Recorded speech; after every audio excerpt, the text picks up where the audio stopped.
Hello? Hello? Hello? Hello? You know what I haven't been doing in these? I haven't been doing an audio test. So let me do an audio test now. On Twitch. Hello, audio test. Hello, audio test. Yeah, sounds good. I just realised I turned game light computer sound on, so you guys heard that. That's fine. Throw back to the old Echo days. And over to this one. Nope, over to this one. Yeah. Cool.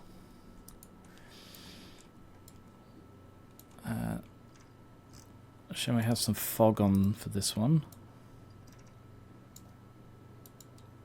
Ooh. Okay. I forgot to roll spells this time, so I will roll spells. This is the battlefield. It's a 2,000 point match. This is the final of my tournament. And it's High Elves versus Vampires. So I've got two lots of spells to roll. First of all is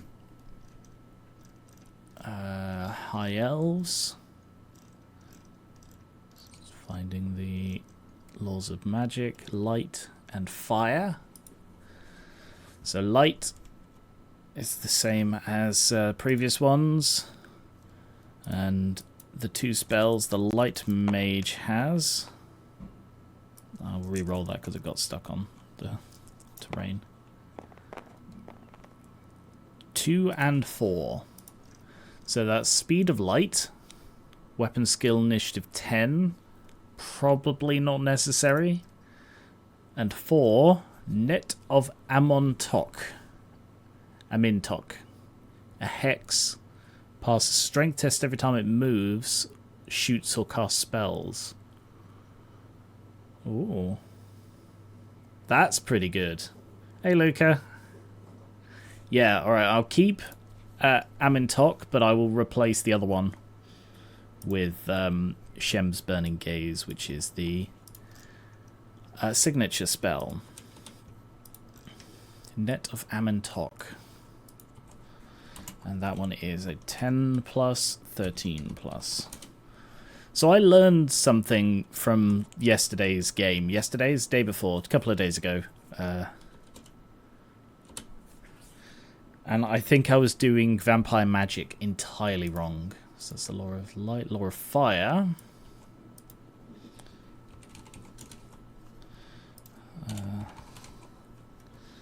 All the spells are flaming attacks, direct damage or magic missile. It's cast a unit that's already been hit in the same magic phase. That's D3 to the casting roll. That's unlikely then. So the thing with the fire one is that it's the dragon mage. He's on the dragon. He's the thinnest dragon in the world. He's not been eating right. But yeah. And then the other one is here. So I will write on this light mage just to guarantee. Because he's a dragon mage, he has to have the Flaming Sword of Ruin as his first fire spell, which is an 8 plus, 11 plus.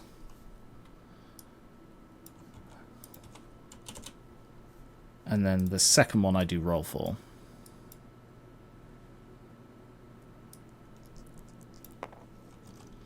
And it is a 3. The Burning Head, a direct damage spell.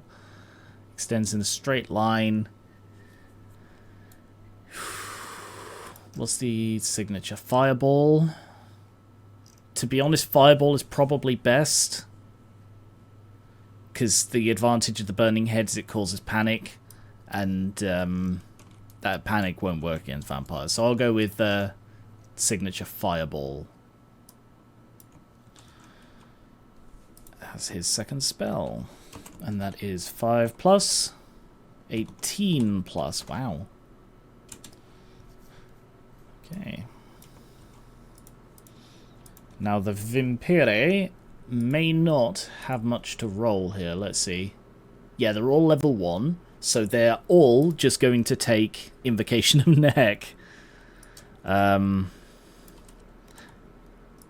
So they, yeah, just Invocation of Nehek, I believe, is all I will need, because I have designed this totally differently.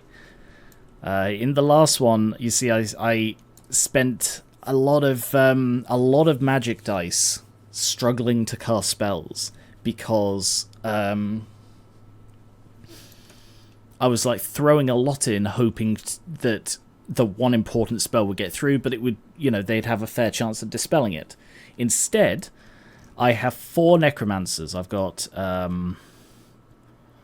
1, 2, 3 necromancers and the vampire, and all of them are going to have Invocation of Nehek, which has a really low casting value of 6.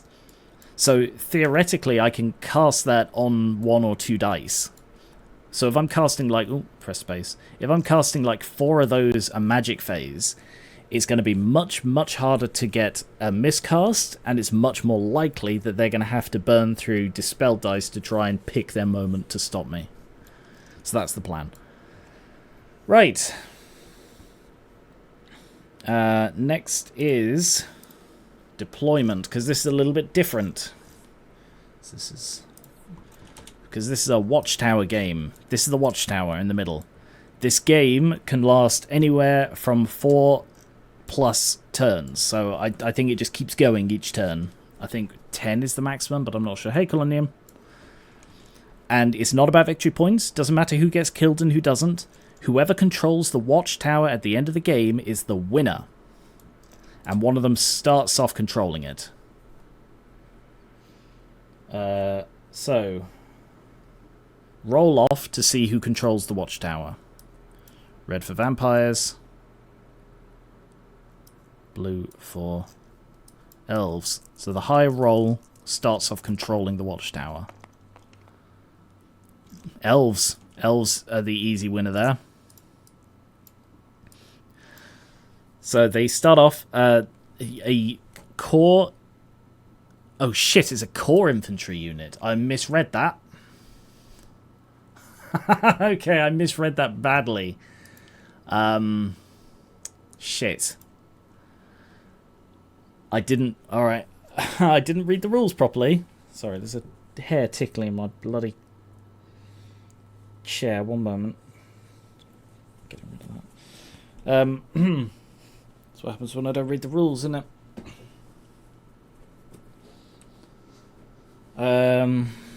The player that controls the tower may deploy a single core infantry unit of no more than 20 models in the tower if they wish to do so. They can choose to leave the tower after the first game turn has been completed. So they have to stay in there for the first turn. The plan was to put this unit of Phoenix Guard in there. Whereas the vampires were going to put these Grave Guard in there. Basically 2 of the best infantry units that these armies have to offer. Neither is allowed in there because they're both special. So instead it's going to have to be this unit of 20 spearmen. So I'm going to take this guy and put him on there. So he is inside this. He is inside. Come on. Come on. Now, he's inside that tower. So he's they are garrisoning this watchtower. The opposing player then picks the half of the table they wish to deploy in. Players then take it in turn to place units. So the vampires would like to emerge from the trees. So I'm going to have to shifty these round.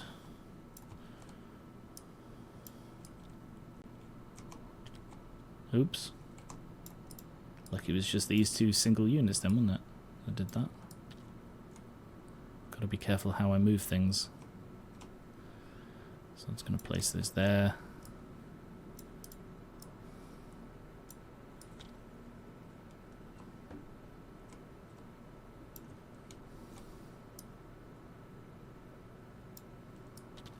Nope, picked up the spearman.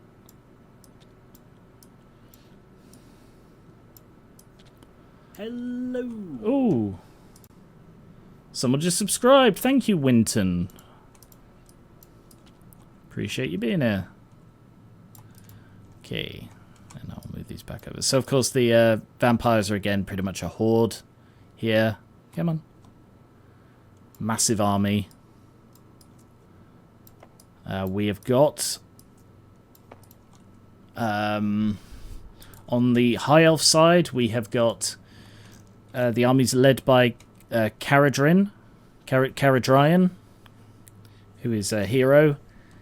We've got a dragon mage, we've got an ordinary mage, we've got archers, Lothern Seaguard, spearmen who are inside the tower.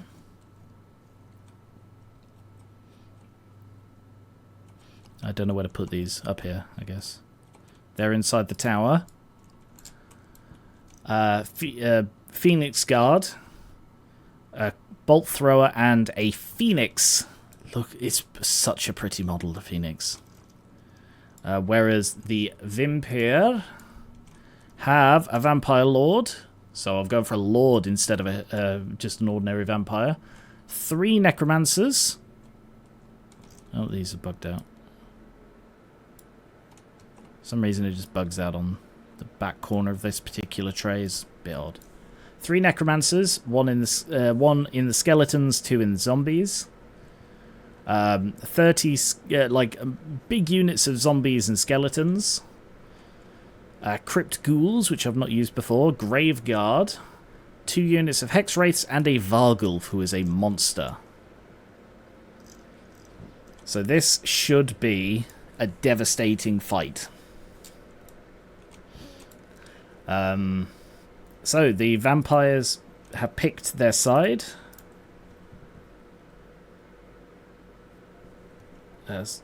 So they deploy 1 unit first. So let's see. Let me just shuffle these up a bit so that they're a bit neater together. Yeah, they're fine. Okay. So I think I will... Oh yeah, we've also got like a Sorcerer's Portal, which is going to do nasty things. We've got a variety of obstacles. Sigmarite Shrine. Sinister statues. We have a lot of complicated scenery this time because last match was very light on scenery. Like, it barely came into it at all. Pretty much the Venom Thicket was it. These are just ordinary trees, just to keep it a bit simpler. Ordinary hill. Right, so we will have a big block of Zimbles there. Now, these may struggle to navigate the streets. We will have to see. I'm not going to beat around the bush. These are going to be going straight. Okay, they're behind the barricade, but that's really annoying that it's deployed that high. Oh, it's because of the house. The house doesn't line them in that high. Okay. So they're going to be going straight for the watchtower. No questions asked. In that case... These guys are going to have to be going straight for the watchtower as well.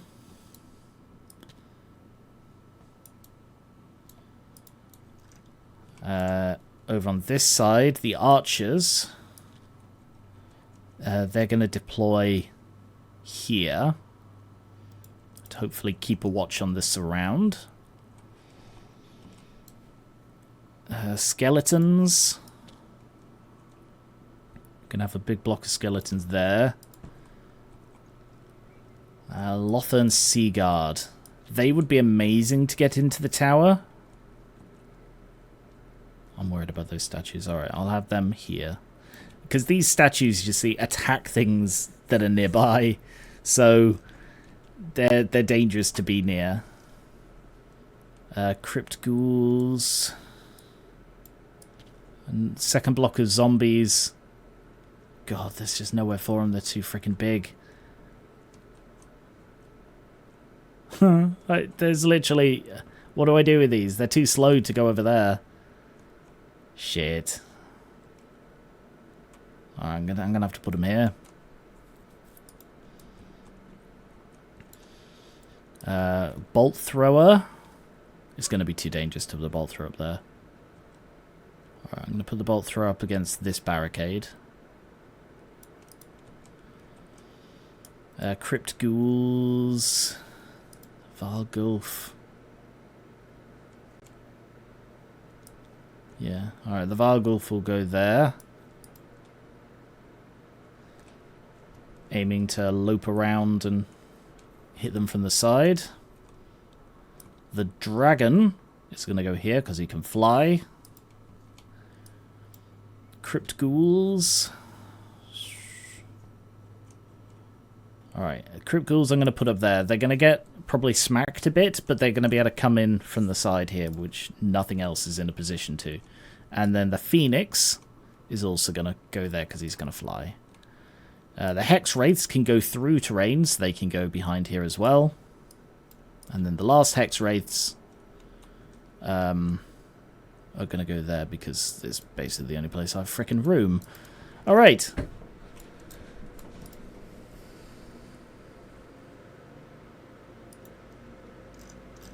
The game length. Roll a d6 at the end of each game turn, starting with the end of turn 4. Add the turn number to the roll. If the score is 10 or more, the game ends immediately. So the game can go up to turn 9 if I just keep rolling very low. But it could end as early as 4. Presumably the reason for that is it stops you from just like making a dash for the turn for the watchtower and capturing it in turn 6 and not giving anyone a chance to respond. But yeah, so this could be a shorter game than usual. You just need to control the watchtower. If no one is currently garrisoning the watchtower, the closest unit wins. Alright.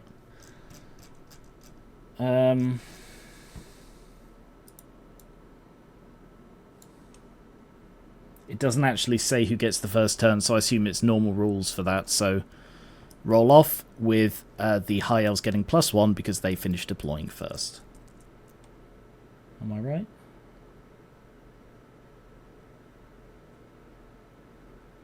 Yeah, doesn't say so.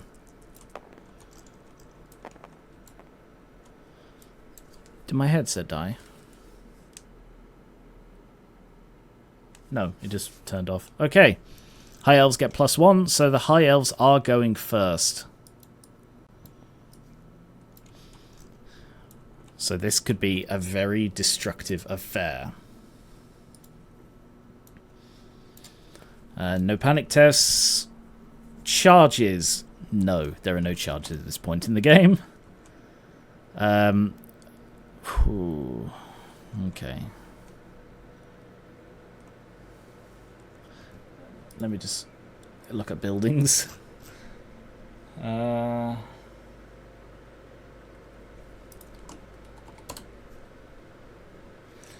unit can enter and garrison an unoccupied building if it moves into contact with it during the movement phase.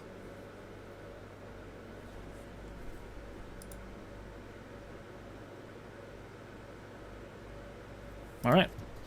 So what I might do is just have these archers go and garrison the Acropolis of Heroes. That counts as a building.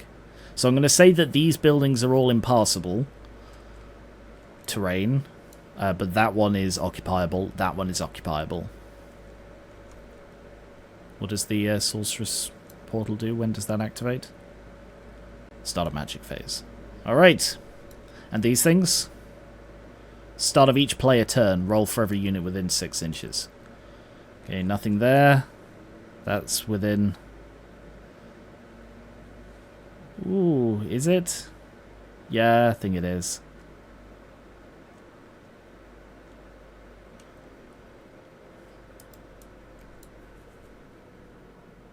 Come on. Yeah. Yeah, that's within 6 inches, and that is as well. So, roll a 1 to 3, it takes damage. So, Crypt Ghouls. Nope. And Graveguard. 1, yes, it gets hits. So it suffers D6 strength 4 hits. Yikes. D6, so 2 strength 4 hits.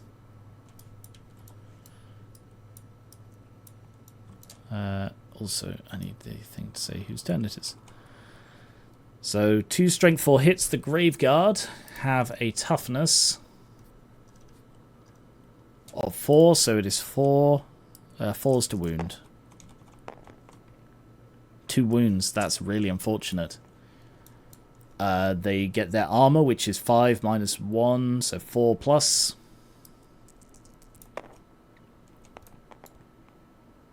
Pass 1, fail 1.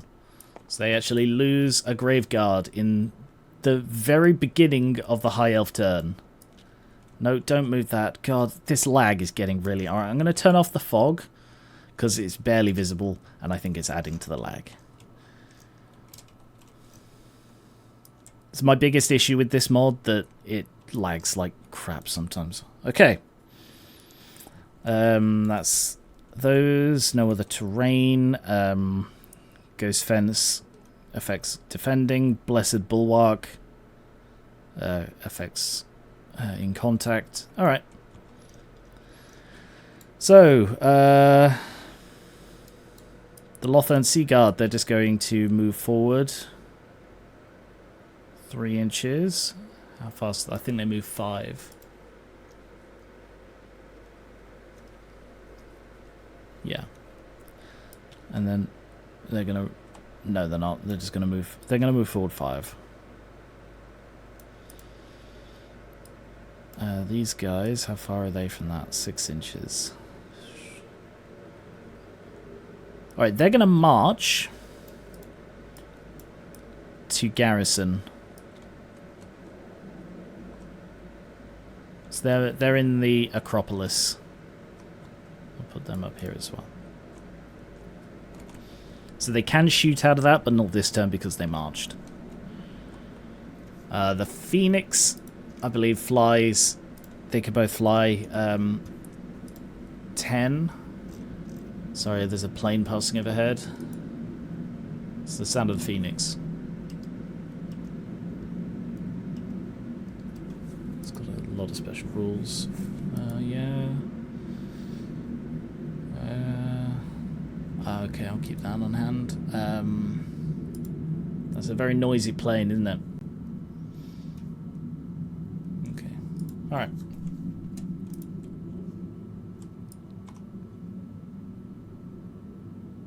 That's going to go to there. The Drageka is going to go to there. It's got to go exactly flat, otherwise it's sort of going to be in the way. And the Phoenix Guard are also going to move 5 up. Okay. Magic phase.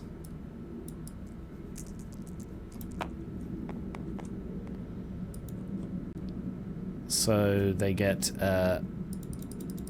5 and 4.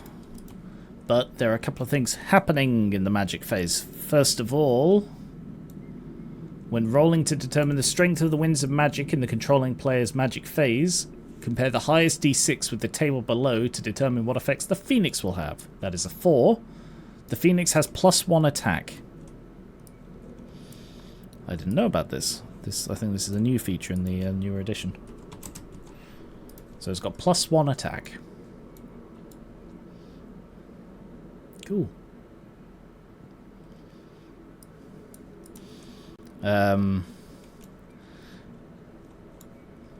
So this is done after dice. So let's just do the channeling. High Elves have 2 casters. Nope. The vampires have 4. No and no. No and no. Okay. The Sorcerous Portal activates. At the start of the magic phase, after rolling for the Winds of Magic, it casts a spell at the nearest unit and always succeeds. So it's 13 to the Vargulf, 12 to the zombies. It is 12.6 to the zombies.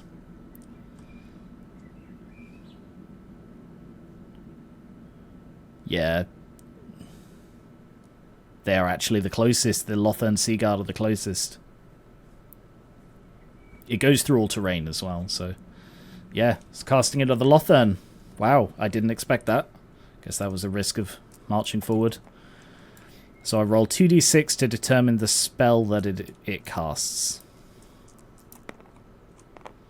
Which is a 6.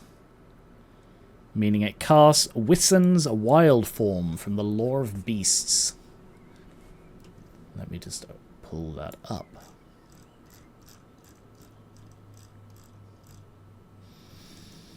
From the Lore of Beasts. Wissen's Wild Form is an augment spell. The target gains +1 strength and +1 toughness until the end of the caster's next magic phase. Wow! I thought that was going to be something terrible. So, +1 strength and toughness.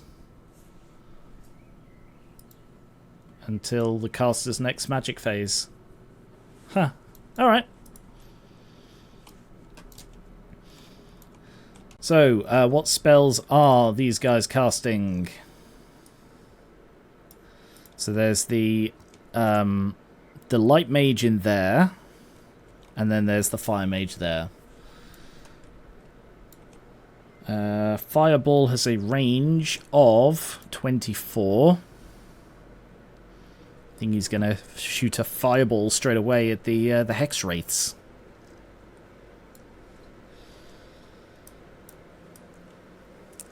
I don't have many dice for this, so I will just go with the 2.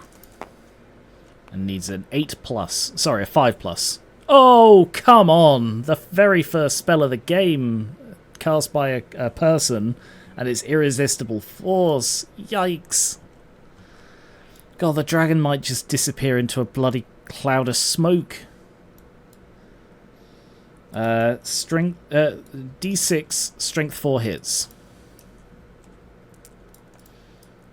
So it deals 3 strength 4 hits.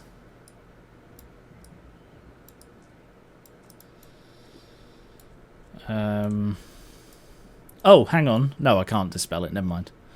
I was about to say, but I can dispel. No, I can't. Vampires have a toughness. The hex wraiths have a toughness of 3, meaning it's 3s to wound. 2 wounds. I don't believe they have any kind of magic. They have any kind of defense, so just 2 hex wraiths. Killed off. That plane's passing overhead again.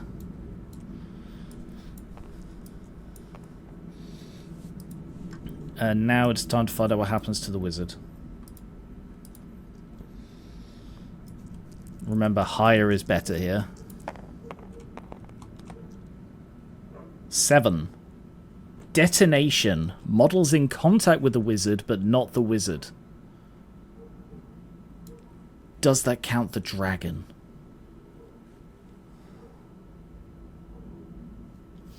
That is a good question.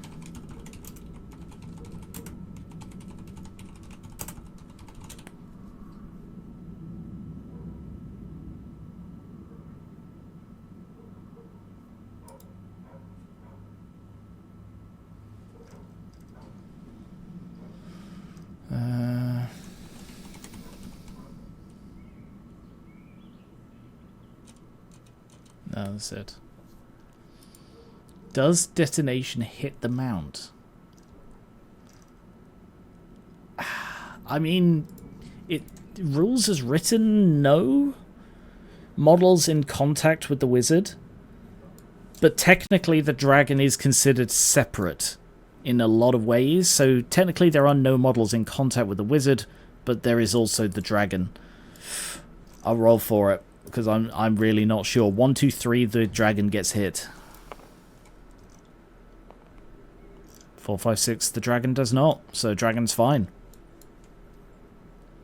Oh, that could have gone really badly. But as it is, perfect result.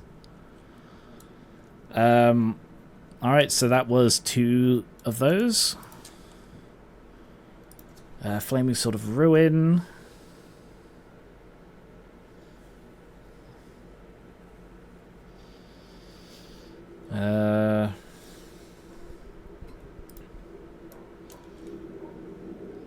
Another plane passing overhead. That's got a range of 24.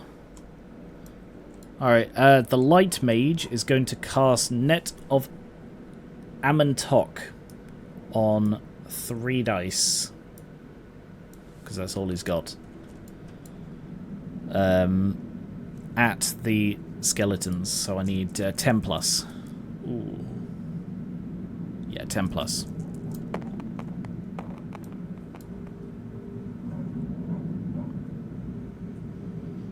Nine. Plus he's a level 2 mage. Yeah, so 11 just manages it. He's going to try and dispel it with 4 because why would he not? Needs to beat 11. Yes, beats 11. Alright. That was unfortunate for the Winds of Magic to roll that poorly. Okay, so that was dispelled, and that is it for the magic phase. Let me just remind myself of Caradhrin's abilities.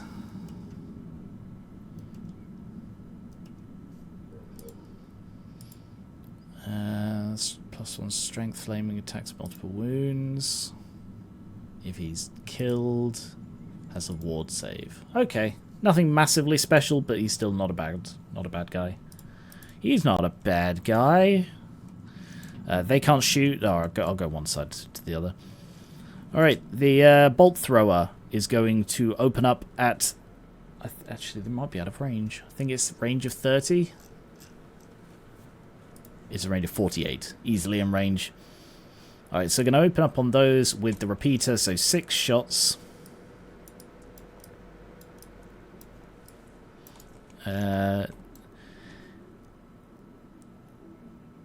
It's beyond half range, so you get -1 for that. You get -1 for the soft cover, which I mistakenly did as a -2 in the last game. So, total of -2.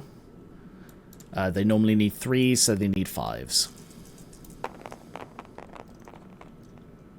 They got 2 hits.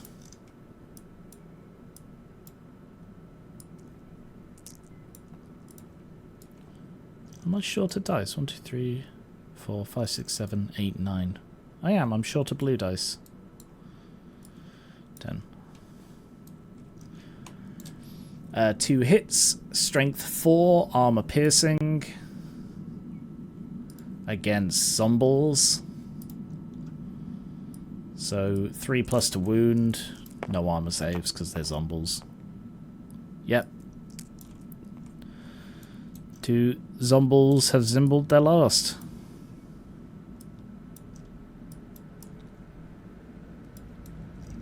For now.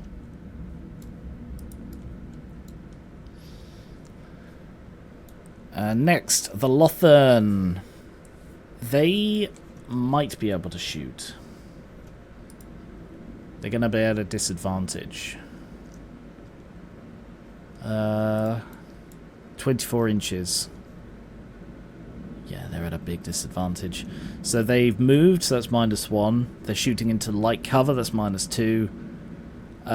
And it's long range, so -3. So they normally need a 3, so they can hit on 6s. That is so loud.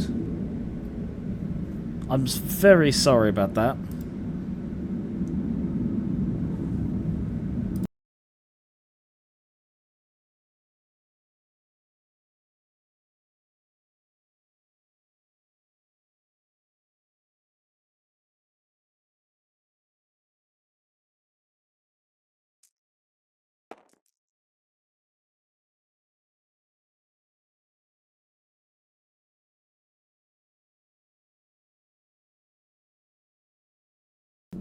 The noise pollution from planes is shocking. But I swear they do freaking laps around my house. I hate it. Anyway. They need 6s to hit. And they got 1 hit.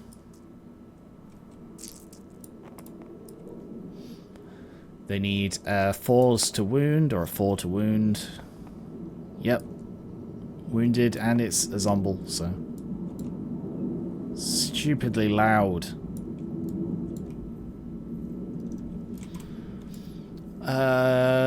What about the Flame Spire? I don't believe it does. No, it gets a fire attack if it flies over something. What about the Dragica?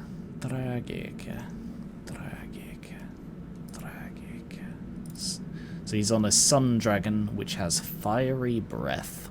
A Strength 4 breath weapon.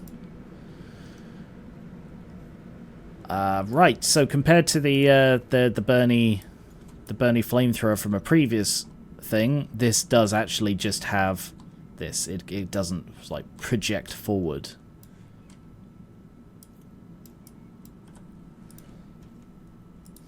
Okay. Alright, good to know. That is all for shooting. No close combat. Over to the vampires. So, start of each player turn, Sinister Statue, again. D6 for the ghouls. And it needs to be 3 or less to hit. Yep, so the ghouls get hit. And they take D6. Oh, 6 strength 4 hits. 4, 5, 6. Ghouls have a toughness of 4, so it's 4s to wound. 1, 2, 3 wounds. They get no saves. So 3 wounds. 1, 2, 3. I mean, considering not much has happened, vampires have taken a hit already. And now the other one, the vampire unit, needs to be below, I believe. Yeah, so they're fine this time. And there's nothing within 6 inches over here. Okay.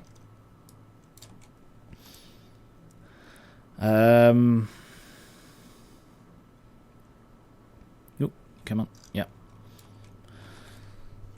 So, movement. First of all, where's the... There he is. They're within 12, meaning these Crypt Ghouls can march. They have a movement of 4, so they're going to move 3 forward. Rotate 1. Are they still within 12? Just, but yes they are. Meaning they can march. So 1, 2, 3, 4. So I know they're just going around this thing that keeps shooting them, but it's necessary.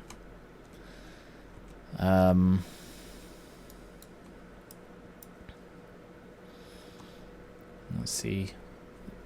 Although I shouldn't have done that first. I should have checked for charges first. Graveguard. So they are essentially 12 away from the tower, which means they'd need to roll an 8 on 2 dice to charge it. I'm going to try that, because if they can get into combat with and start assaulting that thing now, that would be best. So an 8. No, a 4. Alright, so instead you just move forward 4. It's unfortunate. Any other charges? Probably not. They have a movement of 8. So they'd need 13 on 2 dice. So no, that's it. Hex Wraiths, maybe? They just need to reach this, so 15. So 7 on 2 dice. That could happen. Yeah. Alright, Hex Wraiths are charging. 8. They make it. So these Hex Wraiths, because they are ethereal, can just go straight through this house. And they are assaulting this building. I believe that is it for charges. Then I move the ghouls.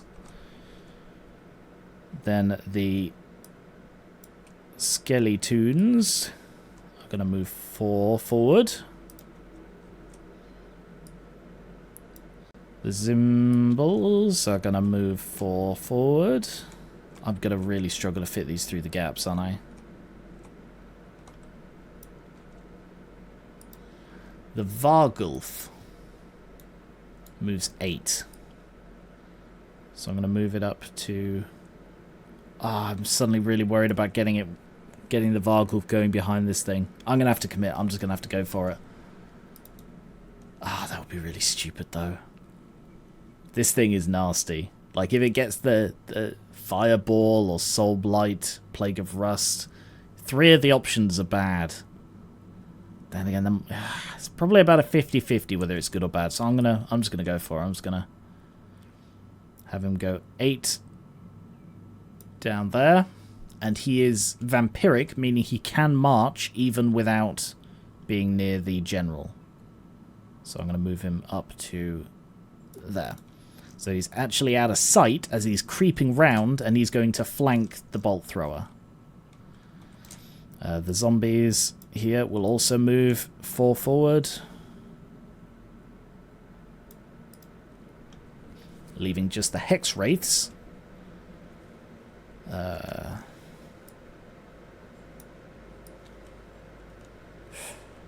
Actually, I'm going to leave the Hex Wraiths there out of sight a little bit longer. I'm going to save them as a bit of a trump card, I think. Yeah. Yeah, the zombies are really going to frickin' struggle here. I'm probably going to have to reform them just to get them through the gaps. Okay. Magic.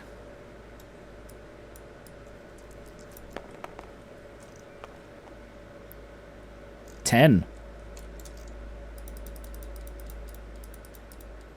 And 5. That's a pretty damn good thing. 2 High Elves channeling. Nope. First 2 Vampire channeling. 1. Second 2 Vampire channeling. Nope.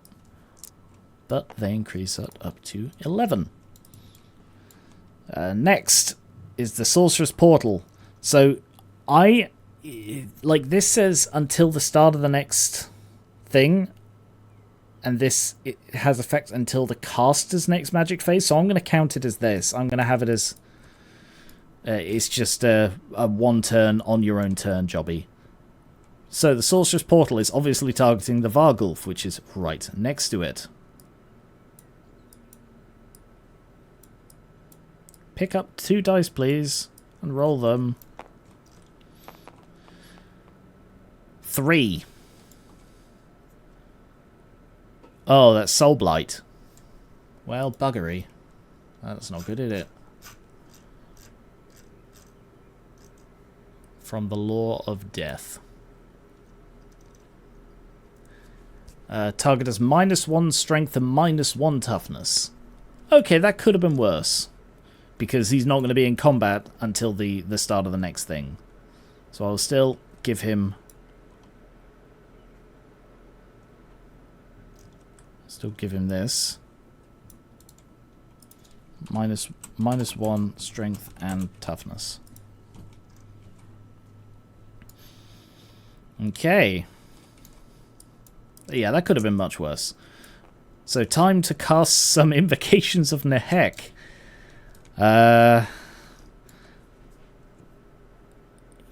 Yeah. Okay, so he's got 5 to spend. 5 Dispel to spend. Let's go with... Oh,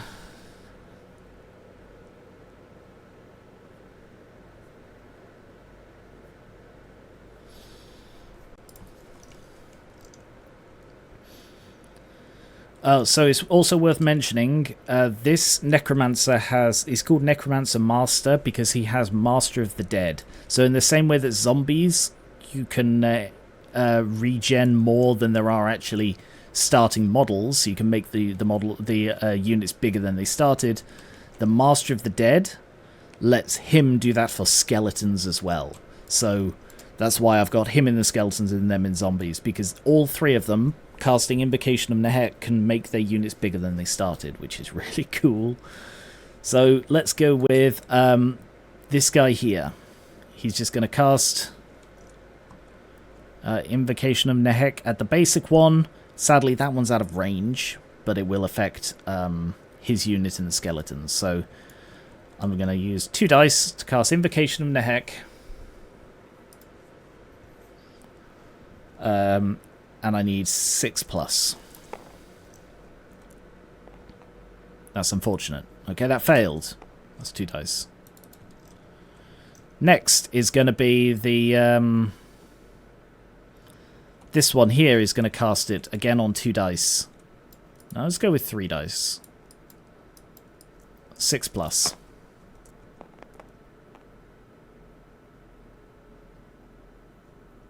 Yep. So he's a level 1 wizard, so that's up to 13. He's going to try and dispel it on 2 dice.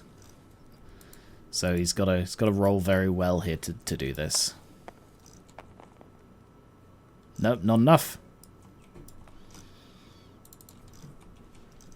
So it's not 3 more of that. So Invocation of Nehek, D6 plus the caster's wizard level in wounds. And I'm just going to double check. I can't remember exactly which thing it was that gave the zombies the ability to get an extra D6. Can't remember if that was a zombie thing or if that was a corpse card thing. Zombie newly dead. They regain an extra. Okay. So this was this guy. So both zombie ones are affected, but that is not. So his own zombie unit gains 6 plus 1 for his level. 7 new zombies. Only 6 have died. Oh no, only 3 have died. 1, 2, 3, 4. So I need 2 here. And then 5 here. And then second unit.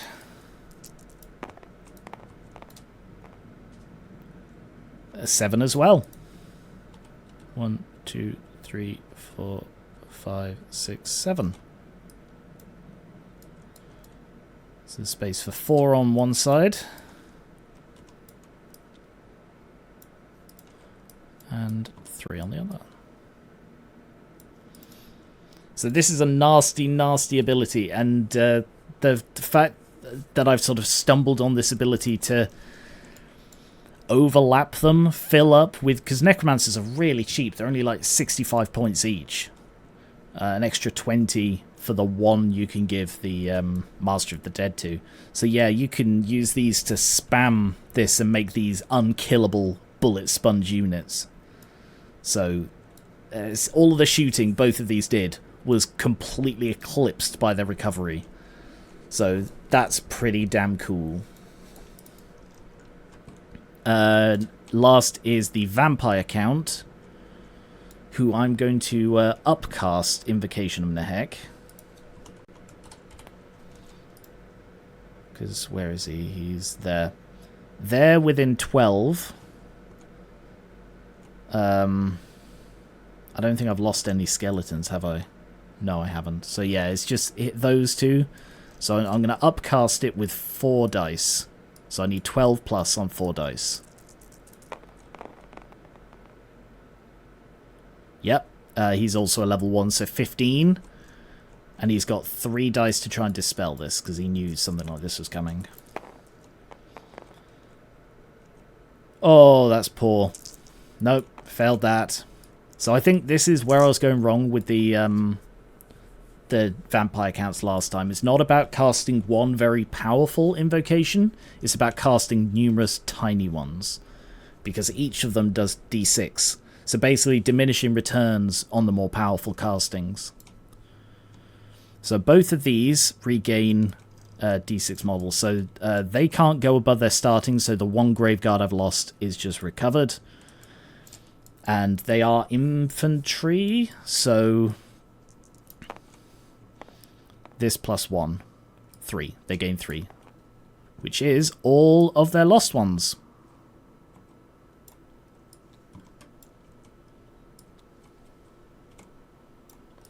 So they're recovered. And it's a shame I couldn't get the hex rates back, but they... I suppose if I double upcast it to 18 I could have, and then I could have also got these. That might have been an idea. But no, I decided to play it a bit safe. I didn't want to risk miscasting.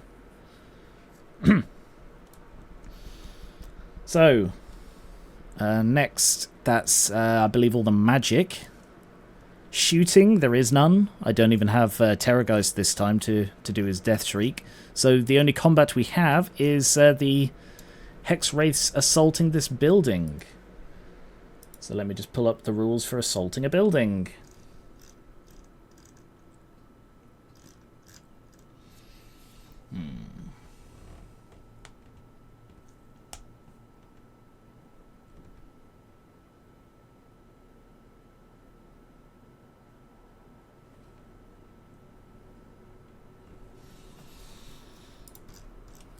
So I'm going to need the counters. So it's Hex Wraiths against Archers. Charge reaction. They can hold or stand and shoot. There is literally no point to them shooting because they cannot hurt them.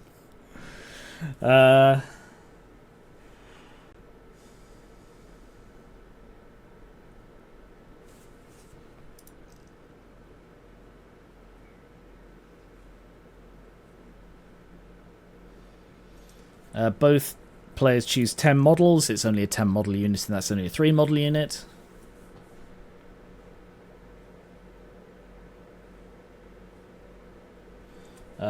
Cavalry can only choose 5, but again, they're only 3. Initiative, order as normal. So, they have always strikes first. They literally cannot hurt them. So, their attacks are basically ignored.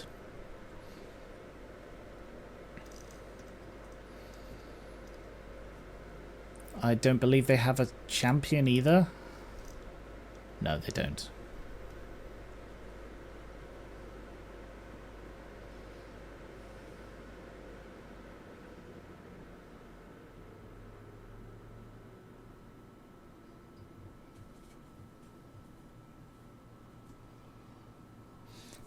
Charging doesn't give any bonuses, but it's all about the wounds they inflict. So, Hex Wraiths.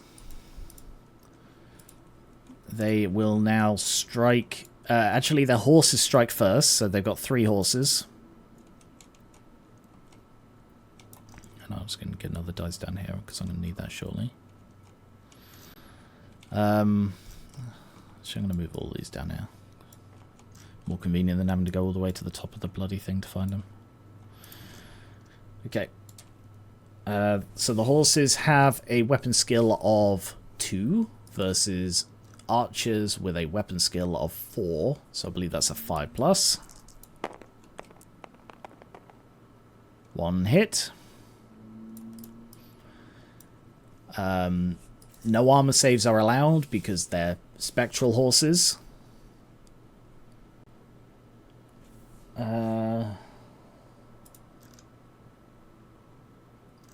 Actually,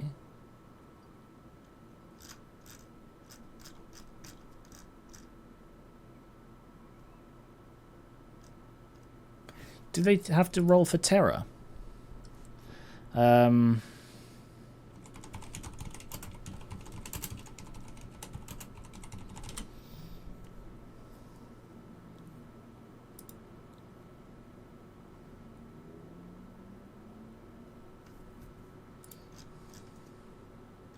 I don't think they do.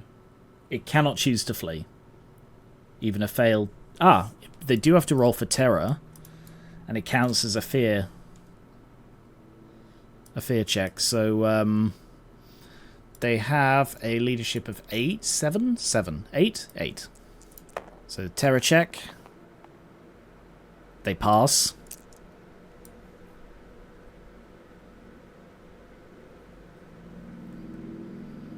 And then they do need a fear check, another 8. Which, again, they pass. Okay, so then we will just skip ahead to the one horse is hit. Let me just pull up the Hex Wraith. See if there's anything else I'm missing here.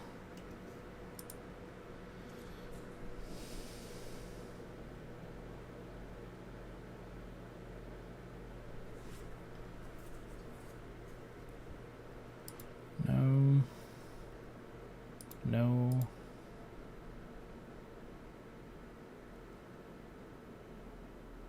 No. No. Okay. So it's strength 3 against toughness 3, 4+ to wound. Yep, that's a wound with no armor saves allowed. There's one archer dead. And now it is the wraiths themselves. So we've got the champion and 2 more, so that's 1, 2, 3, 4 attacks.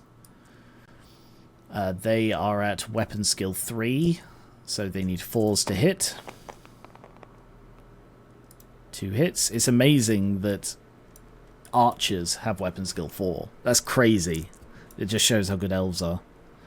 And then they are hitting at an additional strength 2 strength because they have great weapons. So strength 5 versus toughness 3. 2s to wound. No armor saves. Oh, that's really unfortunate. 1 more wound. So they lose by 2.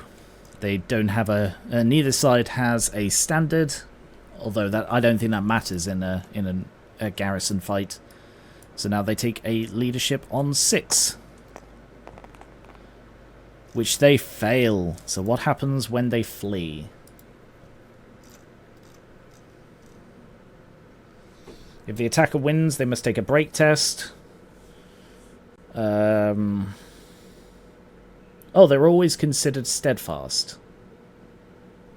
Remind me what steadfast is.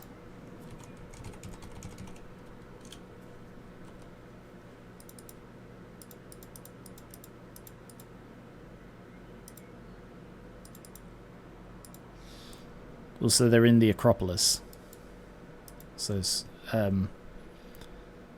they get +1 to hit. That's helpful. Oh, sorry, because they're steadfast, they don't apply the difference. So they're still testing on an 8, but they still fail because they rolled a 10.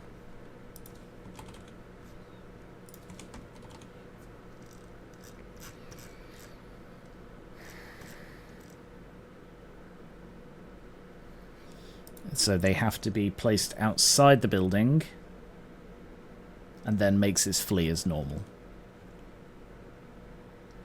The attacker cannot pursue. So I'll just get the archers down here.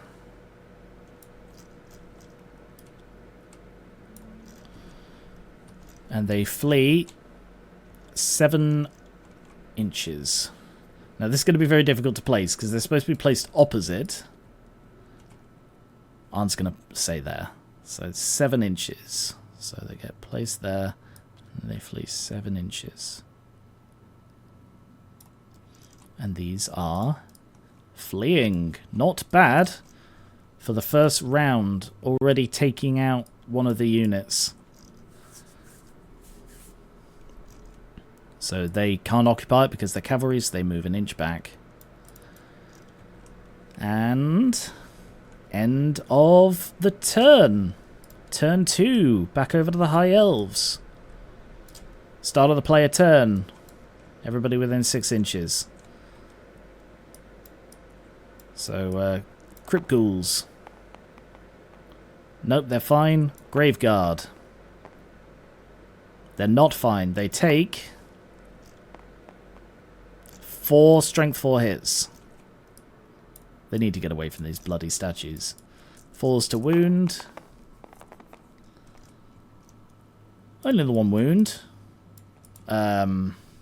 They get a 4+ save, which they fail. So 1 Graveguard falls off again. Bloody hell. Okay, charges. Let's see, how far are they? 15? Go base to base. 15, exactly. So 10 on 2 dice is unlikely. They're better off waiting a turn and hoping to get a better, more advantageous charge next time. Anyone over here? Well, the Lothern are going to prepare for the Vargulf, which is about to come around the corner. That flanking strategy is really effective because it's threatening. Because they want to line up to face the zombies, but they know they're going to get flank charged by a Vargulf if they do. But I think they're probably still best off trying that. Oh, no, actually, it's in the remaining moves phase. Charges, yes. So that's 16. So it's, or are they better off, like, flying over? Let me just pull up the Flame Spire Phoenix again. Wake of Fire. Moves over 1 or more unengaged enemy units. Choose one of the units. Suffers d6 hits. Yeah, I kind of think he's better off just flying straight over. Although he can't. He can't actually make it. That's really awkward. I don't think there are any charges. I just don't think there are any good positions for charge. It's got to be in the front arc, isn't it? So they can't charge the Hex Wraiths. Come on, game. Move, thank you. He can see the Hex Wraiths, and it is within the minimum, so maybe it's worth that, but he's just going to get flank charged if he can't kill them all. How good is the Phoenix in combat?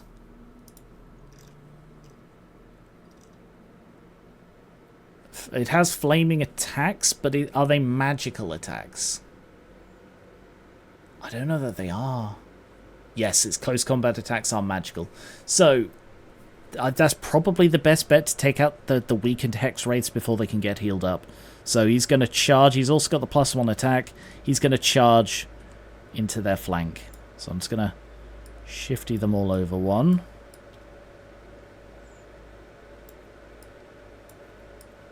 So he can charge. Although he's in their front arc, so I believe it is technically a front charge. So he's charged them. Remaining moves. The Sea Guard are going to move another inch forward and then rotate 2 inches. So that's 3. And then they can move sideways an inch. So I'm going to move them an inch that way. That's a pretty good position. Oh, hang on. I need to see whether the archers rally on an 8. Which they do. Although, where's the general? No, they're actually outside of the thing on that. But yes, they do rally. So I'll just rotate them in a reform. High Elves have really good leadership, so like they're going to struggle to make them flee consistently. They're going to hold the position they're in. The Dragon Mage. I think the Dragon Mage is going to move forward to here. So he's in position to start burning things.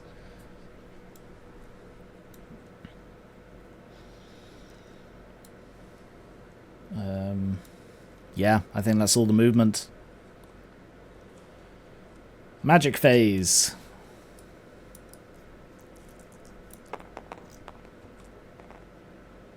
Oh, God, that's so poor. 5 and 3.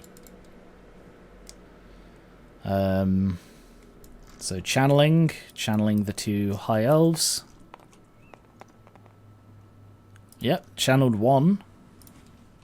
Channeling the 4 vampires. Nothing. Next up is the Sorcerous Portal effect. So 2d6, it hits the Vargulf for an 8. 8 is Speed of Light. Oh no, that's bad for the elves. So Speed of Light. Augment. Weapon skill 10 and initiative 10.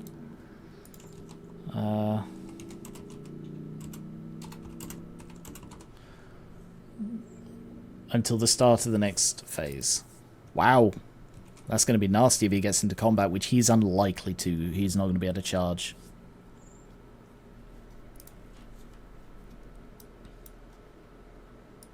Come on, game.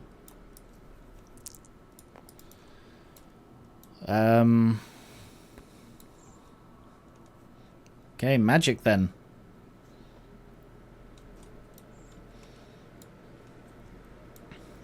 So let's see, we've got 6 to spend and they've got 3 to spell. So it's not going to be a particularly overwhelming magic phase, but I could do some damage here.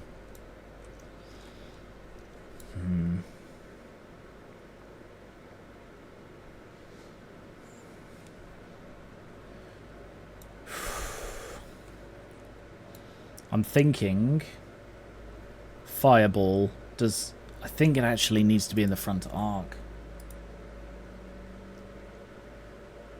So it's a magic missile. Yep. Yeah, it does need to be in the front arc. So he can't fire it. He would fire it at the vampire, but he can't. So he's going to have to fire the fireball. Oh, that's not that's not good. Alright, instead... let's go with Flaming Sword of Ruin on the on the guys in the watchtower.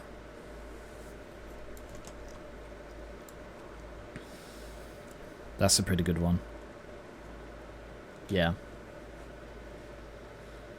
Alright, so I've got 6 dice. I'm going to use 3 of them, and I need an 8. Barely. I mean, +2. Is he going to try and dispel it, or is he going to try and stop him from casting anything else? To be honest, at this stage, damage can be fairly well recovered, so yeah, he's going to try and dispel it here.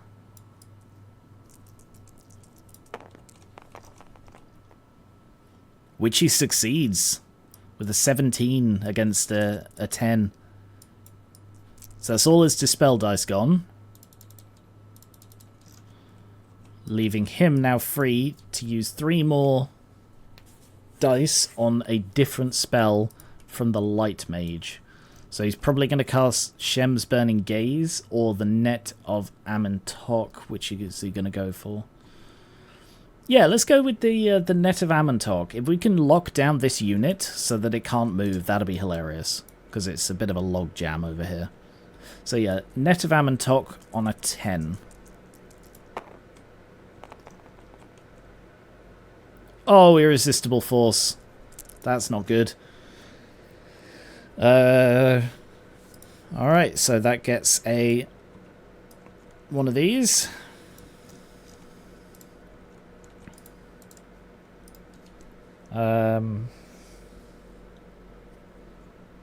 Pass S test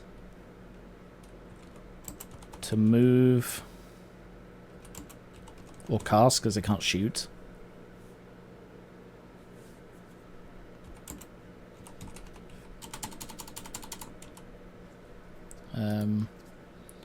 Failing. Fail. Take. D6. S4 hits. Okay. That is going to be quite nasty because they're not strong zombies. So that was a pretty good use of that. But now we have to find out what happens to the wizard. I can't believe in 2 turns they've had two ones of this. They've not even been rolling with particularly a lot of dice. 7 again.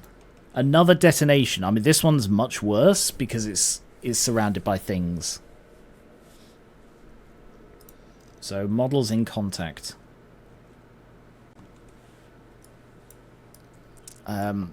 Because contact works diagonally as well, I think it is all 3 of these. So I'll roll for 3. Take a strength 10 hit. So that's 2s to wound. Basically no armor save. Yeah, 2 wounds. 1 and 2.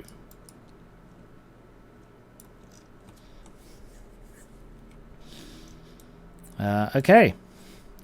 Shooting. Come on. I guess we're going to keep shooting the zombies. It's basically the only thing the bolt thrower can do from this angle. So I'll go with 6 more shots against the zombies. God, the fucking lag. They are no longer in the trees. And they are under half range. So, normal roll. Oh, hang on. Attuned to magic. So, it would have been a 3. So, it's actually no longer got 1 extra attack and instead has 1 extra initiative. Because it's magic draft. Anyway.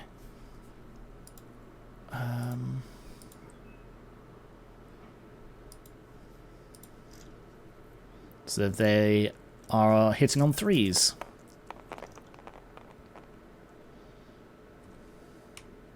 How many of them are there? 1, 2, 3, 4. Yeah, okay. Hitting on 3s. That's unfortunate. 3 hits. Strength 4, so 3s to wound. 2 wounds.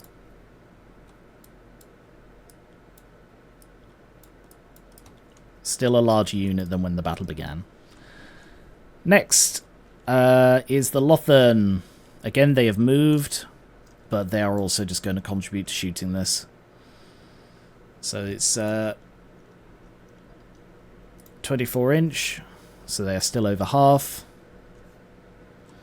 They moved and it's over half, so 9 shots. 1, 2, 3, 4, 5, 6, 7, 8, 9. -2, so they are rolling on 5s. 1, 2, 3. Yep. 3 hits. 4s to wound. 3 wounds, not bad.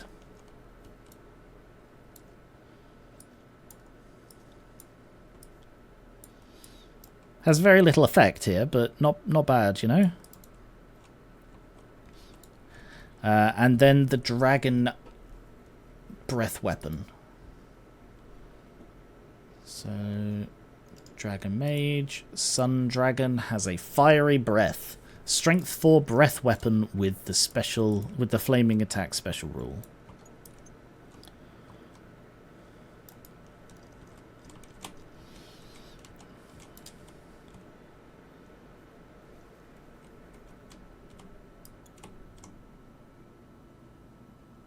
Touch the base. There. Oh! Can make a special attack once per game. I didn't realise it was just a once per game thing, but I still think that is a pretty good use of it. Hang on, let's rotate that a smidge.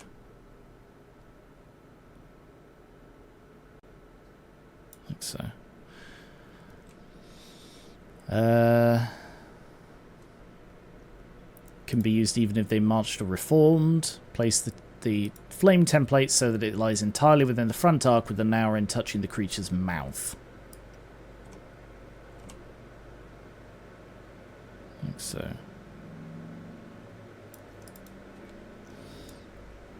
All models that lie even partially under are automatically hit. So the advantage of this is he can hit the Necromancer. The Necromancer can't hide. But there is the Look Out Sir rule. Look out.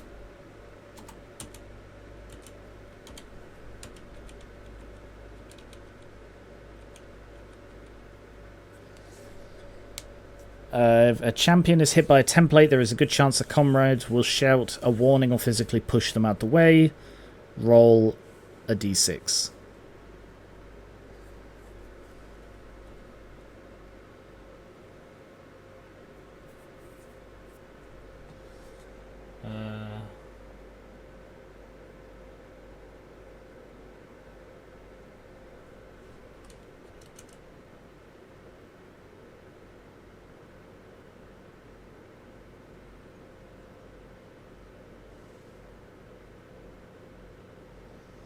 Yeah. So both the champion and the necromancer can make Lookout Sir rolls. So this is, on a 1 they're hit anyway, but on a 2 or higher they don't get hit by the template. So let's go with the... Come on. Fucking hell, the number of times this lags. Necromancer. He's fine. The champion. He's hit anyway. Okay, good to know. So I'll do the champion first. So these are just skeletons. Toughness 3, so 3 plus to wound the champion. Yep, the champion's dead.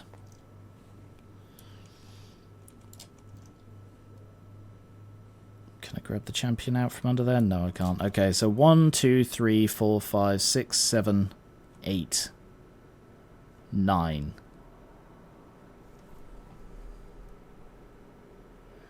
And then 10 because he gets replaced. So all 10 against rank and file. 1, 2, 3, 4, 5, 6, 7, 8, 9, 10. 4 plus to wound. 1, 2, 3, 4, 5, 6.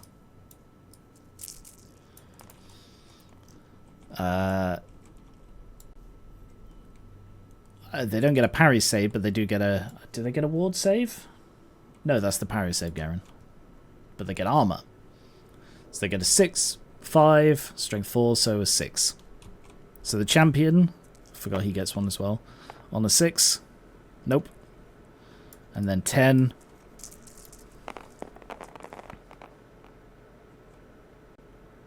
One.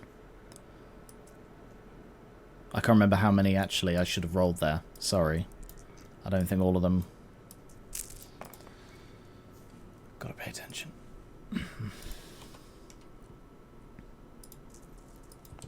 Strength 4, so a 6. So the champion... I forgot he gets one as well. On a 6. Nope. 2, 3, 4, 5, 6. 6 of them. Thank you, me. Also, my computer fans and stuff are very loud. I do apologise. It's because it's so hot here. Everything's running more, you know. Alright, 5, 6. So these, I'll roll these for the 6 plus. 1, 2. Alright, so 2 of them survive out of the 6. So 4 ordinary and the champion get killed. Champion, 4 ordinary. 1, 2, 3, 4. Yeah, my computer is being noisy. Afraid there is nothing I can do about that. Stupidly freaking hot in here. Right. That's all for shooting. Combat. We have the Flame Spire Phoenix versus the Hex Wraiths. So the Phoenix does not have always strikes first, so that's hitting at initiative 4, whereas the Hex Wraiths have always strikes last, and their horses are initiative 2. So the Phoenix strikes first. Also has a +1 initiative. So the Phoenix has 3 attacks.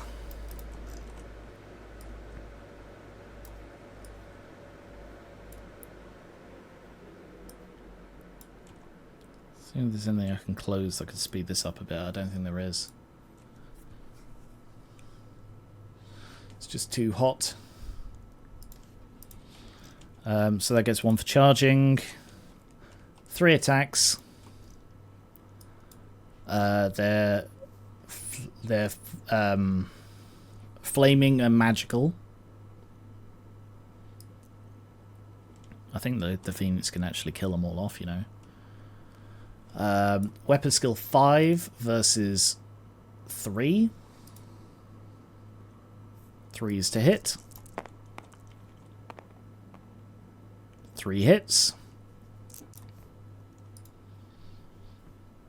And strength 5, toughness 3, so 2s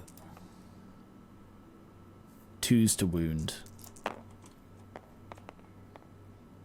Yeah. The Phoenix wipes them out.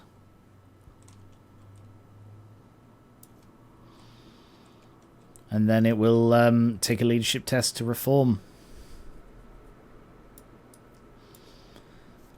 Which is 8.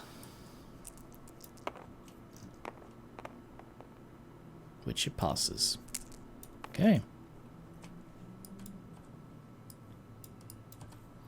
So we'll reform like so. Like so. Very nice. Turn 2 for the vampires. Crypt ghouls getting hit by the statue. Yes. D6. 1. Strength 4+. Nothing. Graveguard. That didn't roll properly. Graveguard. Yes. D6. 6. 2, 3, 4, 5, 6. 4s to wound. 1, 2, 3, 4 wounds.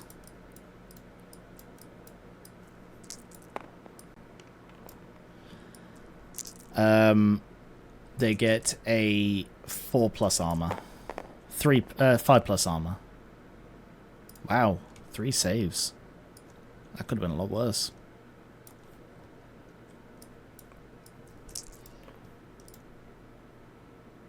Let me just double check that. 5+ armor. Yeah, they saved. Good. Cool. Alright, what are we doing now then? They're going to charge, so they need 4 on 2 dice.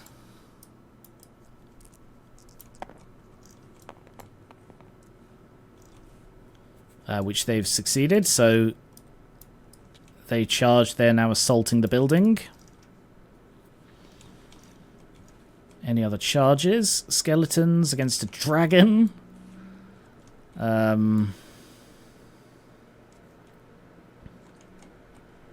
Yeah, they don't really fancy their chance in the middle here, do they?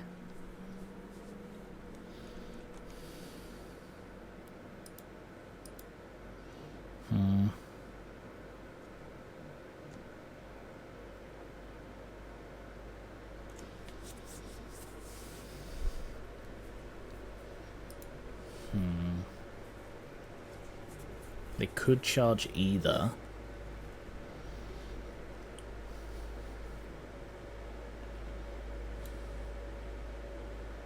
I think that's what they're going to have to do.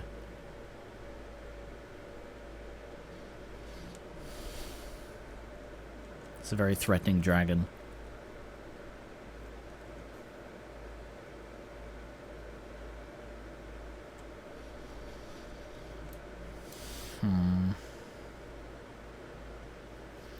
Are the dragon's attacks magical? Is a question I need answering. Sun dragon. Doesn't say they are. Just has a flaming breath weapon, and even that isn't magical. Okay. 3 on 2 dice. Hex Wraiths are going to charge the dragon. Yeah. Out of nowhere, the Hex Wraiths come charging out of there. I think they were in the... Yeah, I'll say they were mostly in the front arc, so that turns to face them.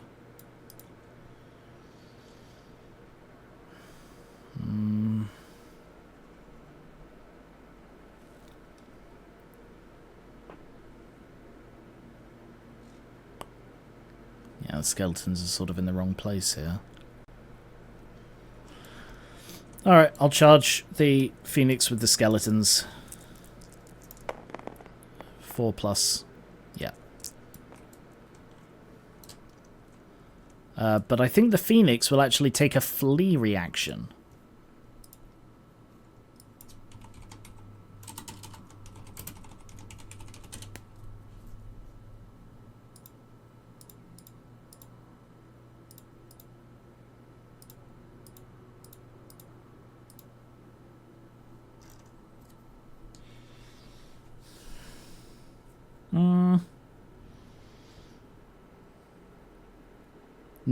No, it's better to stand. I can't let the skeletons just have free reign in the middle. So yeah, I'll stand and let the skeletons charge.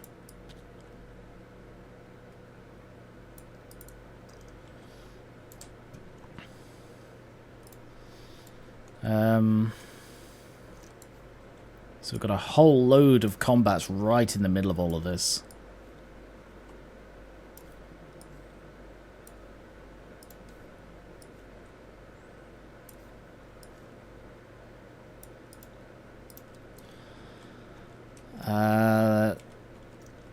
The Crypt Ghouls are going to move forward 4 inches. Are they within 12 of that? They are, so they can move another 4 by marching. Are they finally... Yeah, they're now out of the 6 range of that, but the Crypt Ghouls bloody aren't. Like, these things, they have made this entire side of the field just unusable. So they were a mistake putting 2 of them next to each other. Only the insane go near them. And apparently the insane are the vampires. I suppose they're more callous than insane, aren't they? Vargulf has a movement of 8. So he's going to move 6 to there. 2 to there, and then he's going to march up to there, being all threatening right on their flank, but he can't actually charge. The zombies, they're going to have to try and move, so they need to take a strength test to move. So I believe a strength test is a 1d6, and you have to roll lower than equal to or lower than your ability. Let me just... Guys, ages since I've had to do one of these.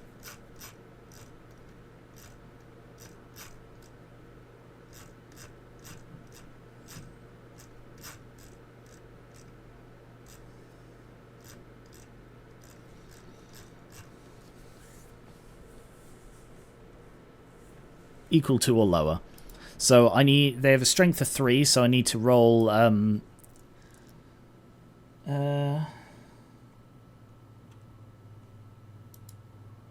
Always taken against the highest. So I assume my necromancer doesn't have high. No, okay. So equal, three or less to pass this. Nope, they failed it. All right. So they take D6 strength 4 hits. Does that mean they then can't move? Yeah, they can't do anything. So D6 strength 4 hits. 4. 3's to wound. 2 wounds. 1, 2. That's really awkward. Warhammer Fantasy, move through allied troops. I thought you could.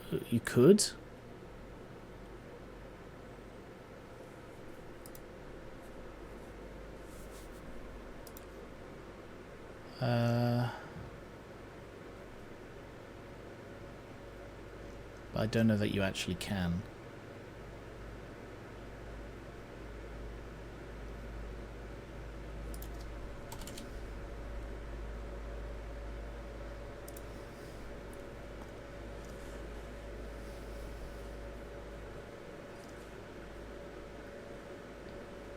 No, can't. Okay.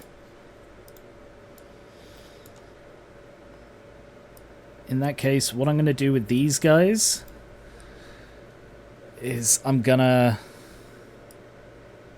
move them over 2 inches because that's half their movement. That's literally all they can frickin' do. Oh no. Alright. Magic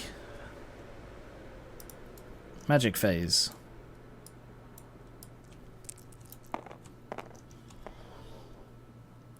A 9 and 5. Again, a very strong magic phase. Channel the 2 high elves. Channel the first 2 vampires. 1, second 2 vampires. Okay.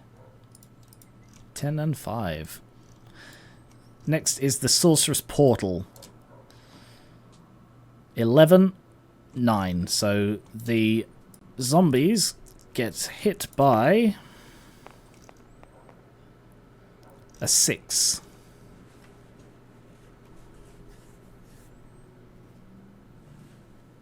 Wild form. So +1 strength and +1 toughness.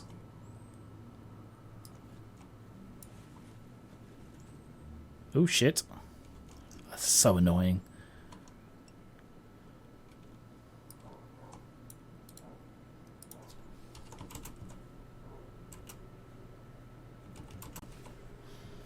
And this gets gonned, so I'll just leave it there for if or when I need it again.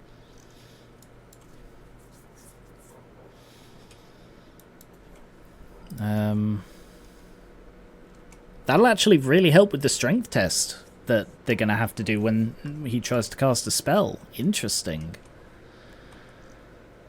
They're not within 6, but they are, and they are.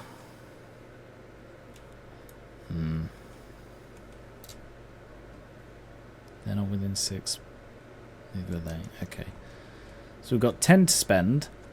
Let's go with this guy casting a normal thing on 2 dice. Yeah, 2 dice. Normal Invocation of Nehek, 6+. Failed it. Great. Okay, this guy. So 7 to that one, 7. So he's going to have to upcast it for a 12 on 3 dice. Just made it. 13. So 2 and then 3.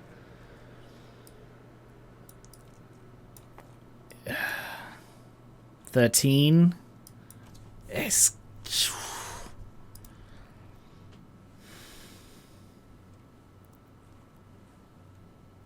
He's not going to dispel it. Ah, no, he's hitting. He upcasted, didn't he? So all of these, yeah, he's going to try and dispel it on 3.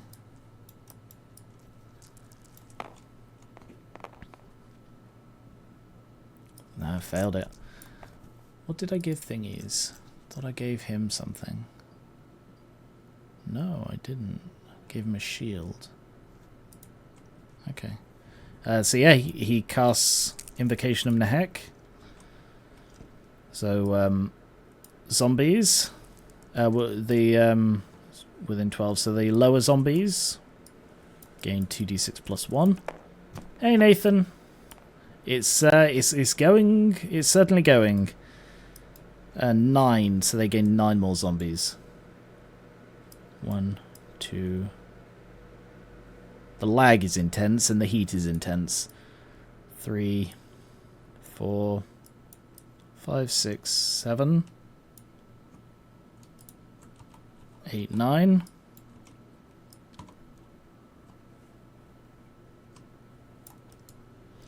So there's space for 2 there.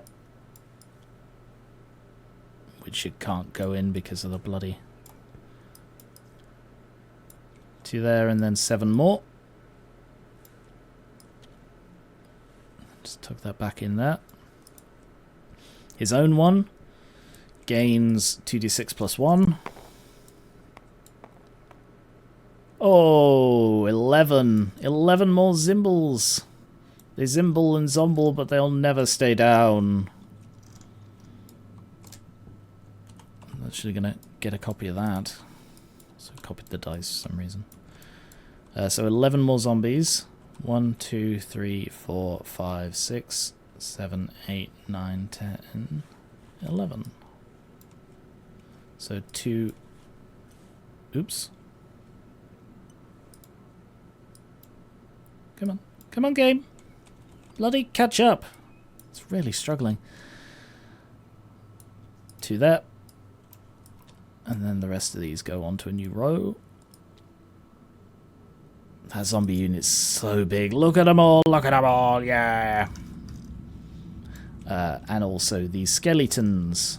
So he can't increase it beyond its starting, but if he rolls a 5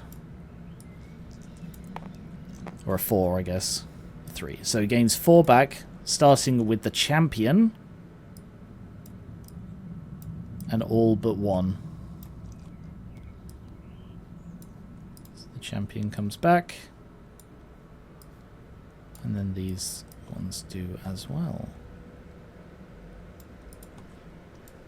I'm really enjoying that aspect of the vampire counts, and the Tomb Kings. They both had this, but the vampires seem better at it because they have zombies, so you can bring them back in much larger numbers. Just look at how many there are. 1, 2, 3, 4, 5. There are over 50 zombies. There are 59 zombies here. I mean, they're still milling around in the deployment zone because they can't bloody get anywhere, but it's still really cool to have. If I was using them better, they'd be amazing. There are just too many buildings. Okay. Next is, let's see, there's him. Where is he? There. They're within 7.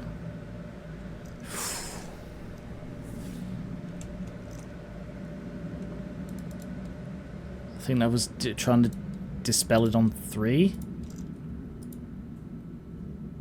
So I think it's 5 and 2 left. They're at full. So yeah. Let's go with 4 dice to try and upcast Invocation of Nehek to 12 so that he can also heal those. But they're just a little bit outside it. So he'll do himself and the Graveguard. Yeah. Unless I want to try 5 and upcast. No, I don't want to. I shouldn't be silly. I shouldn't be risky. So 12. Oh, that's really poor. He failed it. Oh no. So that's just going to leave the vampire to try and cast it on his own unit, or rather, cast Invocation of Nehek at 6 with 1 dice. No, failed it. Damn. That's unfortunate.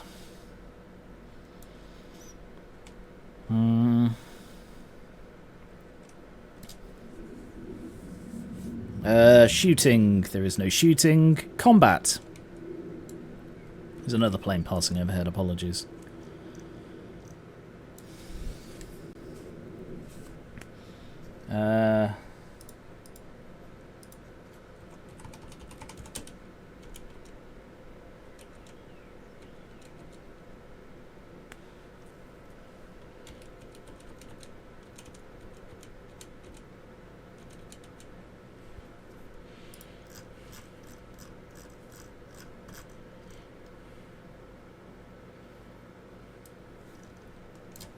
Okay, let's go with the Hex Wraiths versus the Dragon Mage, and I'm doing this deliberately because he's right at the center of all of this, and there is a fairly good chance of them winning. So if they can rout him, then it might make the contents of the Watchtower flee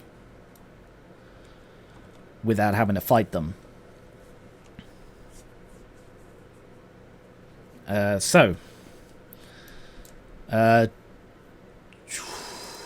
I don't know that there is anything they can do to fight back, because they don't have any magical attacks from what I can tell. They've got a magical shield, but that's it. Thunderstomp? I don't think Thunderstomp counts as magical.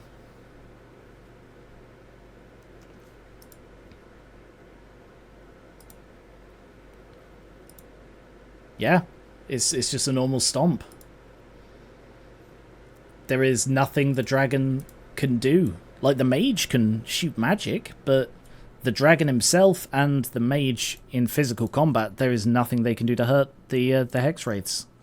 So let's see, they get, first of all, 3 of their horses. Oh, let's take a fear check. Actually, I don't know that they need to, because the dragon causes terror. So never mind, and never mind. They both cause terror.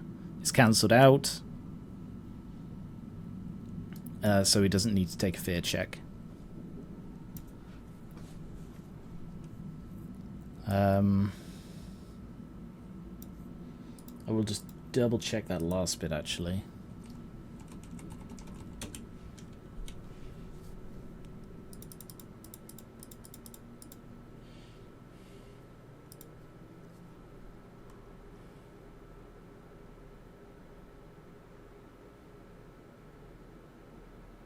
Yeah, terror-causing models are immune to terror and fear. Okay.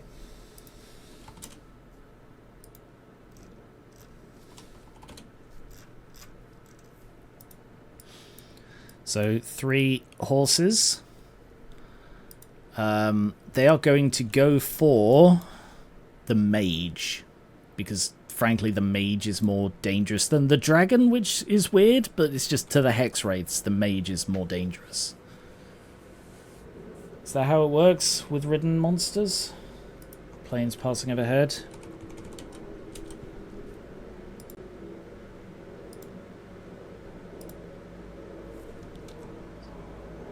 Gonna bloody mute that.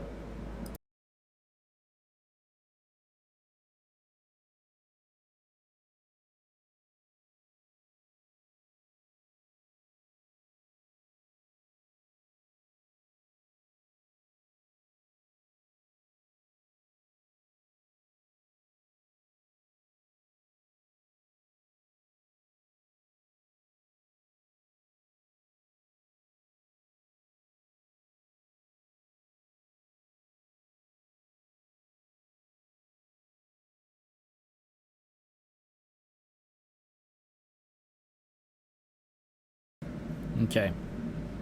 Still noisy and the fan's still going. Apologies about all the background noise. Sadly, this time of year and this time of day, there is very little I can do. Right. So I can just choose to make attacks against the mage. So he has a weapon skill of 4, they have a weapon skill of 2. So that is 5 to hit. 4's to hit.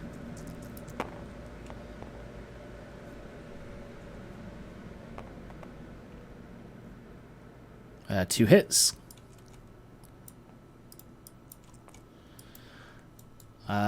They have a strength of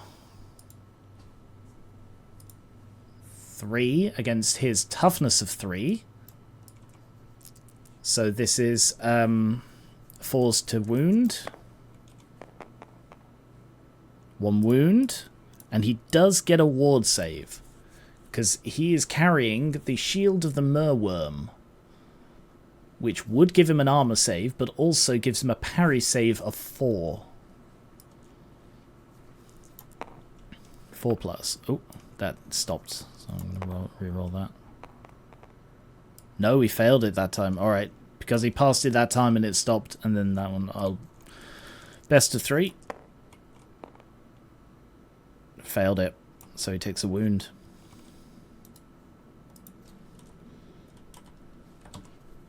There we are. So he's only got 1 wound left. And now I've got the 3 Hex Wraiths themselves, one of which is the champion, I believe. Yes, so 4 attacks. I should have challenged. I totally should have challenged, and I completely forgot to. Oh well. Next time. Too late now, I've already done wounds and stuff. How many wounds does the dragon have? 5. No, I'm going to focus on killing the mage.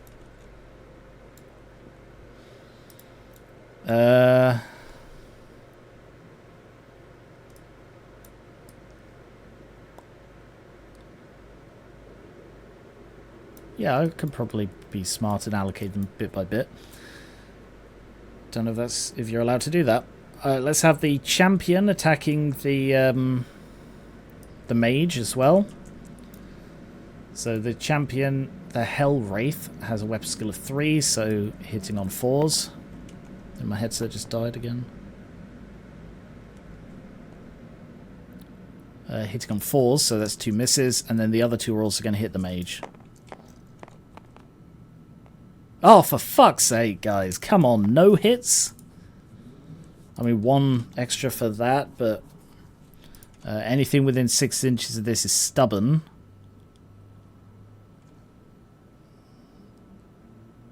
Which he is. So stubborn means they're always steadfast. Doesn't take the difference in thingy into account. So he still has to make a leadership check, but he does it on his unaffected leadership of 8. So he might be within 12 inches. Yeah, he's within 12 inches of Caradrin, so he actually gets to use his leadership of 9.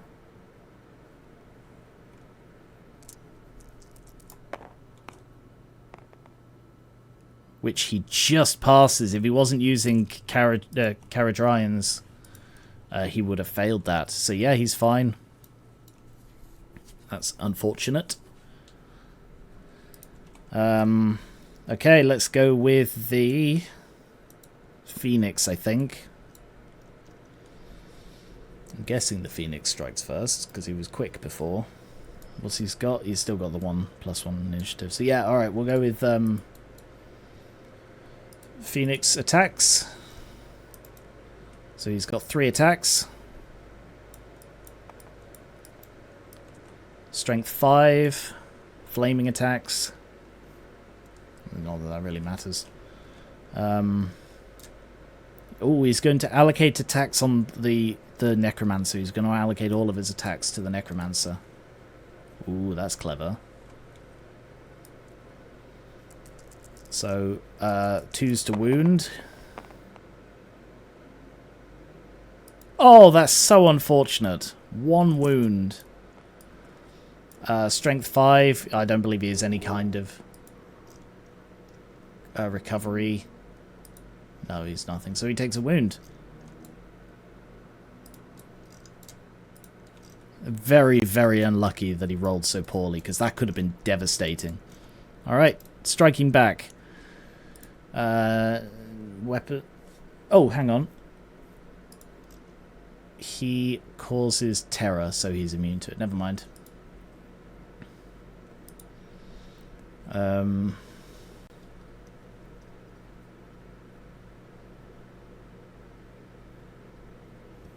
What's unbreakable?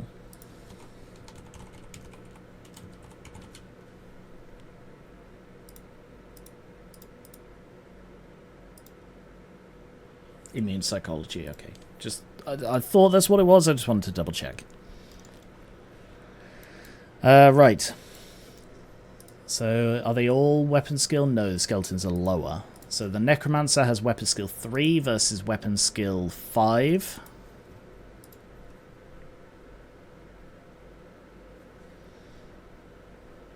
So he's hitting on 4s.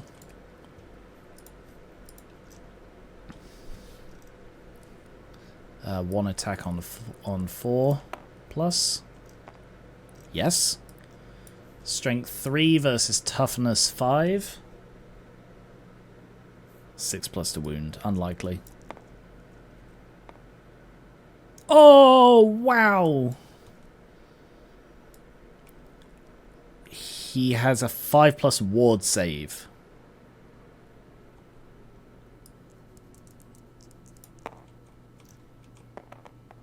Which he passes. Okay. And then we have 1, 2, 3, 4, 5, 6.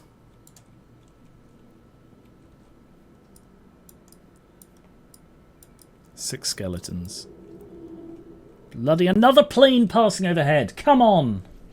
So annoying. These are hitting on 5s. 1, 2, 2 hits. I'm going to talk louder to hear, so you can hear me over the frickin' plane passing overhead, doing laps, circling above my house. These are also wounding on a 6.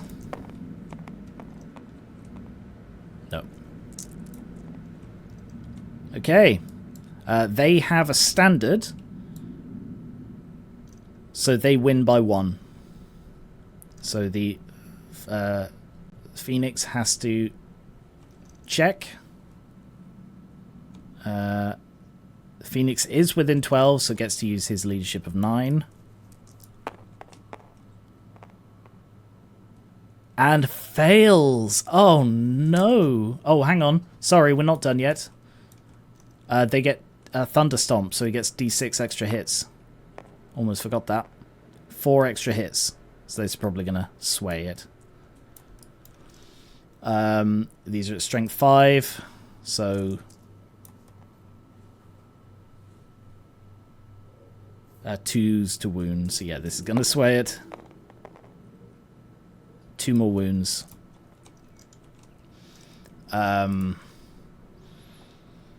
Strength 5, so they get no armor, but they do have a parry save. 1. So 1 wound. They have him. So they got 1 for the standard. If it's a draw, oh yeah, I need to remove 1. If it's a draw, then the musician actually increases it by 1. So they still won by 1. So I'm going to use that leadership check from before because it's the same. So it does still fail. That is incredible. Let me know if you think I'm playing a bit fast and loose. Alright, so he flees. He's got swift stride, so he flees 4 inches. They are going to pursue.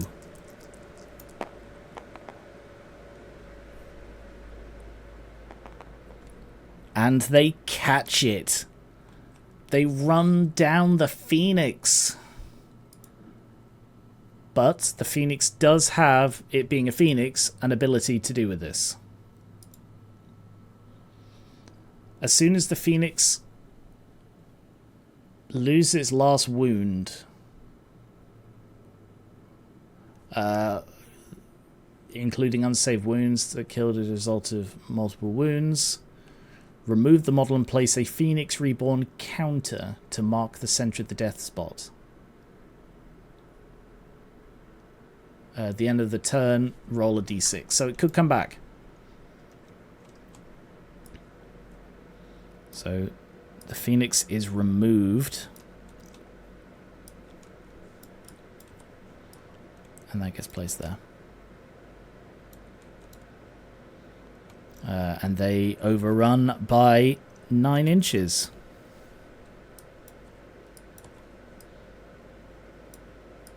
Which is just to there because they then hit an impassable object. Wow. Incredible. I did not see that coming. We appear to have lost a skeleton from the middle of this unit. I don't know where he's gone. But yeah, that's incredible. Actually, I don't know where that skeleton's gone. Oh, well, it's just one skeleton. It's not going to make a difference. Fast forward to like in an hour when it's like, oh no, if only I had one skeleton more. So, he needs to take a break test, a panic test, because he's just seen a unit get destroyed. So on Caradryan's 9, he's fine. Anyone else within 6 inches of here? No. No, they're just outside it. Okay. Yeah. Okay. Now, the assault on the building. This is the battle we've been waiting for, because this will determine who controls the watchtower that wins the game. So, let's 188.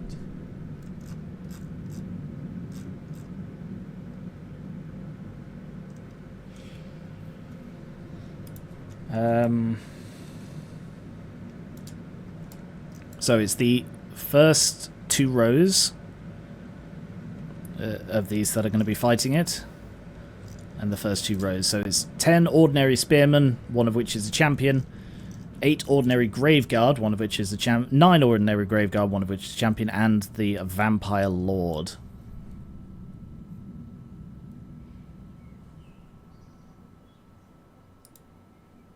Struck in initiative order as normal.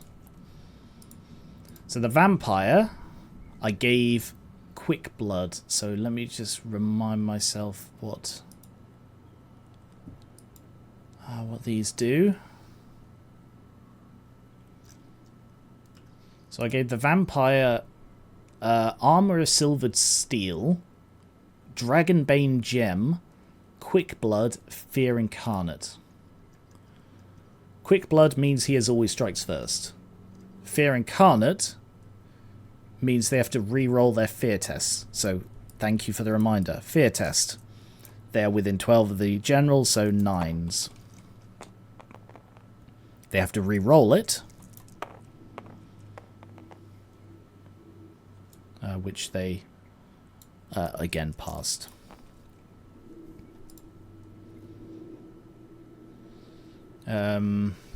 So it still has quick blood, which means he has always strikes first.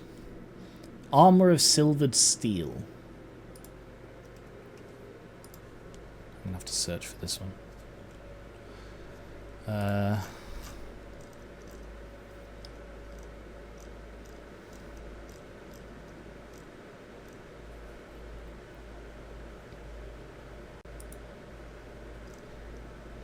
+2 armor save. That's pretty good. Dragonbane Gem, I believe, is a +2 ward save against flaming attacks, so that's not relevant here.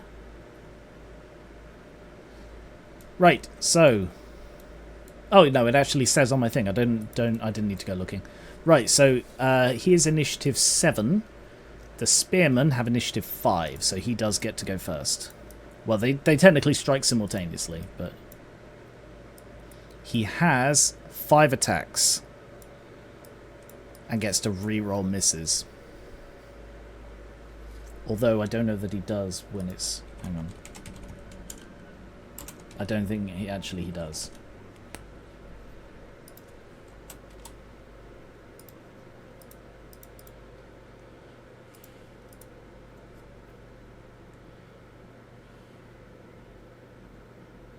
No, neither get to reroll. Okay. So, he is attacking with 5. He has a weapon skill of 7. They have 4. 3s to hit. That's rather unfortunate. 2 hits. He has strength 5. So 2s to wound. Yep, 2 wounds. Strength 5 means I don't believe they get any armor. No, that reduces their armor to 0, but they do get parries. Or they don't. I don't actually think they do, because like I looked into this, I was reading a thing and it's like, why would anyone ever not take spears? Because you can have a spear and a shield, or a hand weapon and a shield, and a spear gives you an extra bonus. The difference is that if you only get a parry save if you have a hand weapon and a spear. So the fact that they're spearmen who do not have a hand weapon means they don't get a parry save. So they lose by 2. Or they lose 2. So 1 and 2. He's lost no wounds, so I don't need to worry about the hunger. Any other things? No. So now they get to make their attacks. And I think... hang on. I should have done a... No, I shouldn't have. I should have done a challenge. Alright. I should have done a challenge. I was silly not to. The vampire wouldn't have gone for the challenge, but the champion would have. So let's do a quick challenge of Spearman Champion versus Graveguard Champion. So the Spearman Champion has 2 attacks. Graveguard has lower initiative. So he does get to re-roll his attacks. Weapon skill 4 versus weapon skill 3. So I believe that's 3s. Yep, 3s.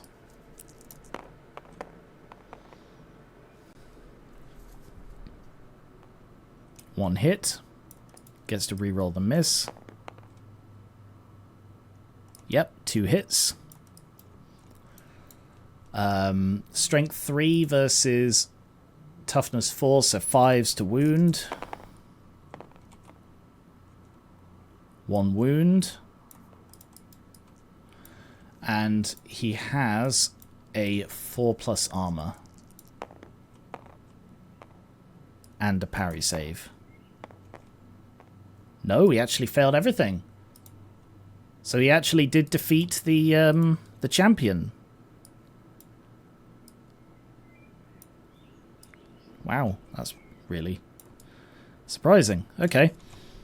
So that does still leave 9 of them to strike.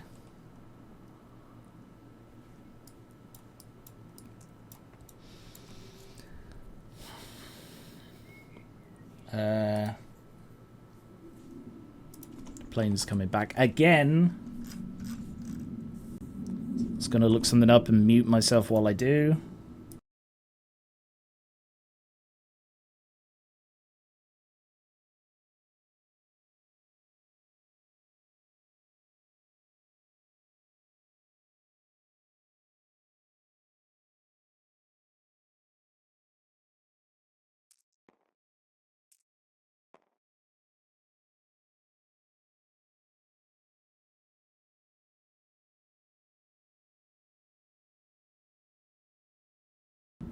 Hello.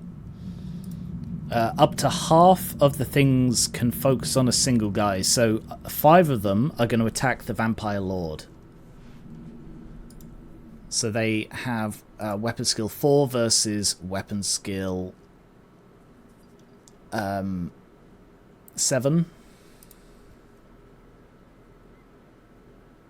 Wow, that's actually a 4+. I'm shocked. 1. Okay, that's unfortunate for them. Strength 3, toughness 5.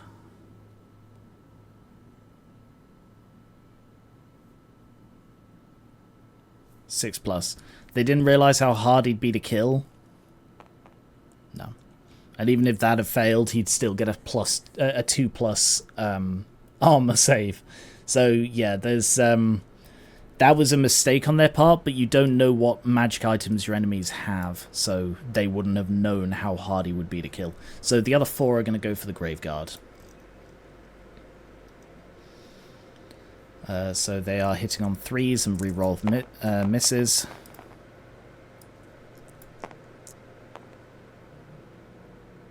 Yep, 4 hits. And strength 3, toughness 4, 5s to wound. 2 wounds. 4+ armor. 1 save, 1 wound in total.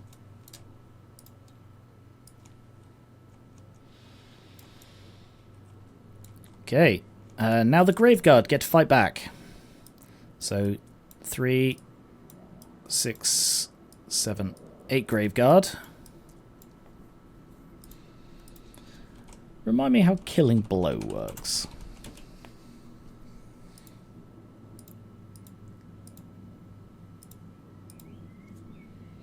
A roll of 6 to wound, so they still need a hit. So 4s to hit. 1, 2, 3, 4, 5. Apparently that's a 6. Now any of these as a 6 to hit are a killing blow and ignore armor. So strength 4, toughness 3, 3s to wound. No killing blows, but 4 wounds. Strength 4 reduces the armor save by 1, so they still get a 6+. 1 save, 3 wounds. 1, 2, 3.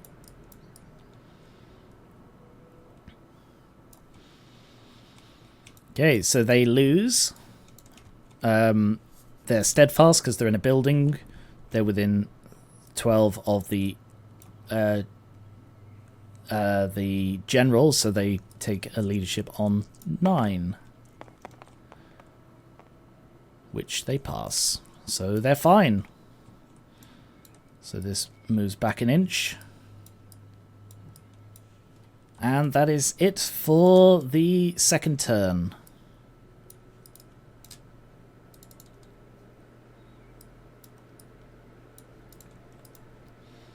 Over to the High Elves for their third. Start of the turn. Anyone within 6 inches, so the Crypt Ghouls. They're fine. Charges. 9, so they've got to get a 4. Sorry, they've got to get a 5 on 2 dice. It's going to go for it. A 4. So they actually fail the charge. So just like move 4 inches up. Oh, that's awkward. That's left them very vulnerable. Oh no. Lothern.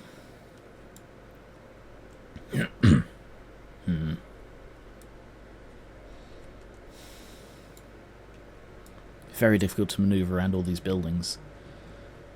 Yeah, suddenly this side feels very, very flimsy.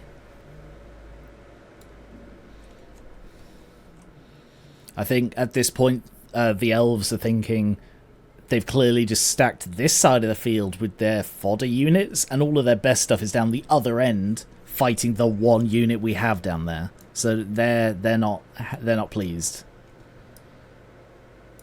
For the record, that wasn't what I did, but that's how it worked out.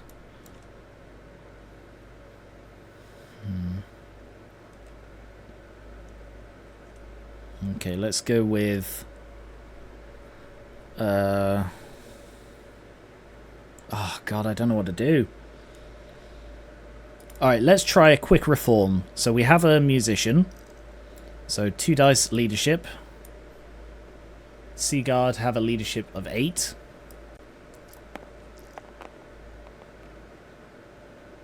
Which they fail. So they can do a normal reform. I just got my potato and pumpkin casserole out of the oven. It turned out pretty well. I hope you enjoyed that. That sounds unusual. Potato and pumpkin. Isn't that basically just what a sweet potato is?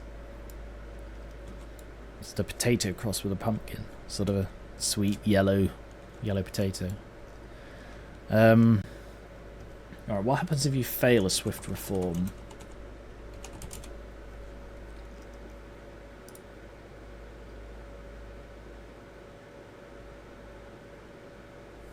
It's a normal reform instead. Okay, that was poor. That was a waste of their move.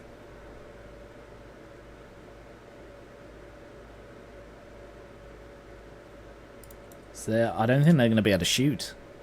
Oh no.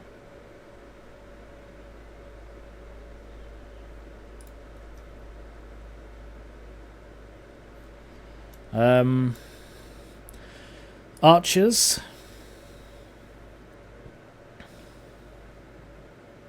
Yeah. I'm going to march the archers, and they're just going to occupy this building again. Because that stops the skeletons from getting it.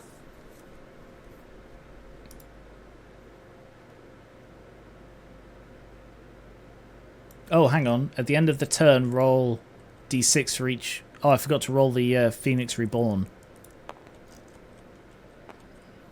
A 2. Dead embers. Oh, no, the Phoenix is gone. Okay. That's unfortunate. That Phoenix would have really helped. Okay, so they move back into there. This is suddenly feeling like it's turning against the elves. They fumbled their movements, and the center of the line is suddenly beset. Oh no. And the game is lagging a lot. I don't know how sweet potatoes were bred, but the combination works. Pumpkin adds a certain creaminess. The recipe is literally potato, pumpkin, coconut milk, salt and pepper. Wow. You know, I haven't had much in the way of pumpkin.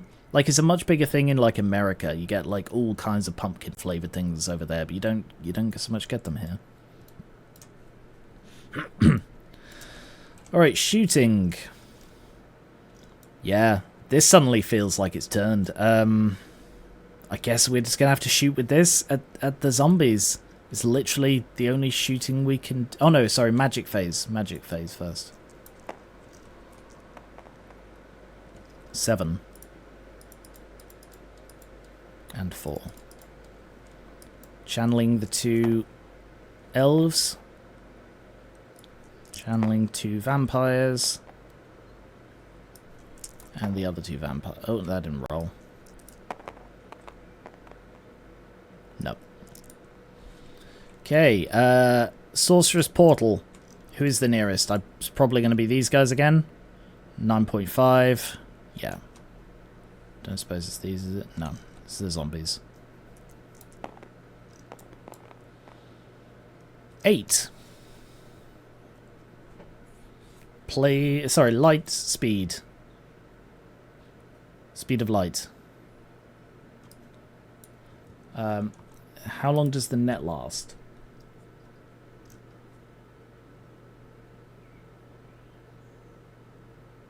until the start, so that's gone now.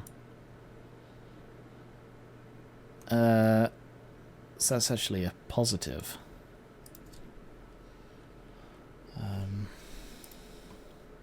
Weapon skill 10, initiative 10.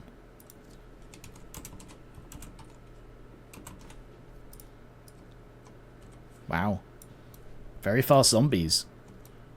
This portal has turned out to mostly be really good stuff. I was expecting it to just be blasting things left, right, and center, but it is not. It's mostly buffing.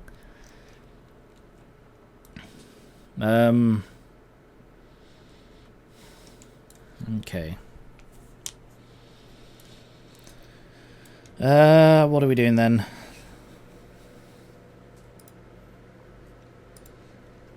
Quick reference. Can't use the magic missile while in combat.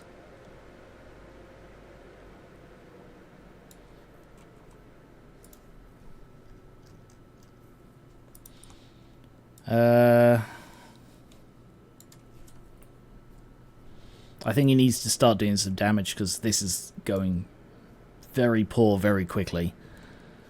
Alright, these skeletons are a problem. So let's go with Shem's Burning Gaze. With 3. Needs a 5. Oh, God! Oh, what is it with these elves and this magic? Every single one has been irresistible force. Alright, so that's 2d6. Because it's a light spell. 2d6 strength 4 hits. 7 strength 4 hits. So 2, 6, 7. Wounding on a 3. 1, 2, 3, 4.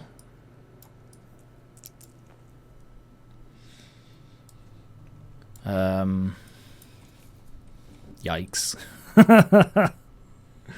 Yeah, this is going to go really, really bad for the elves suddenly, I think. So, they get a 6+ armor save. 1 save. 3 wounds.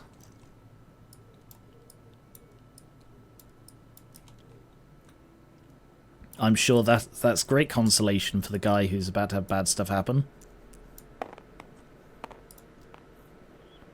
7. I swear I've rolled 7 for every single one of these. It's another detonation. Okay, 3 more. 2s to wound. Yeah, 3 more wounds. No armor saves.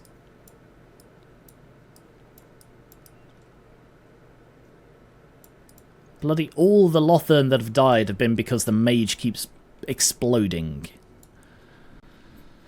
Okay. So he can't cast anything else. Dragon Mage. Literally the only thing he can cast is the Flaming Sword of Ruin.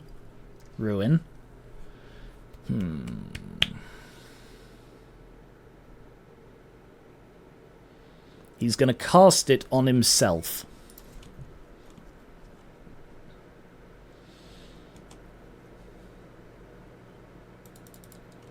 So I'm going to go with 4 dice, because I really need this to go through. 8+. I believe he gets a +2 to casting this, because of his abilities. So +2, +2 for the level. 23. He needs an irresistible dispel in order to dispel this. Which he did not get. Okay, Flaming Sword of Ruin.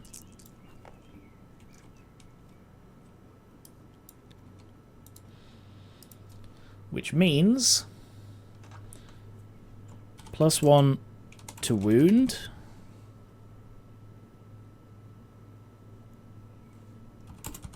Magical flaming. So he can now hurt the Hex Wraiths.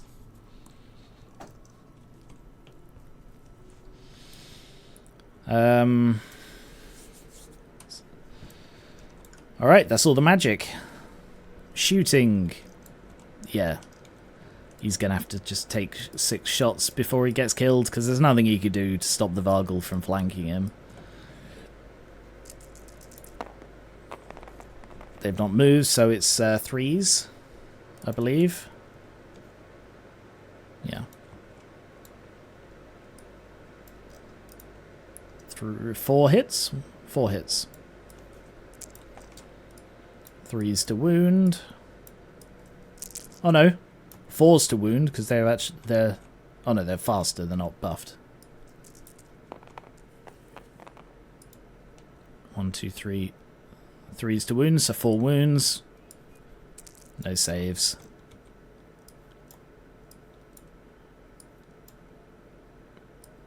These zombies have been a bloody arrow sink. Like, nothing has come from shooting them. Nothing has come from shooting them, and they've done nothing. They are just there to draw fire and look threatening. And they are doing it superbly. I don't believe they can shoot after reforming.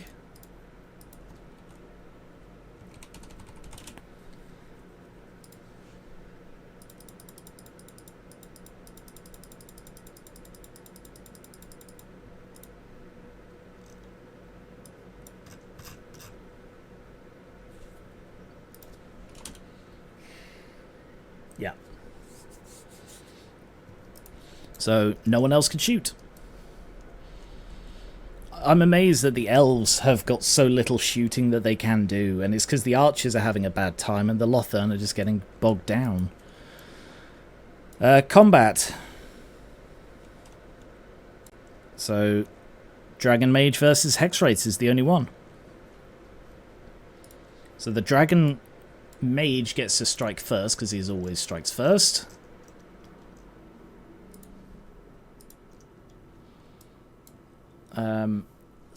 Let me just double check something.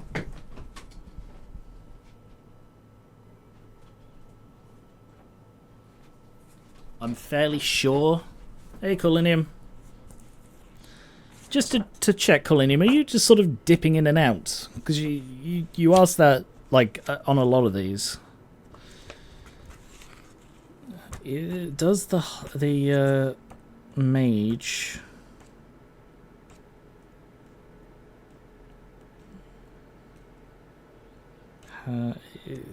yeah, hang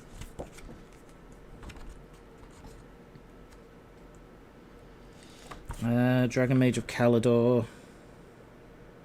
Yeah, just the mage himself has always strikes first. I thought that would be the case, but I just wanted to double check. So he has 2 attacks. Whose side are we on? This side. He has 2 attacks. Fear. Terror, never mind. He has 2 attacks. He gets +1 in the wound rolls.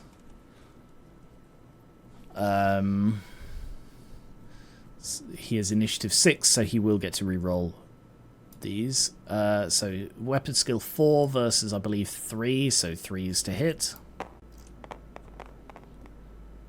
That's just poor, but he does get to reroll them. They're still pretty damn poor, man.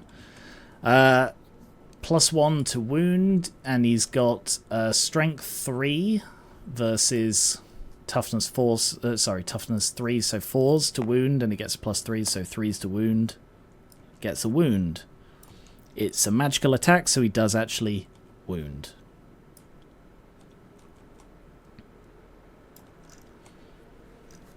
I should have challenged again, and I forgot.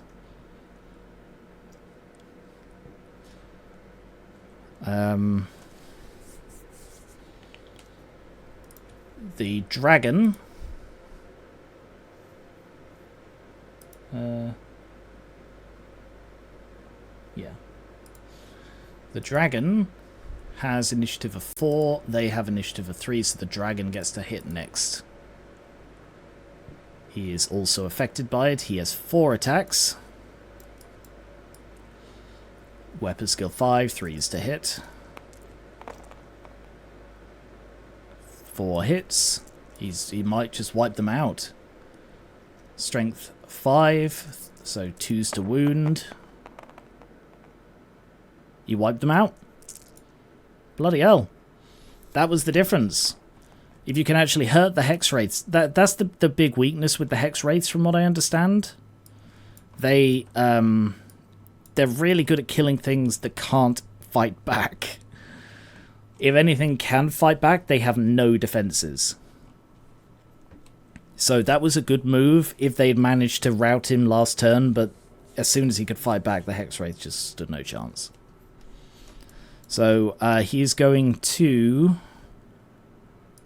reform 9. Oh no, he doesn't need to because he wiped them out. Sorry, it's not a pursue. He just won. Okay. Maybe they will stand a chance then. That was the only combat. Okay, charges. First of all, this is going to charge into the building again. These guys are... So they need to roll a 3 on 2 dice. Oh, hang on. They're within 6 inches of that. And they do get hit. For 1. 4 plus. Nothing. Okay, yeah. Now they get to charge.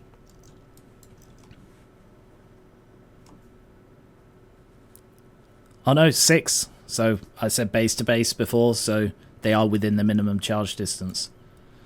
They are also mostly in the flank. So they do get to charge and have it be a flank charge.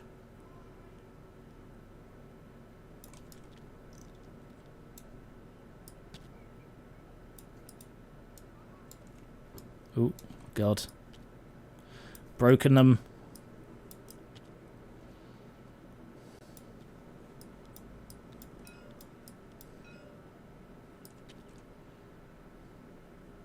Like so. Flank charged. So you get 1, and you get 1, and you get an instant 2 for charging in the flank. They've charged into there.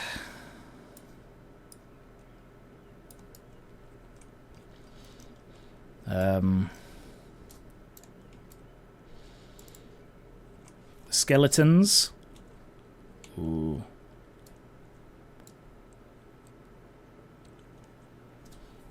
Sorry, back in a moment.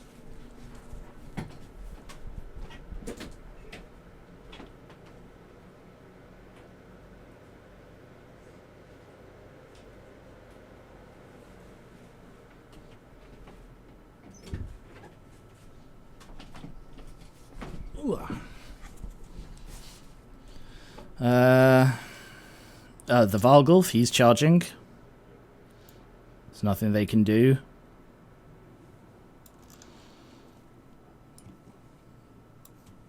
So I don't believe they count as having a flank though.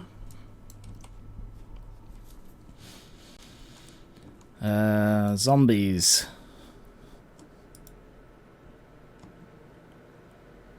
No. They are technically within charge distance. You know what? Screw it. There's like the worst that could happen is they stumble forward d6. Or 2d6. So I need 11. I need 11.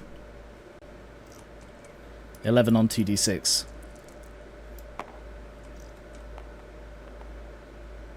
Oh, that was so close. But no. So they move forward 6 inches.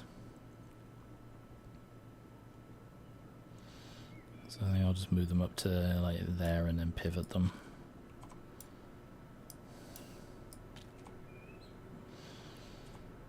Do they even fit? They don't, do they? They don't bloody fit through this gap. Yeah, the models do, but the trays don't. I don't know why it doesn't like this end, this corner. So bizarre. I'm just going to put it there. Whatever.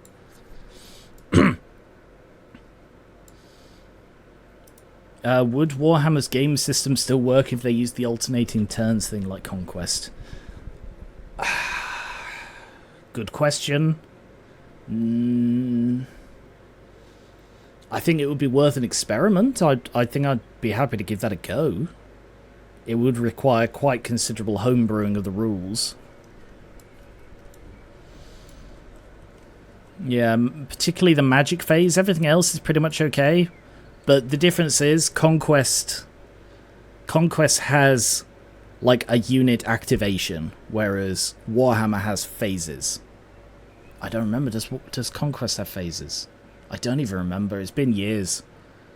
Like the last battle report I did on Conquest was like 2020 or 2021, and that was the last time I played it. So it's been a very long time. They're actually going to stand and shoot as a charge reaction. It could be a tabletop video. I could, yeah, alright. Challenge accepted. I will look into it. So, 9 of these. 1, 2, 3, 4. 1, 2, 3, 4, 5, 6, 7, 8, 9. So they need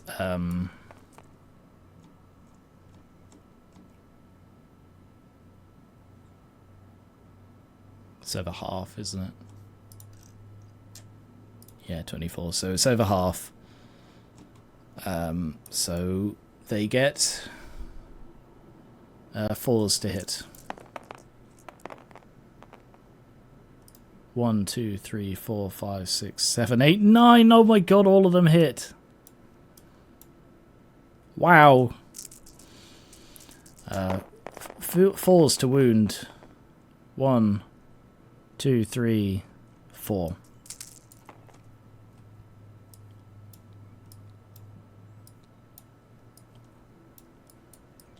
That is why you don't recklessly charge. I do agree with you that Conquest rules are more realistic and fair to both players. Yeah, I think I said it in one of the earlier ones, that it's probably the biggest criticism of Warhammer's, both Fantasy and 40k, oh god, I pressed space, both Fantasy and 40k, that the person who goes first could just wipe out a large portion of the enemy army before they get to do anything.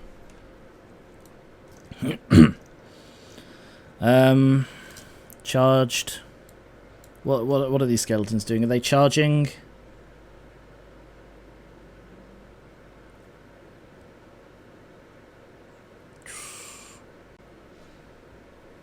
Yeah.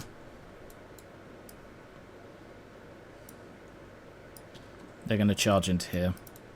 So they get standard shoot as well.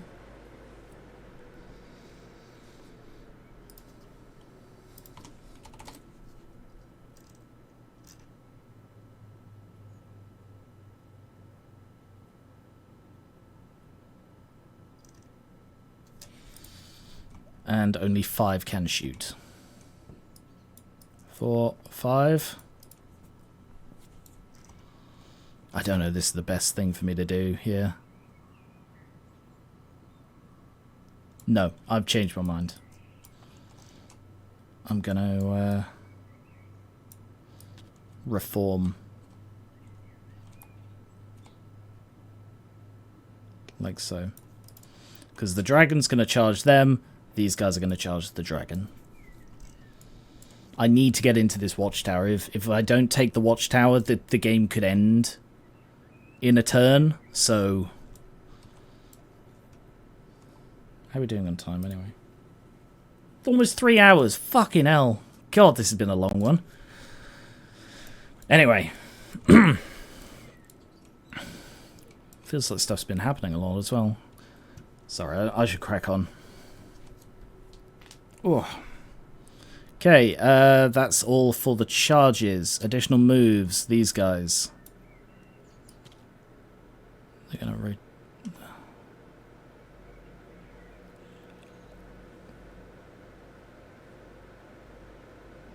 1, 2.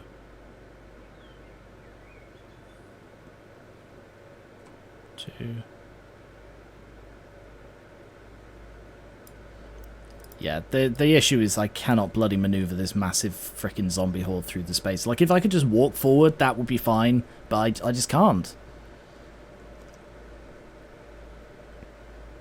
So, one of my entire, like, hordes of units cannot get anywhere near the battle line because of the buildings.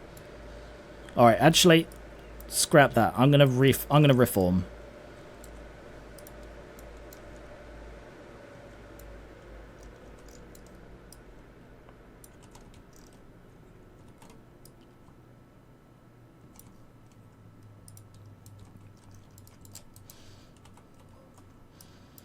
So I'm going to just reform the entire bloody unit. So I'm just going to place him there as a placeholder.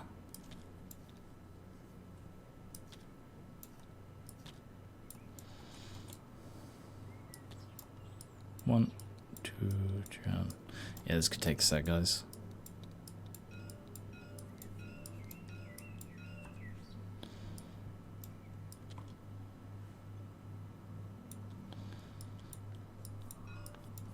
But yes, I guess while I'm doing this, I can talk about the Conquest Warhammer crossover thing. If I was to try and mash those together a bit, or not mash them together as much as create the alternating turn thing, the main issue is stuff like, how do you do the magic, the Winds of Magic? And I guess they would need separate Dispel and Power dice in a turn. And then they get to share it across all the ones as you go through the activations. That's probably the best way to do it.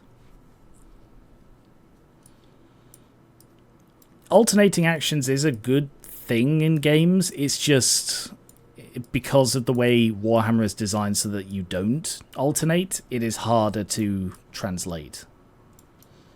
Right, so 6 across. Come on. Come on.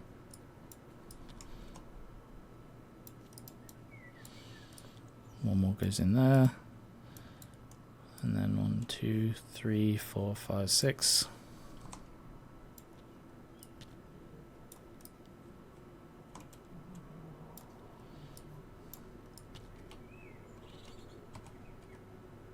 I don't have enough of these.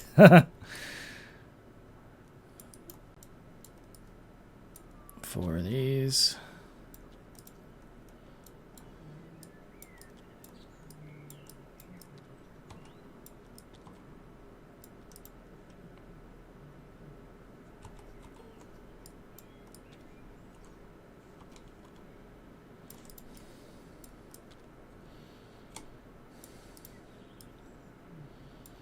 There. Still a huge bloody unit. But now technically able to march through the space.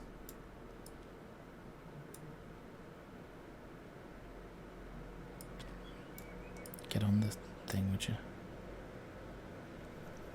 Ah! There. Okay. That wasn't awkward or anything. Imagine having to do that with actual models. Okay. So that's all the moves. Magic phase.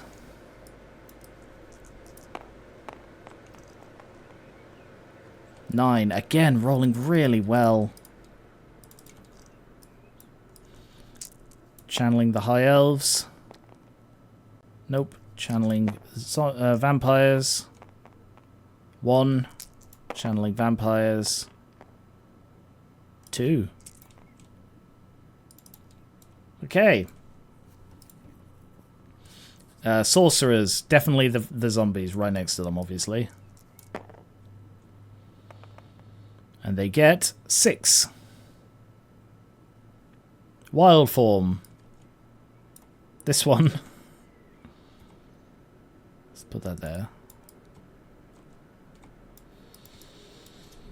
Not that it'll matter, because they're not going to be in any combat, but they might be shot, I suppose.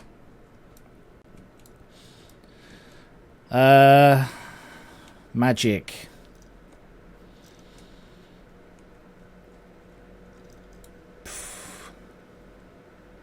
No, he's just within his own. Alright. 2 dice on, for that guy, Invocation of Nehek on standard roll. Succeeds. He's not going to try and dispel it. So they gains 2d6 plus 1 zombies. 10 more zombies. This is what happens when you don't try and dispel this stuff, man. By man, I mean me.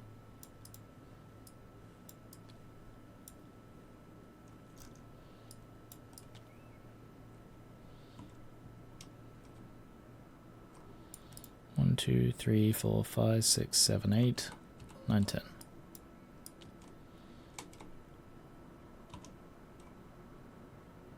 I think it's just literally just a whole extra row. Oh my god, it's crazy that it could do that. And if these zombie units, because the point of these massive, quickly regenerating zombie units is you use them as what's called a tar pit. So like if I had these zombies in combat with this dragon mage, it would never be able to move again. Same with this. If I can get them into combat with the Lothern, they just would never be able to move. But the problem is, this house has made it so that these zombies, in 3 turns, are still right next to the starting. So it's so irritating. This one house has stymied the entire zombie strategy. So the skeletons got through because they're a smaller, tighter unit, but the zombies, I built them so wide to make use of their numbers, but it just meant that they could not frickin' move. So that was this guy.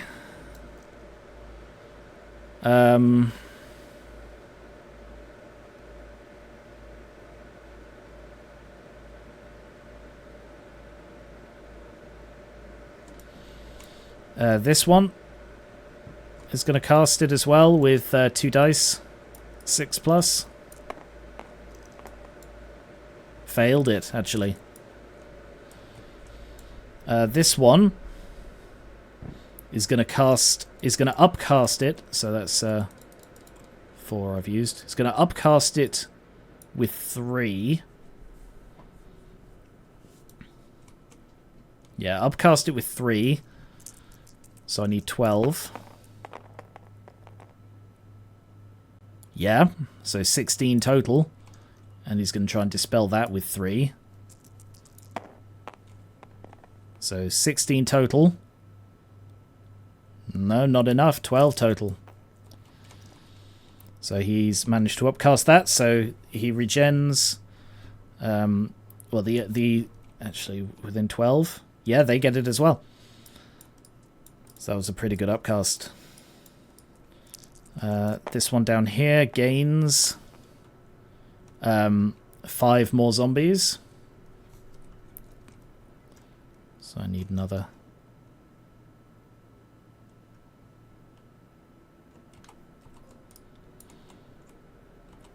One, 2, 3, 4, 5. God, this thing lags so freaking much. It just hangs.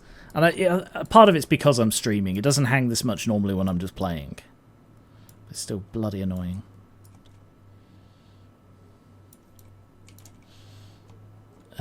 This one is within 12, obviously. So they gain also 5. Yeah, like it's not lag as in, you know, it just means the game just freezes. Hang is just another synonym. So like it's not lag in the sense that everything's running slower, it's that it just stops moving. Yeah. And now on his own as well, and it can go beyond its starting. 6. How many skeletons have been lost? 3, 4, 5. So he gains 6.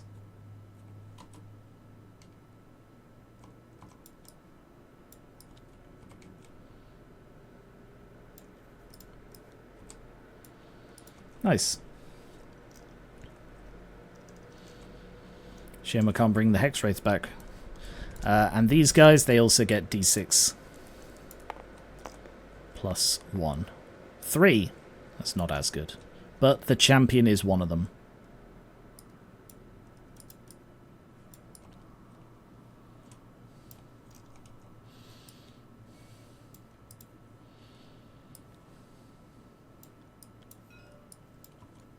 Oops.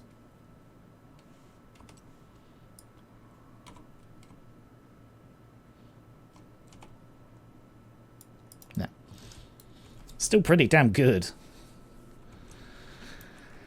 Okay. And then... yeah, it's probably not even worth him using it to bring back one Graveguard.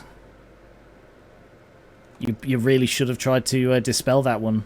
Or you tried to and didn't roll well enough? Yeah. I think that's what... yeah, I think you tried to. Alright. I'm really liking this invocation of Nehek spam that I have. That's a really fun strategy. Okay. No shooting. Combat. Let's go with this one. So they actually need to roll a terror check. So they have a leadership of, I believe, 8. Yep. And they pass it. So fear at the beginning of the combat, which they fail. So they're hitting on weapon skill 1. They do get to strike first. There are 2 of them. So they have weapon skill 1 versus the Vargulf, who has weapon skill 5, so they're hitting on 5s. With 1 hit. Strength 3 versus toughness 5. 6 plus to wound. No. What is hatred? It's the dark parody of what is love. What is hatred? Baby, don't help me. Don't help me no more. Let's have, let's see. Rerolls all misses during the first round of combat. They also have Bestial Fury. Counts as having no rank off. Oh, yeah, that's fine. So I reroll misses in the first round with the Vargulf, who is almost certainly going to wipe them out. Just to let you know. So he has 5 attacks. 4, 5 attacks. 3s to hit.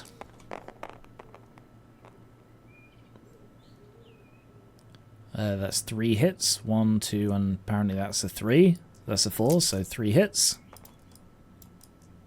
Oh, I do get to re-roll because of hatred. 4 hits. They are strength 5. So 2 plus to wound. There, that's what I mean by the bloody hanging. It just freezes. Yeah. They get no armor saves against this. So yeah, that's wiped out. And he is just going to overrun. Does it get to overrun? I think he can just choose to overrun. 7 inches.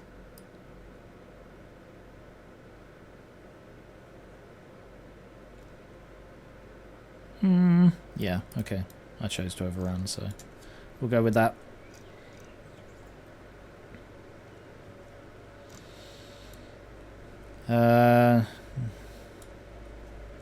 Detonate again. Let's go with the Crypt Ghouls, against the Phoenix Guard. This is actually a pretty bad matchup because... Oh no, they've got poison attacks. I thought they had regeneration. They don't. So the Phoenix Guard. They have 1, 2, 3, 4, 5. Sorry, 1, 2, 3, 4, 5. Yeah, 5. 6. I've got 6. I can count. I've got 6. Caradrine is going to challenge. So I will accept that challenge, the Crypt Ghoul.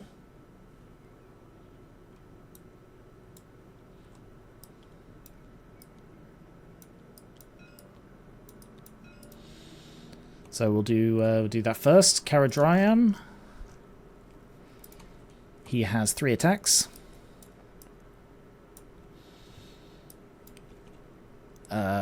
He also has the Phoenix Blade, so he has multiple wounds and +1 strength.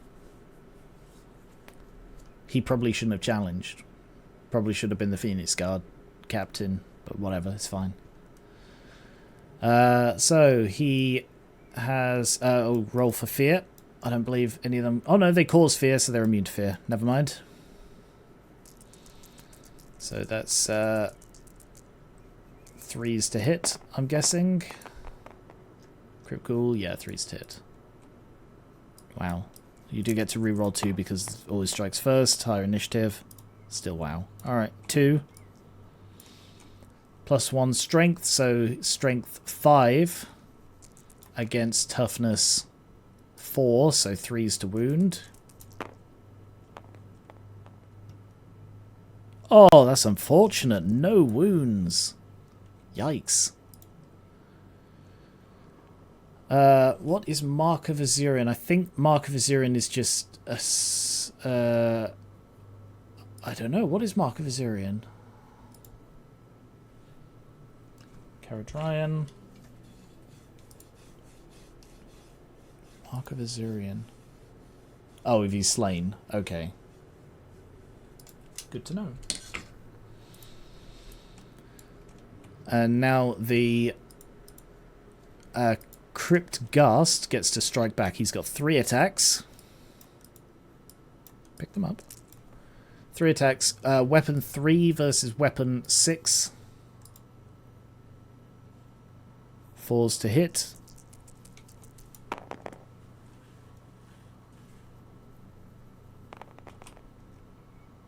Oh my god, wow. Okay. Nobody wins that then. So it's just the rest. So 1, 2, 3, 4, 5. 5 Phoenix Guard. None of which are the champion. They have 1 attack each, so 5. Weapon skill 5 versus 3, so 3s to hit. 4 hits. Strength 4. Sorry, strength 3. I'm looking at the wrong thing. Strength 4. Toughness 4 falls to wound. Unfortunate. 1 wound. But the Crypt Ghouls get no saves.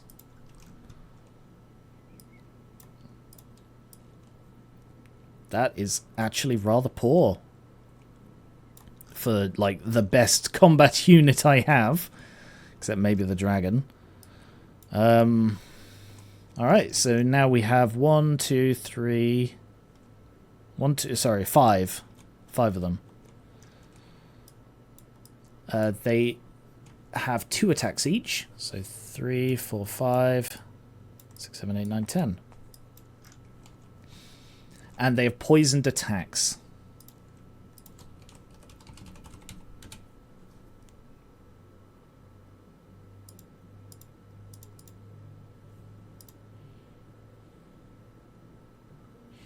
Meaning a roll of 6 to hit is an automatic wound.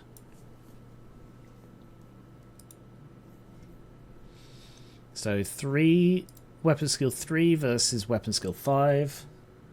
Falls to hit.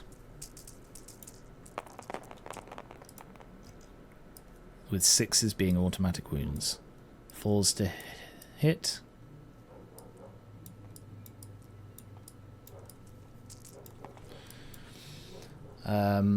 They have strength 3, toughness 3, falls to wound.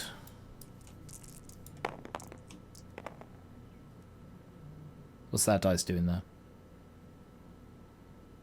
Oh, I guess that was another hit, because that's a 4, and I needed 4s.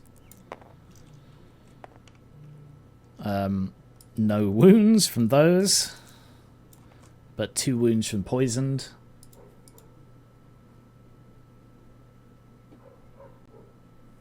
But they do get an armor save, which is 5. Yeah, so 5s. 1 save, 1 death.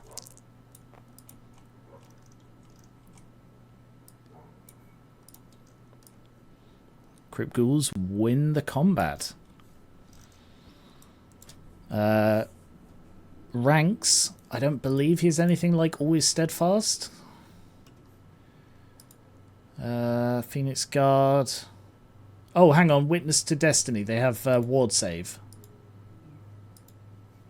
Witness to Destiny. They have a 4+ ward save. So the one dead guy has a 4+ ward save, which he passed, so he isn't dead.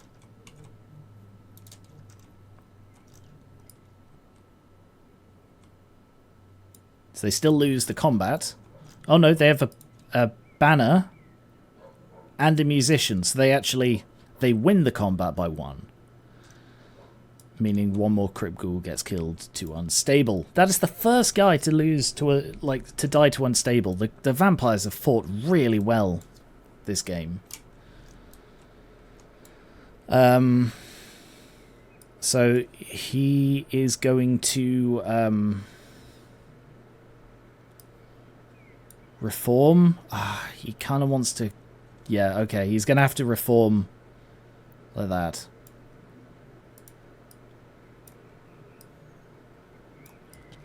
To get them into combat, because he needs to wipe them out if he wants to move on. So he's going to have to put some effort in. Okay. Watchtower fight. Vampire goes first. Any challenges? Yes. The spearman is going to... Is the champion dead? No, the champion's alive. He's going to challenge, and the Graveguard champion, who is alive again, is going to accept.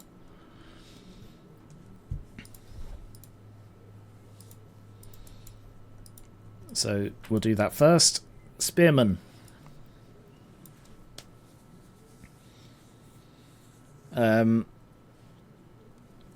He is going to strength. Sorry, fear test first of all. Couragean's right there, so 9. They pass. Oh, they have to re-roll because of fear incarnate. They pass again. Champion, so he has 2 attacks. Weapon skill 4. Weapon skill 3, so 3's to hit. 1 hit.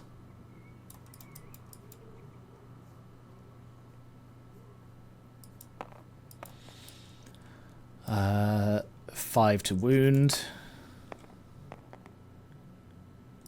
Failed. Graveguard, 2 attacks. Fuck's sake. 4's to hit. Just realised he probably could have re-rolled and miss. It's okay there. So we got 1 hit. And 3 to wound. A 6 gets no armor save. He's a wound. Strength 4, reducing his armor save to a 6. Which he fails. So they get 1, and the champion is dead. All hail the champion.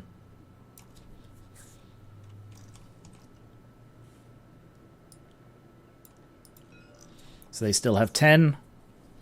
Or 9 now, because he's just fought. So, Vampire will go next. He has 5 attacks. 1, 2, 3, 4, 5.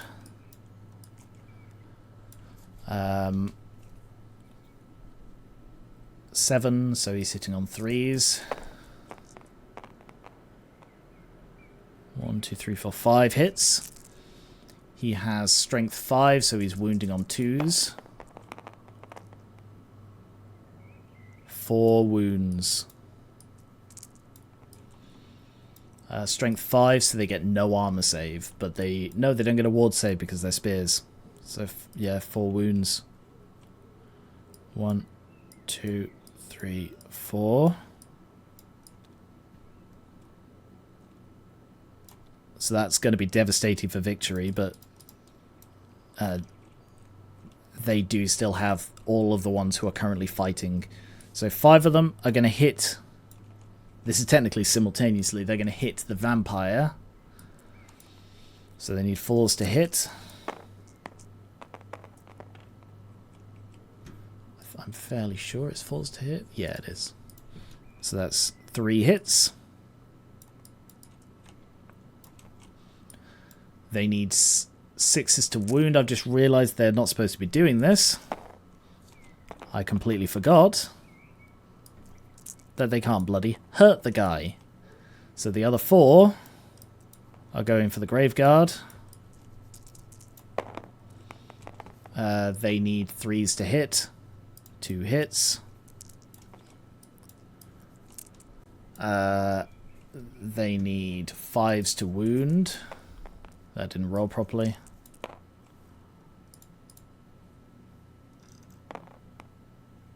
Yeah, 5s to wound.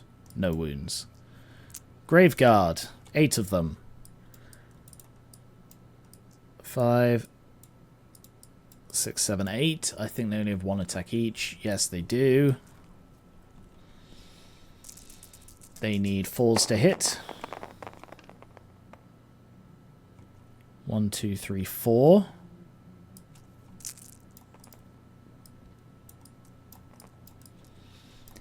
And they need 3s to wound. A 6 allows no armor. 1 wound, 1 killing blow. So 1 more is gone regardless.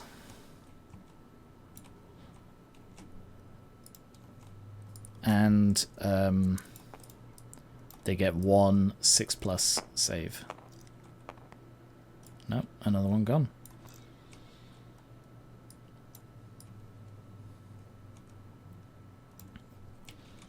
Okay. They win the fight, obviously, because they've done nothing in return. So they do still take... They are still steadfast. Caradrin is still there. So they do... Oh no, hang on. First they do need to take a panic check on a 9, because Caradrin's right there. Oh, they fail the panic, though. So it doesn't matter about combat resolution. They just flee. So they get placed here.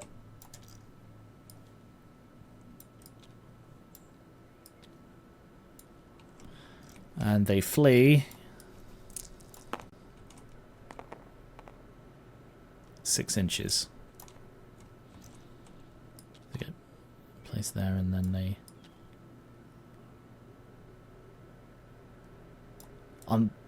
Like, there's space between there. These buildings have ridiculously big hitboxes for some reason. So these guys then occupy the building.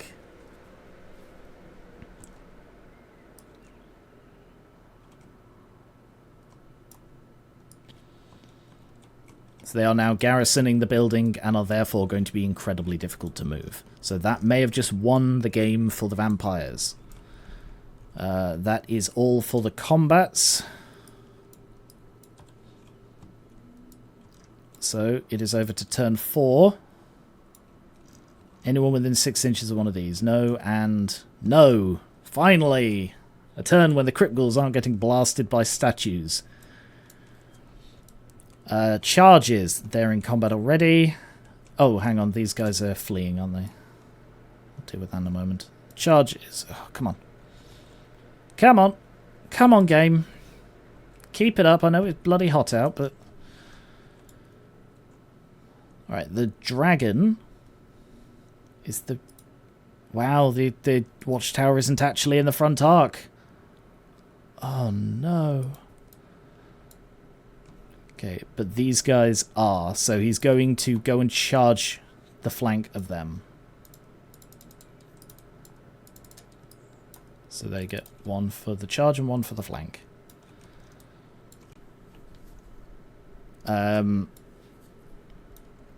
Anything else? These guys. They need a 3 on 2 dice to charge the rear of the skeletons. Yes.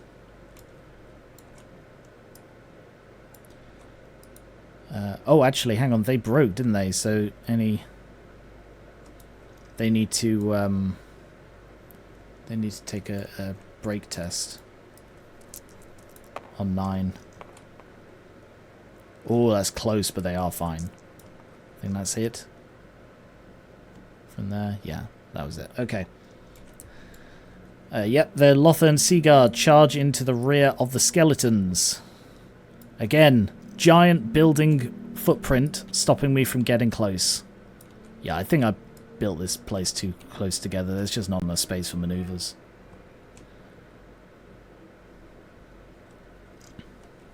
And I think that's it for charges. Spearmen, they have a leadership of... They are within 12 inches still, so on a 9, they recover. They are not going to reform. They are, because they're going to face this Vargulf.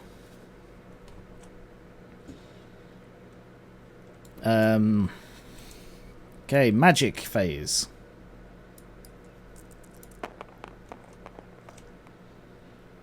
Seven, finally a decent magic phase for them. And 5. 2 elves. 2 vampires. Other 2 vampires. 1. Okay. What are they casting? Oh, this thing. Nearest one, still the zombies. And it casts 8. Speed of light. Bloody hell. Just buff after buff with these guys. Now that one might actually come into... No, it won't. It won't come into play. God damn. Okay.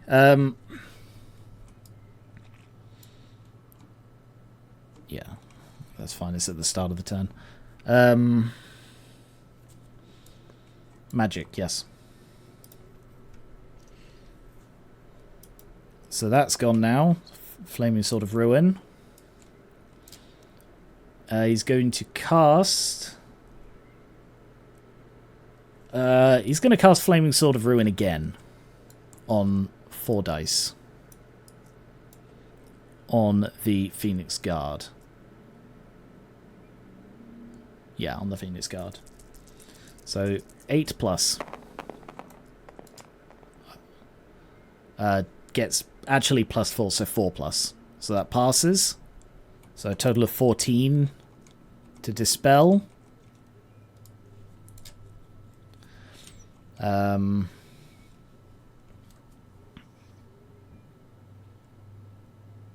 Yeah. Yeah, okay, I'm going to roll 4 to try and dispel that. Come on. 14. Bloody dispelled it with an irresistible dispelling. Nasty. Did that say Dragon Mage? Oh, hey, Ranta.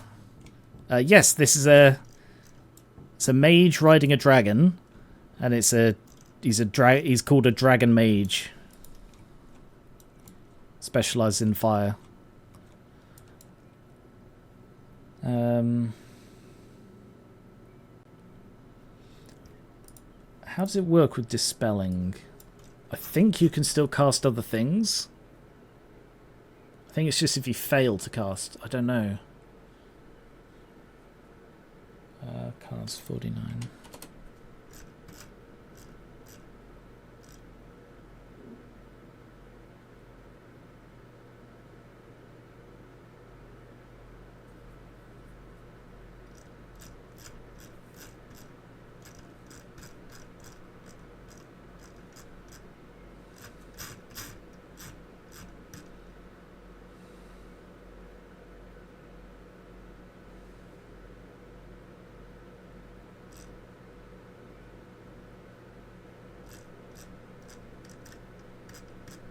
Nothing that says.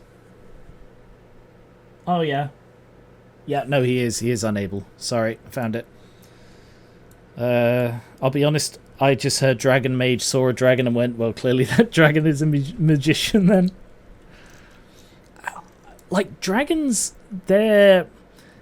In Warhammer, they're intelligent, but they're not... like, they're sentient, but they're not... like, they're not D&D levels of intelligent. You know, they are intelligent animals to the point where you have to convince them to help you rather than tame them as such. But then they can't speak or anything like that. I don't think there's ever even been a character dragon. Okay, so that one's done. That one can't cast any more spells. Cast that on 4 and dispelled it on 4.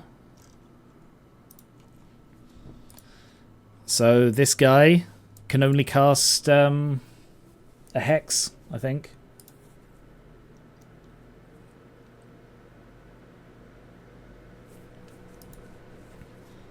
So he's gonna... Not that there really is much point to it.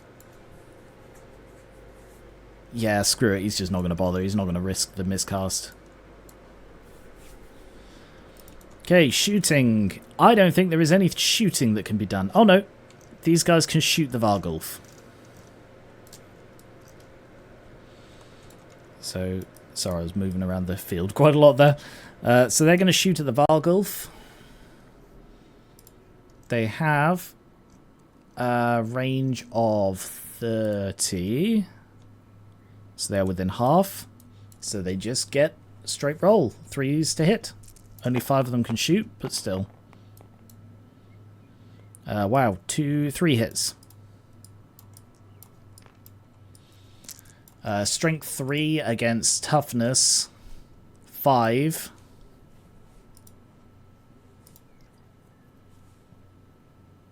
Sixes to hit. 6s to wound, sorry.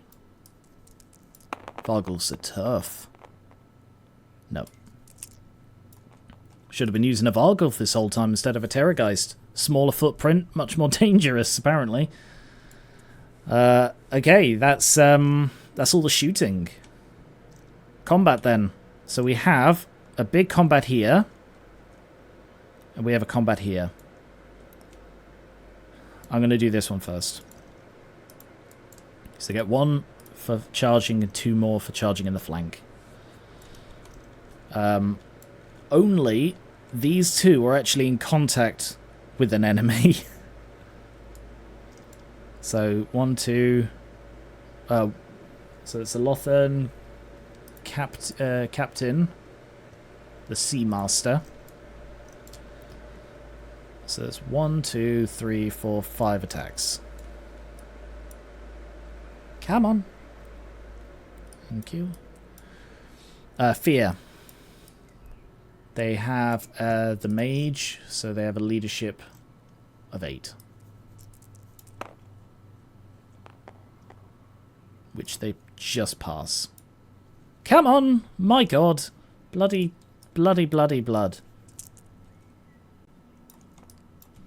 They have... Oop, didn't mean to zoom out then.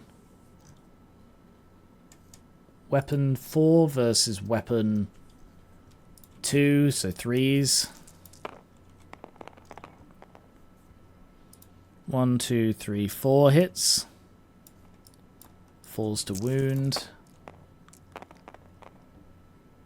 1 wound. He gets a 5+ save. He gets a 6+ parry. No. Okay. Good work. You killed 1 skeleton. I hope you are proud of yourselves. You trained for 400 years and you killed 1 skeleton. Am I being too sarcastic?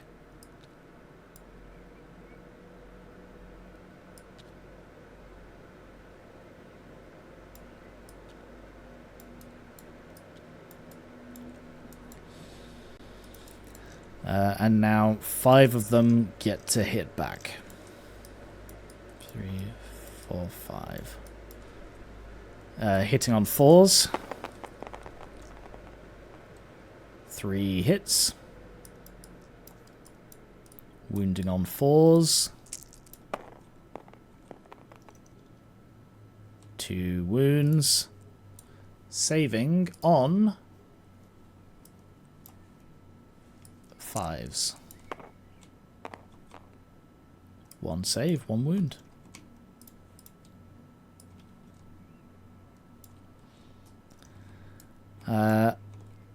Okay, so they lost by 3.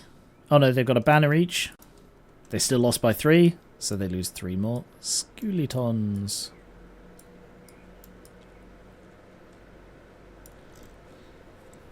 And they are going to try and reform to face them.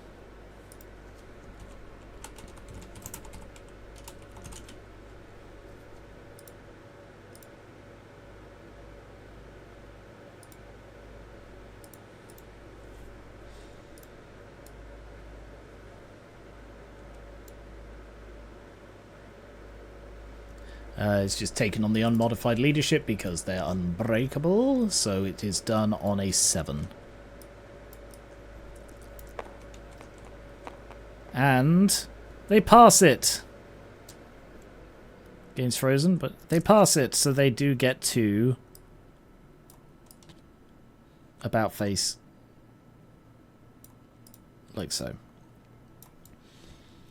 Okay, over here. This big scrum. And the thing is, no matter what happens here, definitely nice listening here while trying to debug RimWorld mods. Oh, I'm glad I could give you something to listen to. The advantage here is that it doesn't matter what happens in this fight. Because, like, we're in turn 4 now. The game could end at the end of this... at the end of the next thing. At the end of the vampire turn. So...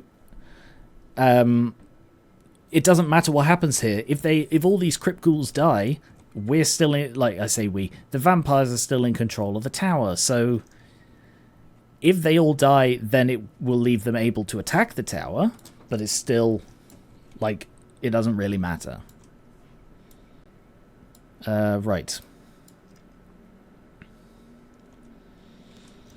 So who is striking first here? Caradrin is... Yeah, I'll just go round. They've all got always strike first. So, Caradrin first. He's got 3 attacks.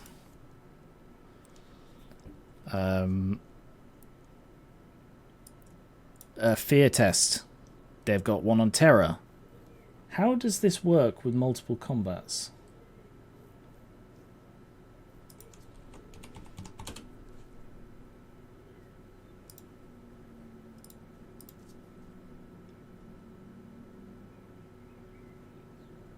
It's done by the unit, so they're fine, but they're also immune to it. Never mind, forget it, we're fine.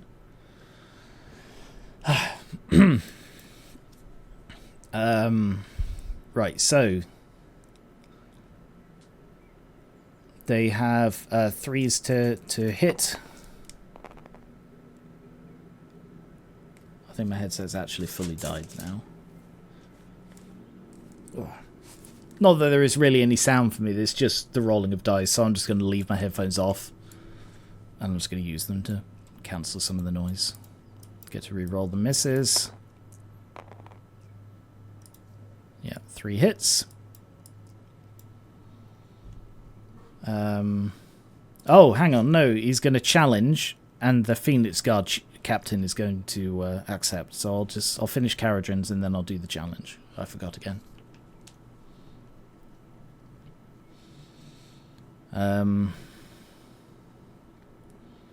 So that's 3 hits, strength 5, toughness 4, so 3's to wound.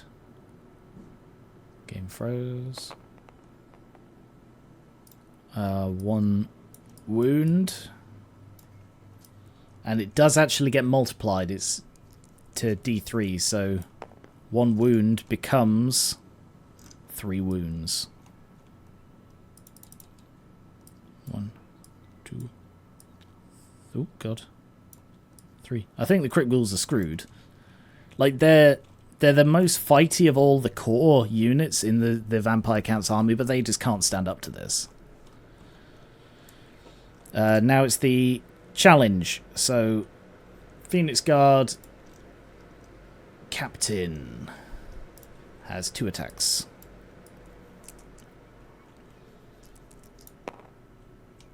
That didn't roll properly. 3 is to hit. 2 hits. Strength 4, so 4's to wound. 1 wound. I believe they only have 1 wound each. Yep, so he's killed the champion.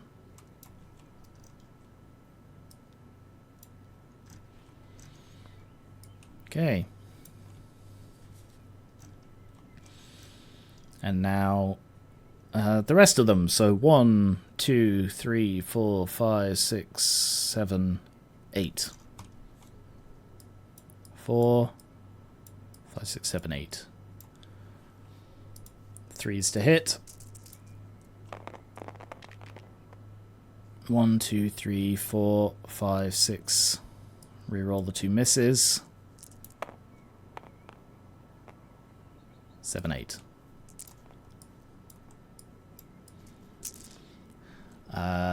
Strength 4, so 4's to wound. 1, 2, 3, 4, 5 wounds. 1, 2, 3, 4, 5.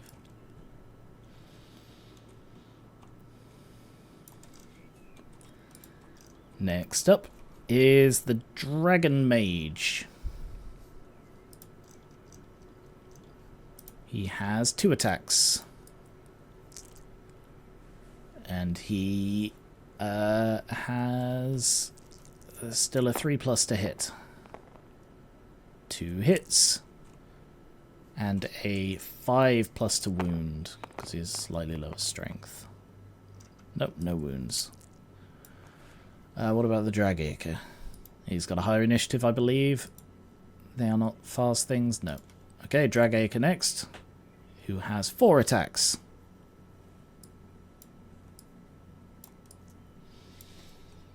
3's to hit. 3 hits. Doesn't get to reroll. Might have just narrowed down the issue. In your mods, good.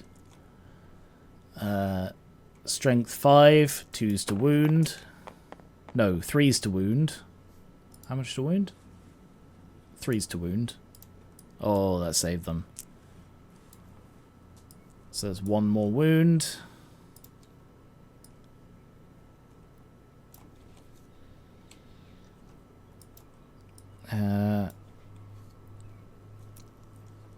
Anything else there?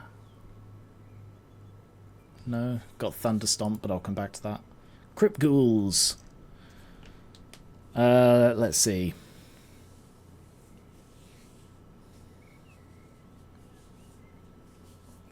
Four of them are going to go for the Dragon Mage. 4 of them are going for the Dragon Mage. Can 4 of them? 3 of them. 3 of them are going for the Dragon Mage.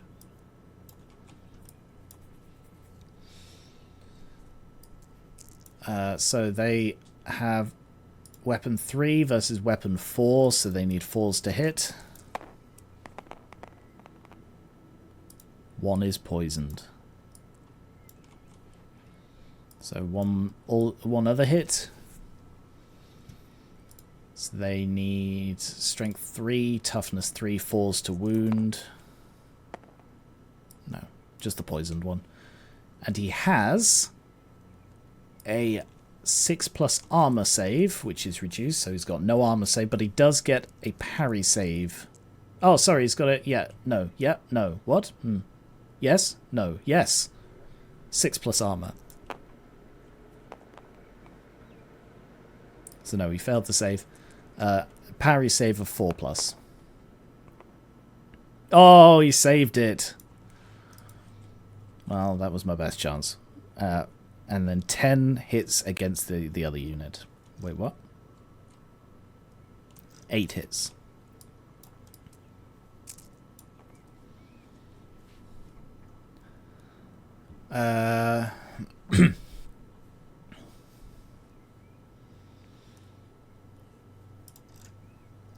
They have 5 versus... Yeah, so it's forced hit.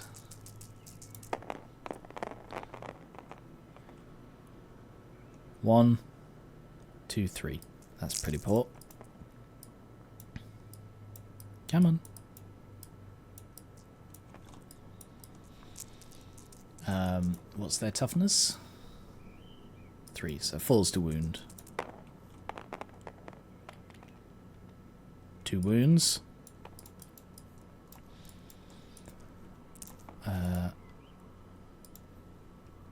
Okay, yeah, they're only tough to strength 3. 5s to save. And they also have Witness to Destiny, which I think is a 4+.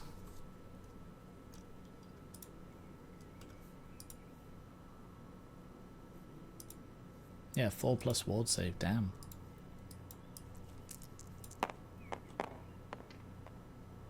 Damn. Completely untouched. So that's 1, 2, 3, 4, 5, 6. Oh yeah, one more for the banner. 7, 8, 9, 10, 11, 12. Yeah, they got bloody shredded.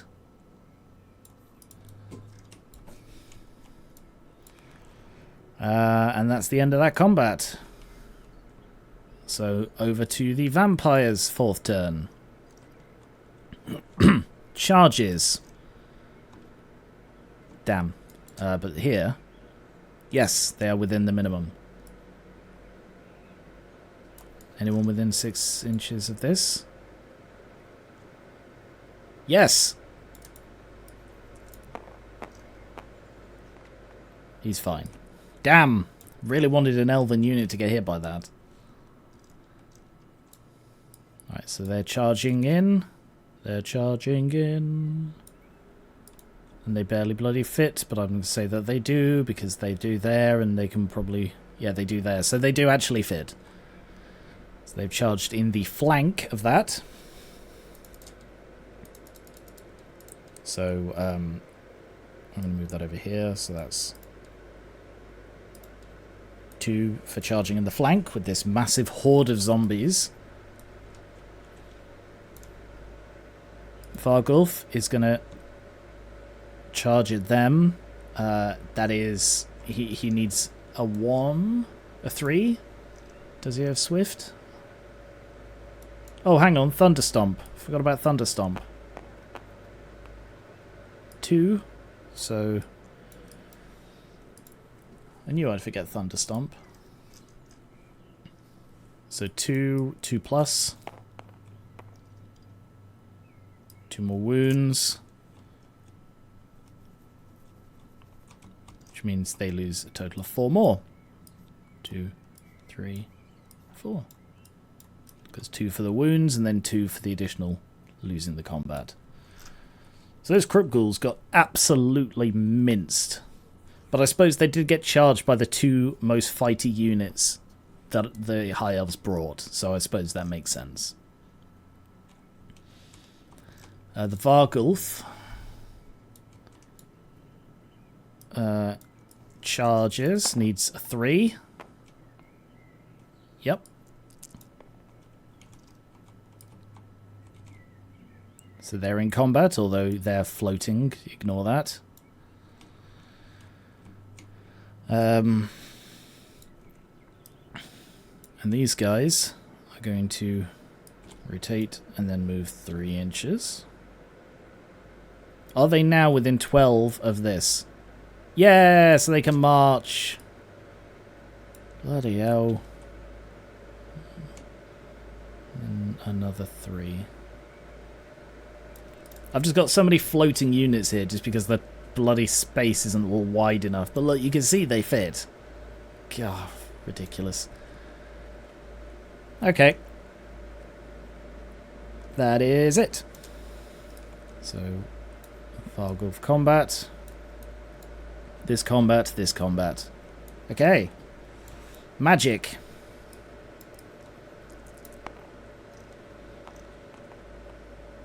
Seven. And 4. 2 elves. 1. 2 vampires. Other 2 vampires. No. Okay, and this thing. Zombies, obviously.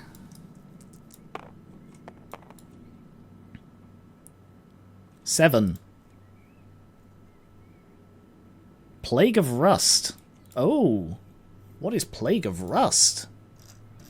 Finally, something that is different. What is Plague of Rust? I feel like it's a debuff. Armor save is lowered by 1 point for the rest of the game. What, the zombies that don't have one? Oh no! How terrible. It's going to ignore that then. Anyway. Magic then. So let's go with they're within 6 of those. Within 6 of those, so this Necromancer, Invocation of Nehek on 2 dice, 6+. Yep, so 8 total. He's tired of letting these through, so he's going to try and dispel that on 2. So they need 8 total. They dispelled that.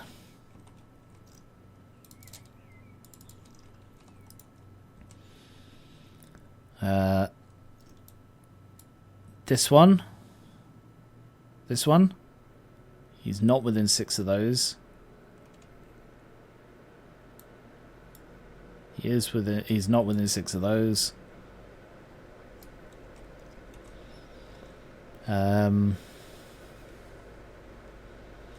Yeah. Invocation of Nehek on 2. Skeleton. 6 just made it. Dispel that. Yep. Dispelled. And now he's going to cast... Vampire's going to cast it on 2 dice. He's going to cast it on 3 dice. Going to upcast it to 12. Managed it. Literally impossible to dispel with 1 dice.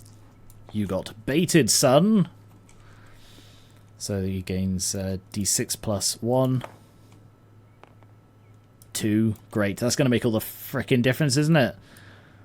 Oh no! Would you look at that? The crypt ghouls, they're climbing back up. Oh, how many of them? Oh, it's the 2 that just got stomped to death. I think we might be okay, sir. Are any of these dead? Yes. 1. So he's comes back.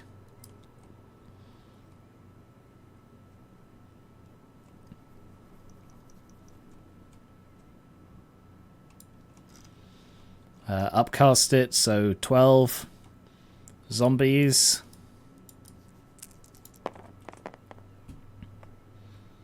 Gain 7 more zombies. Just gonna borrow this and add them. 1, 2, 3, 4, 5, 6, 7.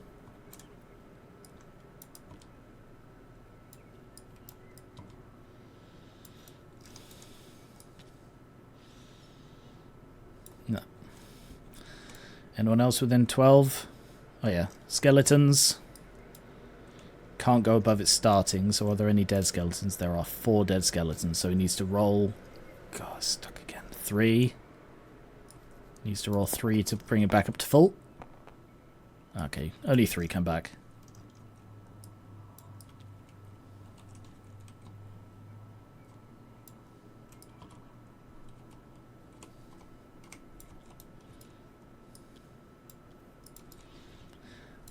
Anything else within 12? These aren't, are they? No. Okay. That was a pretty effective resurrection. No shooting. So, combat. Let's do this big scrub here. So, challenges.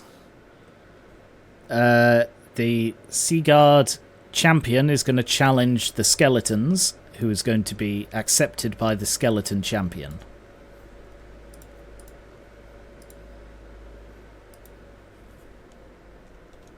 So the Seaguard champion... Oh, fear. They're not within thingies, so it's on 8. Oh, they fail it! Bloody finally. Okay.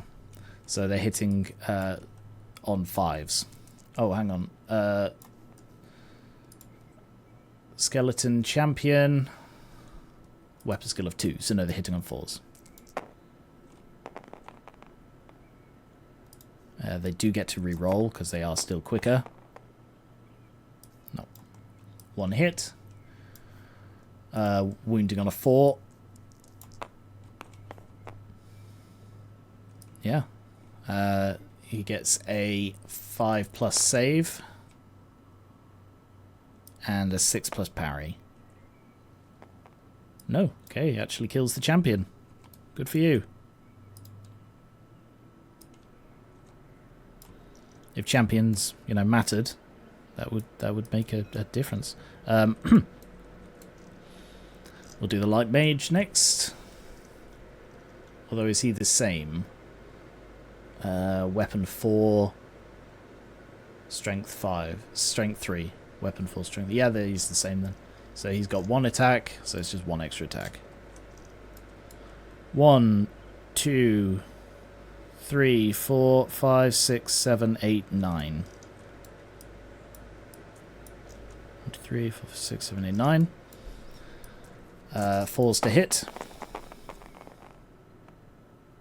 1, 2, 3, 4, 5 hits. They do get to re-roll. So I'll re-roll the 4.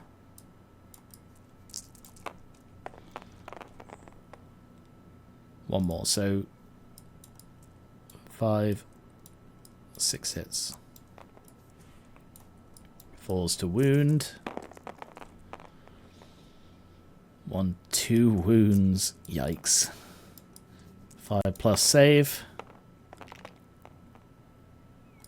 6+ parry. 1 wound total.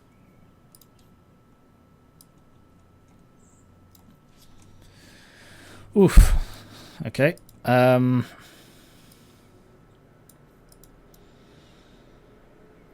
then they've got 2 against the zombie unit. So I remembered that I can direct my attacks against the necromancer, so they are going to do that. They are also hitting on a 4. 1 hit. They can re-roll. No. 4+ to wound, I expect. Yeah.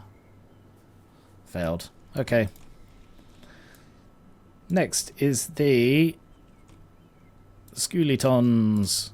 So we've got 1, 2, 3, 4, 5, 6, 7, 8, 9. And then the Necromancer is slightly higher weapon skill, but it doesn't make a difference. They're both 3 to hit. Strength 3 as well, so I may as well just chuck his in. Okay. So 10 hits. 3, 4, 6, 7, 8, 9, 10. No, 10 attacks. 3s to hit.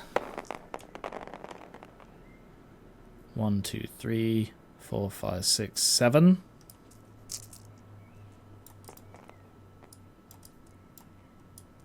Fours to wound.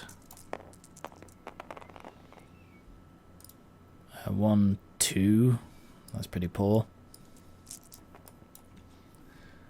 And they get a 5+ save, and that is it.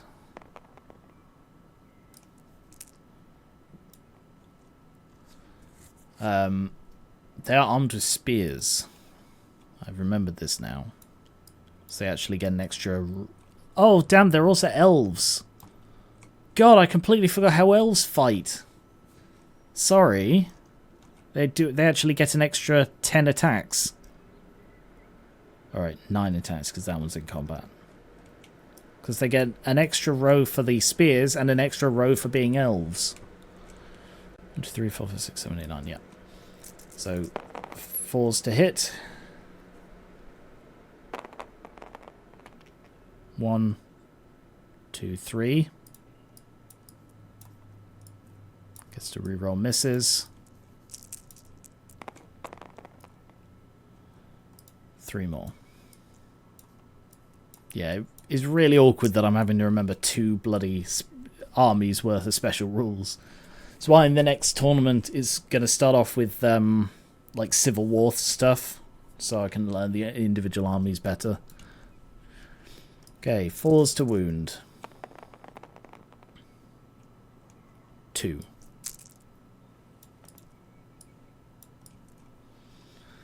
And 5+.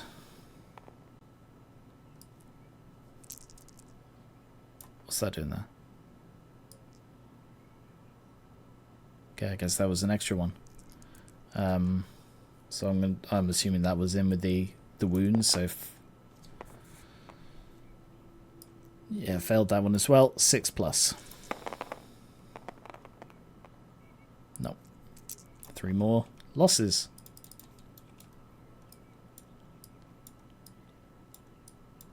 They may win this. Zombies. So the Necromancer actually gets to strike separately. So he's 3 to hit, 4 to wound,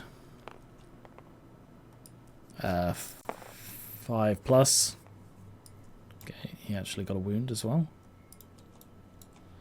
Have I removed other ones? Did I forget to? No, I haven't, have I? That's the first Lothern loss. Oh no, 2 more there at the right angle.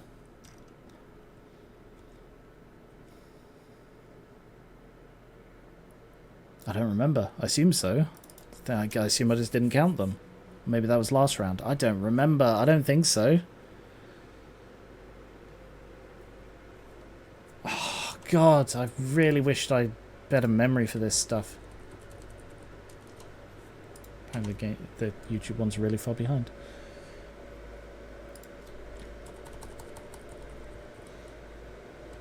I just need to see if it started this combat with 3 on the back rank.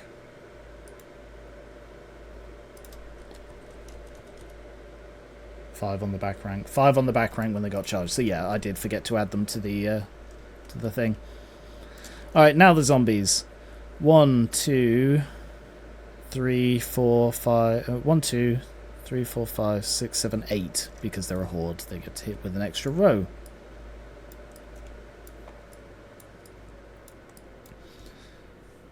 So they have... they're hitting on 4s. 1, 2, 3, 4.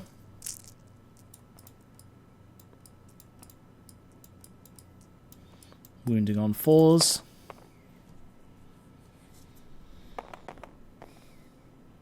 Oh, come on, guys. Fucking zombie curse. Just roll 1s and 2s constantly. There's a banner each. And there's a believing musician each. So yeah. No winner, no loser. Vargulf. I really thought that would, completely bogging them down, but it just wasn't enough. Still need that hammer blow. Vargulf. So the spearmen fight first. He's in touch with 4 of them.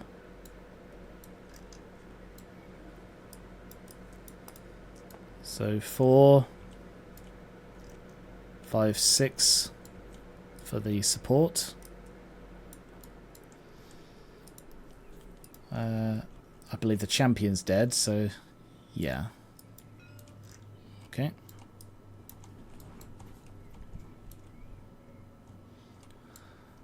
So they have... Oh, Fear. Actually, is he a terror? I think the Vargulf might be a terror. Vargulf is a terror. They need to take a check. Which they passed. And now they take a Fear. Which they fail. So they have weapon skill 1. So they're hitting on 5s. They do get to reroll though. Wow.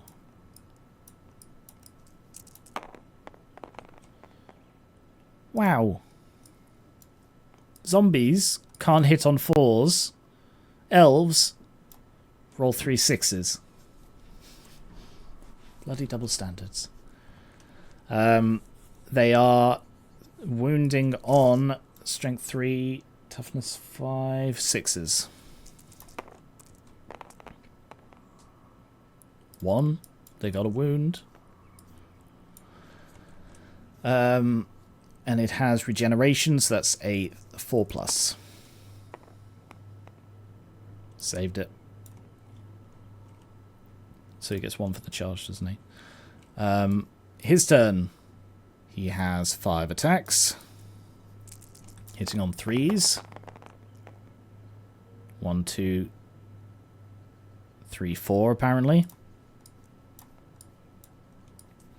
Wounding on 2s. Gets to re-roll. Oh, is hatred a roll to hit or a roll to wound? It's a roll to hit, so I get to re-roll the one he missed. That was also a hit. And this is the rolls to wound, so 2+. Yeah, so 4 wounds. Strength 5 to take away all their armor saves, so they lose 4 guys. 1, 2, 3, 4, 5. No, 4. 4 guys. They do immediately have to take a panic test because they've just lost half their bloody guys. So on an 8 or a 7. Doesn't matter, they failed either way. They break. And they flee. 3 inches. The Vargulf will pursue. And kill them all.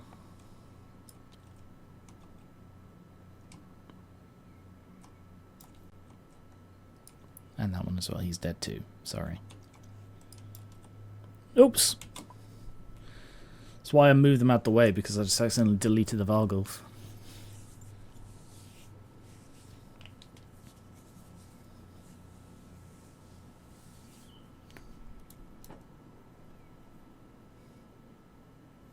Game's frozen while it's undoing. Okay. Undid it a little bit too far, but oh, bloody hell.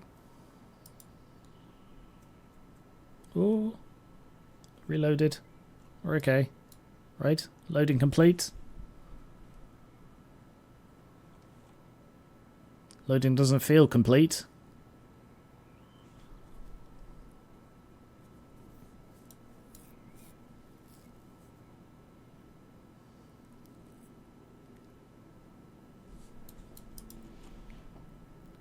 Game is frozen. Wait for game to respond.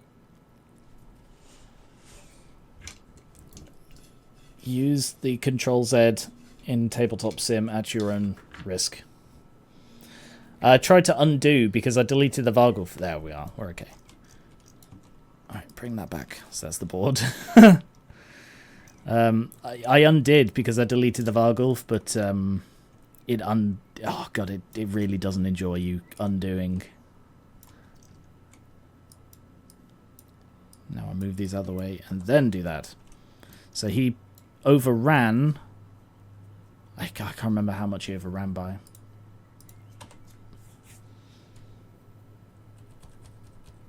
Let's have a look-see. Loading.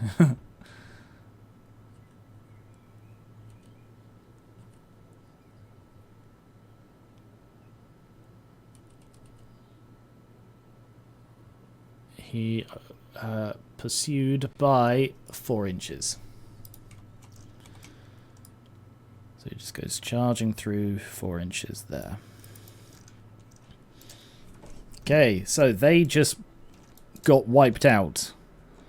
So the archers need to take a panic test.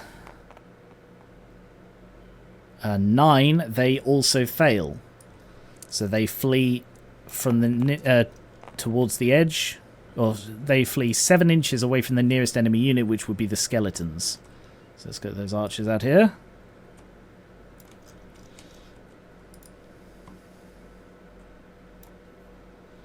So they get placed here, and then they flee 7 inches away from the nearest enemy unit as soon as the game catches up.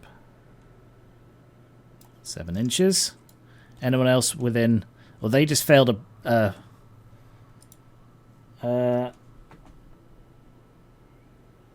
yeah.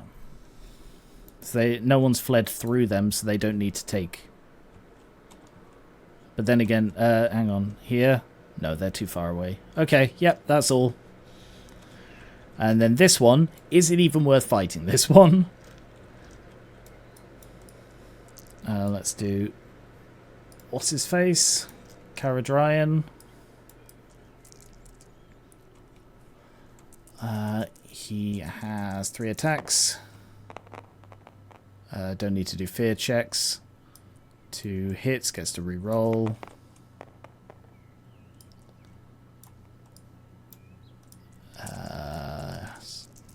Twos to wound.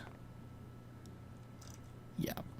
That's 2 dead straight away.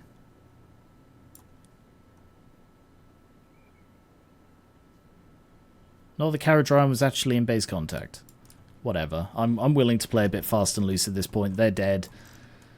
I'm not even going to bother fighting this combat. I know they're dead. There is 0 chance that 2 of them can survive, and they're not going to be able to fight back. So let's have a combat reform. I'm just going to take them out. Save us all time. Combat reform that way and that way. Because if the battle doesn't end this turn, which it might, then they're going to charge the watchtower. So these are fleeing. Okay. That is all of the combat. So end of the turn, I roll a d6. And if the d6 plus the turn count equals 10, then that is the end of the game. So I need to... If a 6 is rolled here, the vampires win. Oh, not quite. We go for another turn. At least. One more turn. So, charging. They're charging the tower. Can he see? I don't know that he can actually see the Vargulf. I'd say he's very obscured by the Vargulf, by the thing. He definitely can't charge the Vargulf. Does the dragon? No. I'm wondering if the dragon should charge the zombies, but why would you throw yourself into a tar pit, you know? Hang on. He was within 6 inches. He was last turn. Oh no, I suppose he's reformed. I'm saying he's still within 6 inches. Alright. Yes, he gets hit. By 5. 3. 5. Strength 4 hits. It is toughness 5, so 5's to wound. Hang on.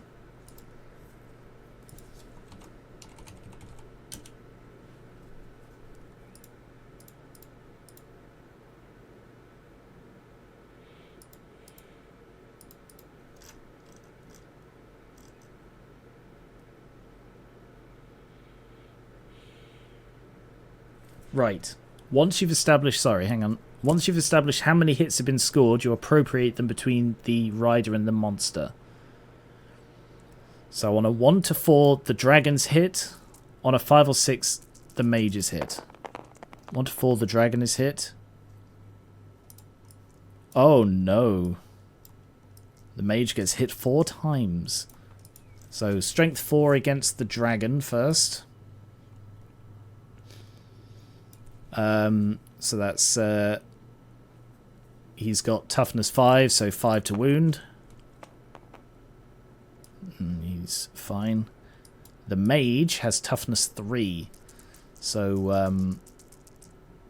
3's to wound. 1, 2, 3 wounds. He does get an armor save. He normally has so he gets a 6+ armor save, which he failed, and he gets a 4+ parry. It's a parry save, Garen. He doesn't get a parry. He gets no parry at all because parry is specifically for combat.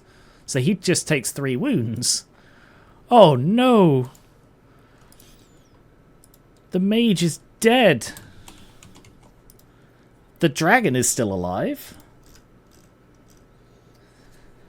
Let's see. When the rider is slain, the dragon must immediately take a monster reaction test. Take a leadership test on the monster's leadership, which is a 7. It fails. And nothing of value was lost. Wow. So it failed the test. Roll a d6 and consult the monster reaction table. 5. Rah! Is the result. Genuinely, that's what it says. The monster is maddened by grief and rage at the death of its master, or simply reverts to its feral instincts. It fights on as normal, but is subject to frenzy and hatred for the rest of the game. Which means if it can charge, it must charge. So, it can charge, it must charge. So, this dragon is going to throw itself into the tar pit. Barely frickin' made it. That was... Or did it, even? Yeah, it did. So he's just charging. Okay. Sure. Any other charges? No, everybody else is in combat. So let's check if the archers rally on a 7. They do not. They continue fleeing. They flee 9 inches, which I'm fairly sure is off the board. 9 inches? Yeah, 9 inches. They reach the board edge. They're off. Archers are gone. So all that is left of the High Elf army is an unblooded Phoenix Guard, a maddened dragon, and a Lothern Seaguard pinned between skeletons and zombies. This game could still go either way, because all that the vampires have left is 2 of the largest units of zombies I have ever seen. Skeleton, I suppose they got the Vargulf, and the vampire is also untouched. So yeah, this could still go either way. Alright. That was the movement, so magic phase, because there is still a mage alive. 6. And 4. The one living high elf mage. And 2 vampires. 2. And the other 2 vampires. Fucking 3. Wow. They channeled 3. They actually have more dispel dice than the high elves have magic dice. I've never seen that. Okay. All he can do is cast the net, which does nothing here. It's worthless. The net is a good thing if you want to pin someone down, but when you're already in combat surrounded by worthless units, there is no point risking the miscast for it, so nothing they can do. However, the Sorcerer's Portal does activate. 5. Soul Blight. Nope. Wild Form. +1 strength and toughness. So the zombies are tougher. Yay! They would also have reformed a smidge.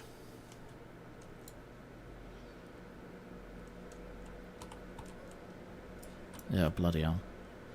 Right, I'm just going to borrow this for a sec.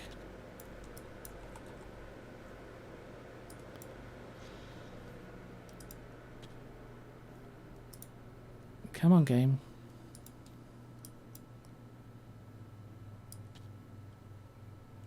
Slip you back where I found you. It's not where I found you. That's where I found you. Alright, let's put this here. I don't know how many zombies are in this frickin' unit. It's huge.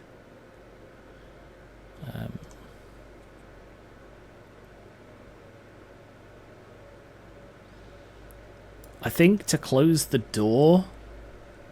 No, closing the door is still... Yeah. I don't know how you're supposed to close the door here. Like, everything's telling me that it should close that way, because it can barely close that way, but that is still a narrower angle than that, so I'm still allowing it. Right. 30, 50... Oh, that's where the other ones are.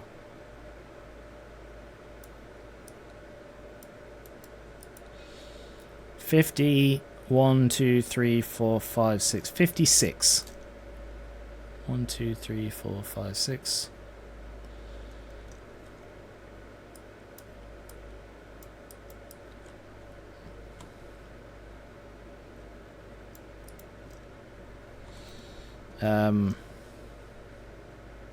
That's 24.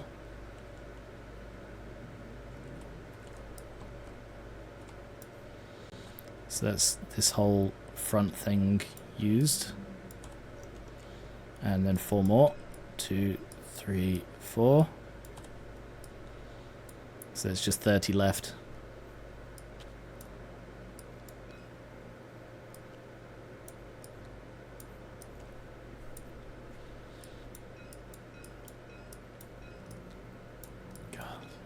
Could be a bit of a ball ache with these massive units. Like, they're really cool. It's amazing being able to field this many zombies. That makes me feel all warm and murdery inside. But yeah, it's a bit of a bit of a faff, because this is where Tabletop Sim falls down as a miniature system, in that moving individual models is so much harder in this than it is, oh, for God's sake, pick up the little ones, than it is in real life, for example.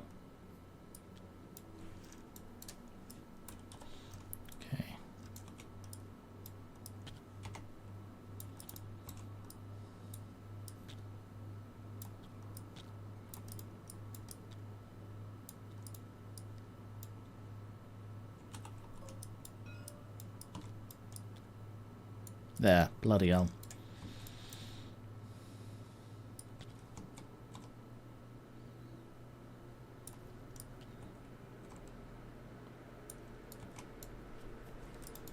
Okay. Right. Magic, that's what I was doing. No magic to do. Combat.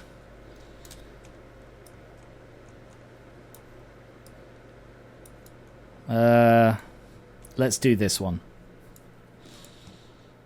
So, Caradryan challenges, and the vampire will answer. This is the fight you've been waiting for. Caradryan versus a vampire. So they strike simultaneously, so I'll do Caradryan's first. Fear is irrelevant, because they both cause fear. Weapon skill 6 versus weapon skill 7, so Caradryan hits on 4s. Doesn't get any rerolls, so 2 misses.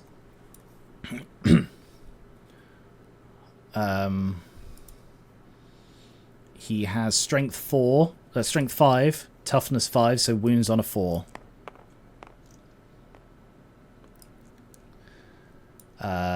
Gets a 2+ armor save normally.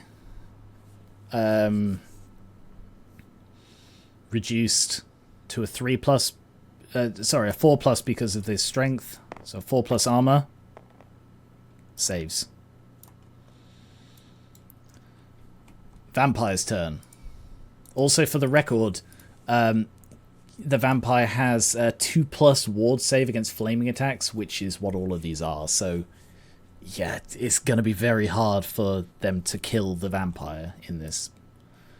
Anyway, vampire, he has 5 attacks. 4, 5. Hitting on 3s.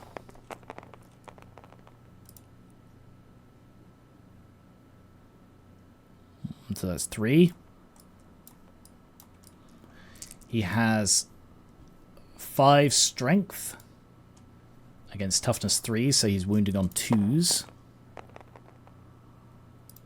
mean, that's unlucky that he failed 1, but 2 wounds. Caradryan has a 5+, reduced to a 0, so he still has a 4+ ward save, which he failed 1. So Caradryan loses a wound. He only has 2 of them, so he better be careful. Now the rest of them. So the rest of them still get strike first. So that's 1, 2, 3, 4, 5, 6, 7, 8, 9, 10. Apparently there's a dice in the rock. 1, 2, 3, 4, 5, 6. 1, 2, 3, 4, 5, 6, 7, 8, 9, 10, 11. Okay, didn't know that dice was there apparently. They have weapon skill 5, so they're hitting on 3s.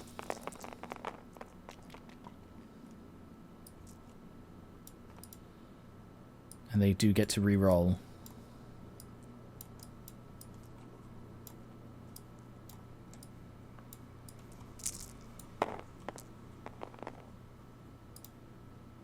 Oh, that's unfortunate. Okay, that's 6 hits. Wounding on a... they're attacking the Grave Guard. So they're wounding on a 5. So no, they're wounding on a 4s, because they get +1 strength.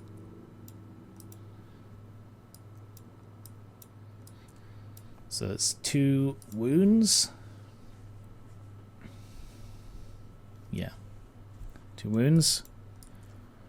They're hitting with strength 4, so -1 to the armor save, so they've got 6+ armor. 1 saved, and a 6+ parry. No. 1 wound to the Grave Guard.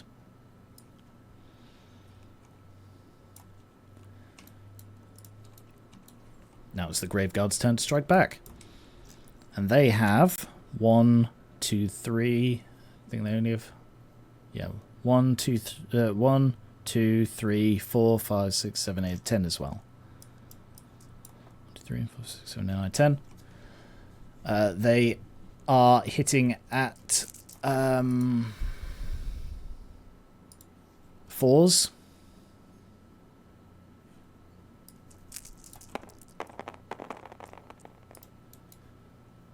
One, 2, 3, 4, 5, 6, 7.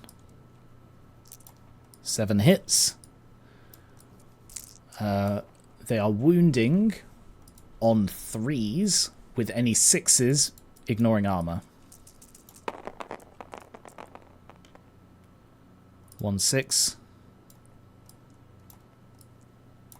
And oh god.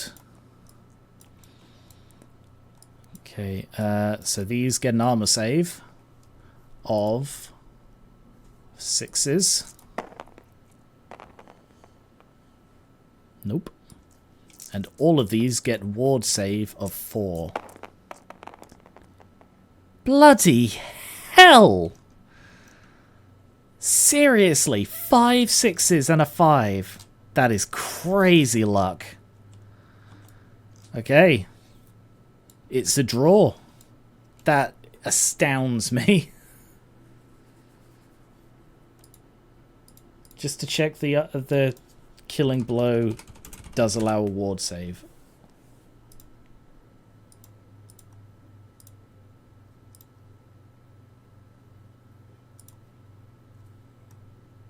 Yes, it does. All right. Yeah. Draw, apparently. So they back off. And they have to recharge next turn. Next is Dragon versus Tar Pit. Tar Pit number 1. The Dragon strikes first. And what's Frenzy? Gets an extra attack. And re-rolls all misses in the first turn.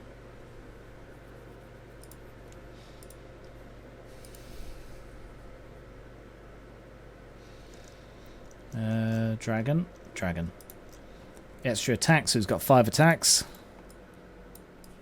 And you know what? He's going for the Necromancer. Just, oh, can you divide like that? Can you divide?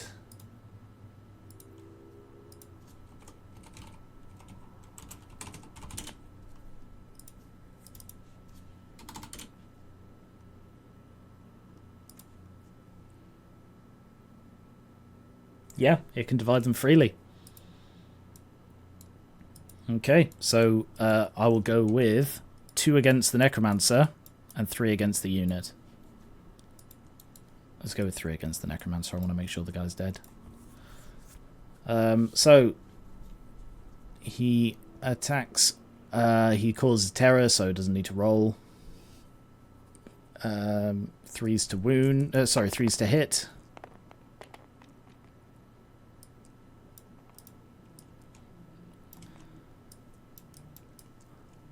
2s to wound. Oh, that's unfortunate. Okay, nothing against the Necromancer.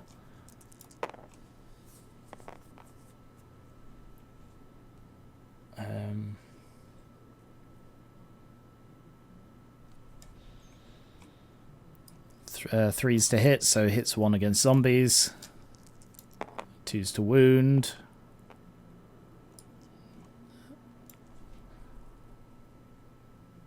Yeah. Gets to re-roll something or other. I think he got to re-roll the second one. Oh, I need to stop rolling into that freaking unit. No, okay, still failed it. Alright. 2 to wound. Is that what I just rolled? 2 to wound, yep. Okay, 1 zombie is dead. Good effort. And he also gets Thunder Stomp, which is 6. 4, 5, 6. 2s. Yeah, it's literally 6 more wounds. 1, 2, 3, 4, 5, 6.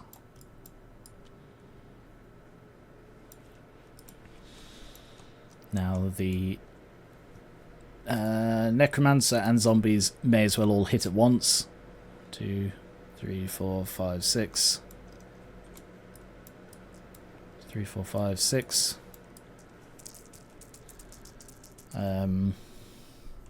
Hitting on 5s.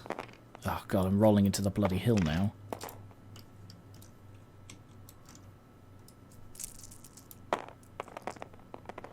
Hitting on 5s. 2 hits.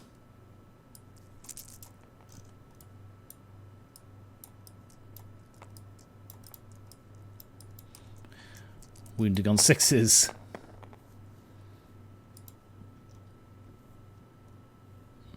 No. I think it's wounding on the 6. Toughness 3 against 5. Yeah, 6.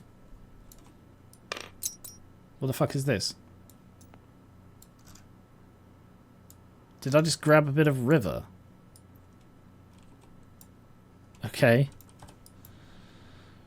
Sure. Alright, I'm going to move this there. Less likely to hit it slightly. Okay, that was an obvious result to that combat.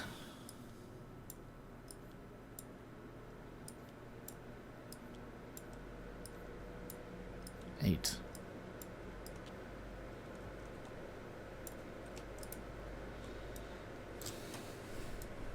And then this one. God, these sloggy combats, I swear.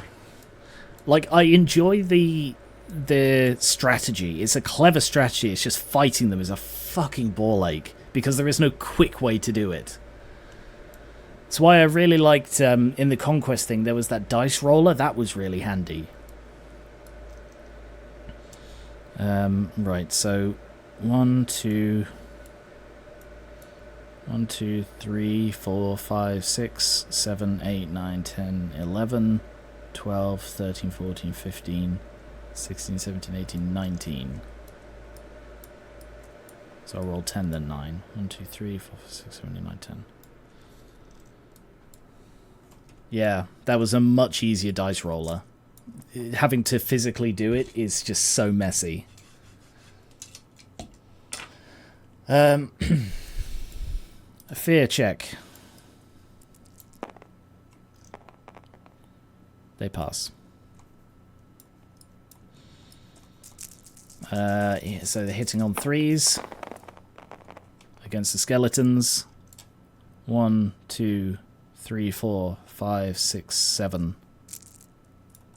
7, I get to reroll the 3. 8, 9, 10.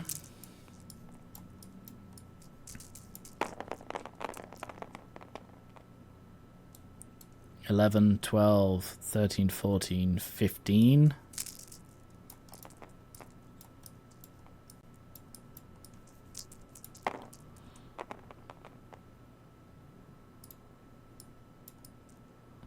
$17 total.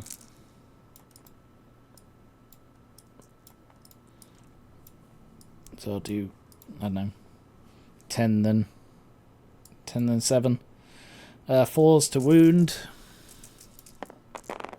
I'm going to get a counter for this because 1, 2. Come on. 1, 2, 3, 4.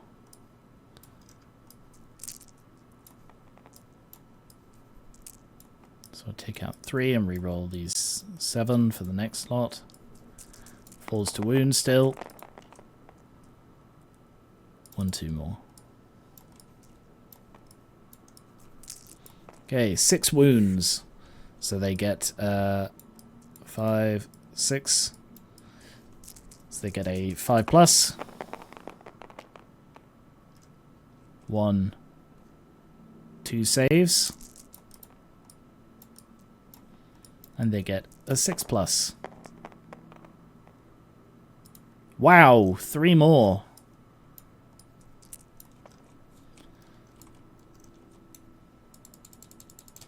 I'm just going to move this one over here. So, 1. They've done 1 wound of damage. Bloody Lothern's finest. And they get 2 against the zombies. Again, 3+. 4+. Yeah, those are just 2 wounds.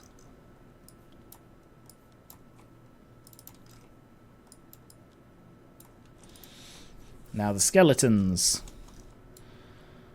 1, 2, 3, 4, 5, 6, 7, 8, 9, 10. 11, 12, 13, 14, 15, 16. They're all effectively the same at this point, so I'll roll 8 twice.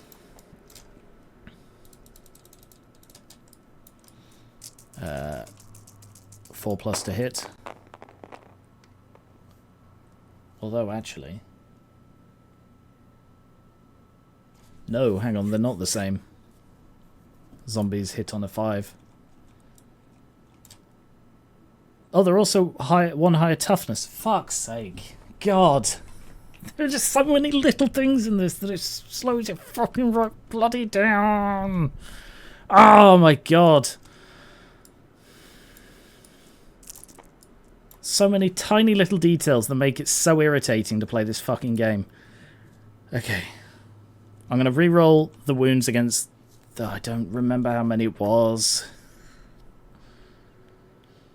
I think it was just the 2, wasn't it? It was just the 2 and they went all the way. So I'll roll the 2 to wound, so it's 5+, not 4+. When the game catches up. Okay, they both failed that time. So actually the zombies are fine.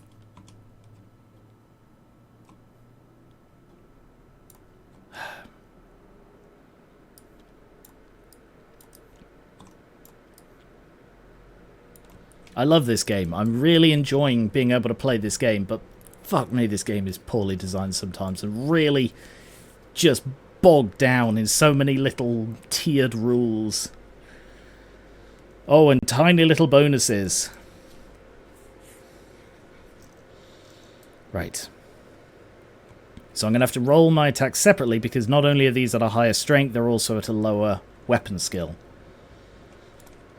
So, 1, 2, 3, 4, 5, 6, 7, 8, 9, 10 skeletons. 1, 2, 3, 4, 5, 6, 7, 8, 9, 10. Right. So these are hitting on 4s. 1, 2, 3, 4, 5.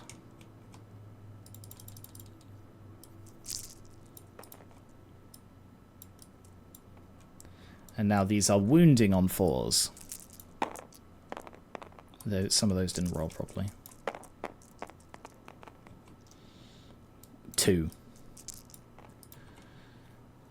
They get a 5+ save.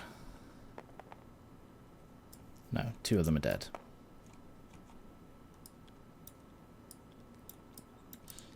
It's actually the 2 that the zombies could reach. And one of the zombies glitched onto there.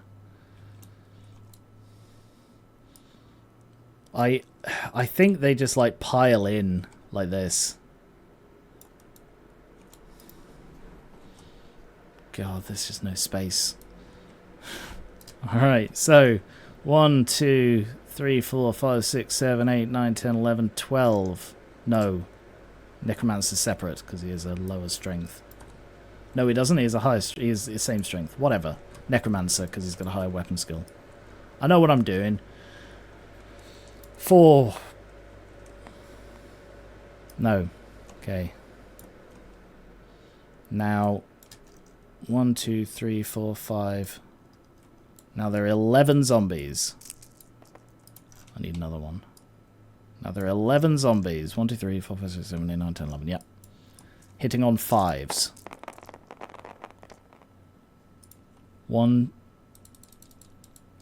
2, 3, 4, 5. And now they are... Fucking hell. And now they are wounding on 3s.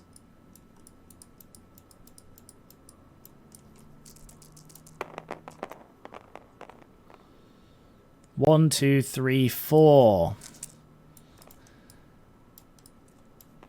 4 of them. They get a 6+ save.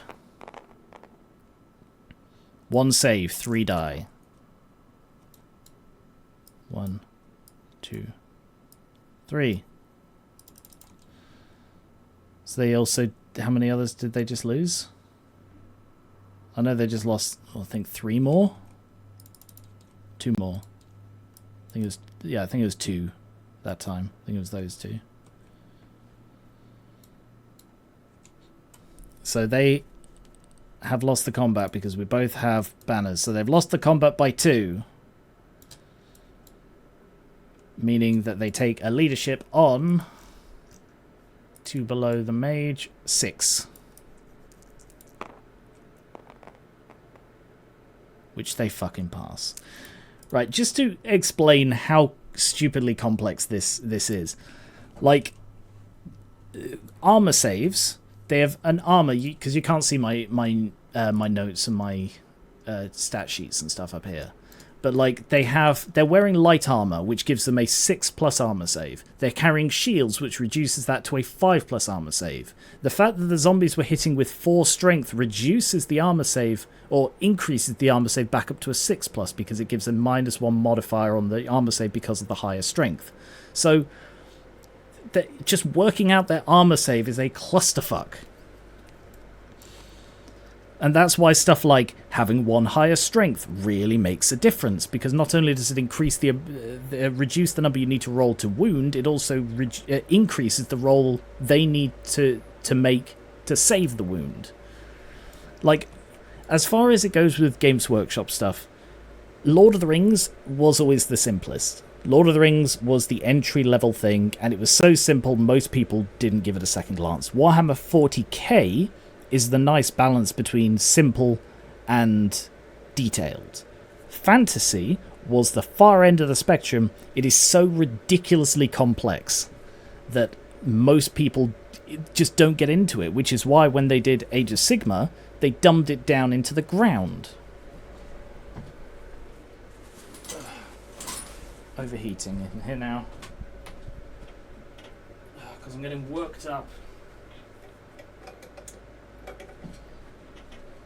That frustrating, slow, awkward game design. My god. Okay. So they passed their frickin' save.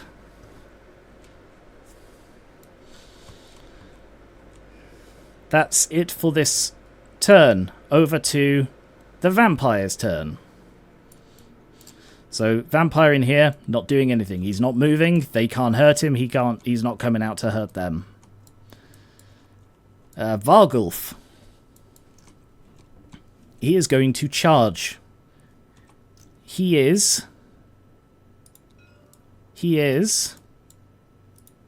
in the flank. So he doesn't even need to roll for it because it's less than his minimum. So he just charges them in the flank.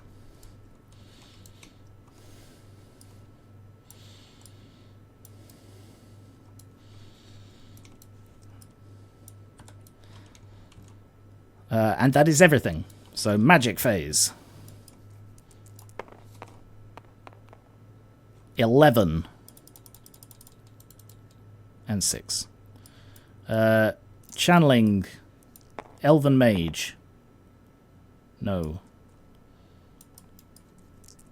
2 vamps. No. 2 vamps. No. Okay. And you see, this is the point of the game where I'm seeing the downside of everybody having Invocation of Nehek, because it means all I can do is spawn more guys. I can't buff my guys, I can't make them stronger, I can only get more of them, which is really good for the tar pit, really bad for the fact that I can't kill this and the dragon is tearing through my tar pit. Can I put you on the ground? Yes, I can. What about you? Can I put you on the ground? I'm just going to put you there, so you're not fucking flying in the sky. Look at these. Look at that. What is this? Anyway. Reset all of these as well.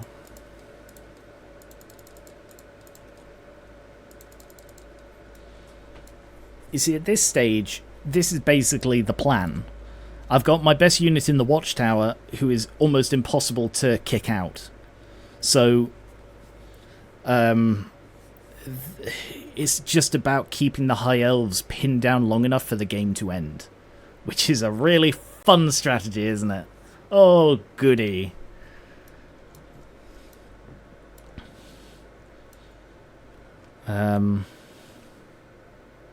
Yeah. Screw it. I don't even know that it's even worth doing any Invocation of Nehek. Yeah, screw it. I'm not going to bother. It's going to save us all the time and effort and not bother. So I will roll this, the Sorcerer Portal. See what happens to my zombies now. 7! Oh, that 7 is the Curse of Rust. Yeah, they're, again, unaffected. Could not care less about having rustier armor. They're zombies. They don't care. So straight into combat. Let's do this one, because if they break now, it's over for the High Elves. So that'll be really fun. Unlikely, because they're fucking fast. Where's Caradrin? He's at the other end, so Caradrin doesn't get to fight. Instead, just these 3 do? So just 3 guys.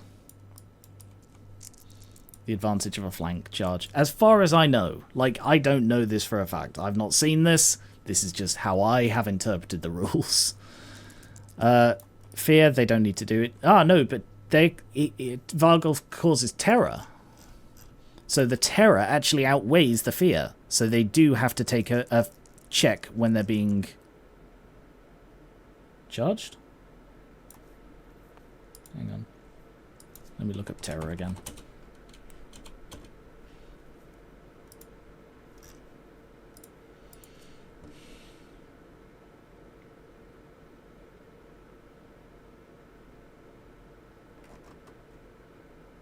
Yeah, they don't take the test when they're charged, but because he causes terror and they only cause fear, I do have to take the fear test. Which they pass. Let me just double check how my vampiric power works, whether it has to be in contact. Caused by this vampire or his unit. Damn! Okay. Sure. Anyway, so the 3 of them are attacking the Vargulf. They are weapon skill 5 against weapon skill 5, so they're hitting on 4s. They do get to reroll the misses. Alright, so 2. Pick 'em up! The one issue here is that the Vargulf relies on regeneration, and they have flaming weapons, so he does not get his regeneration save. So if any wounds they inflict on him, he just takes. So he actually starts off with 2 combat points for flank charging. Right. They have strength 3 against strength 5 which I believe is a 6. Yes, 6+.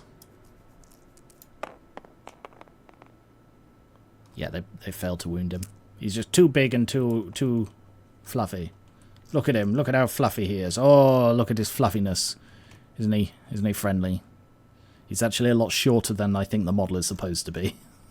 It's supposed to be a pretty big model. Anyway. He has 5 attacks for 5. He has hatred, so he rerolls failed to hit. 4s to hit. Reroll these 3.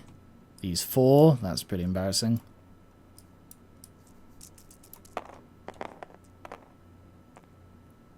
Three hits.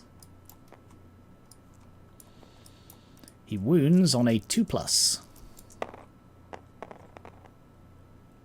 2 wounds.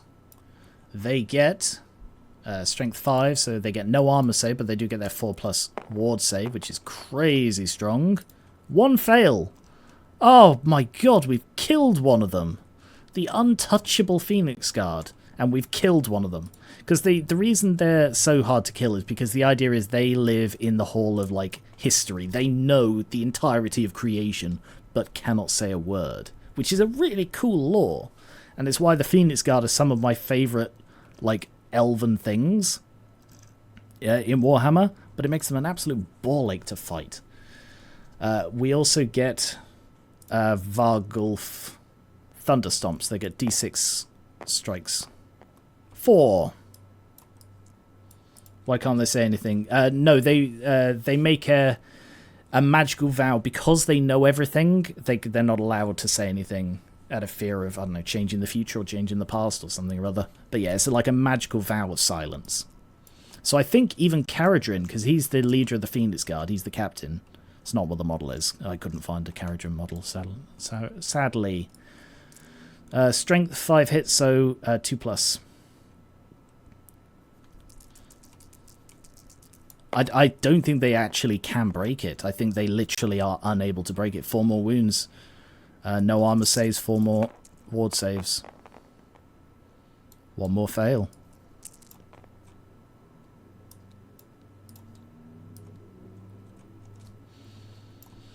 Okay, sadly, they are steadfast. No, they're not steadfast. Because they're flanked. So I believe they're disrupted. I'm going to have to look this up. Disruption. Flank attack.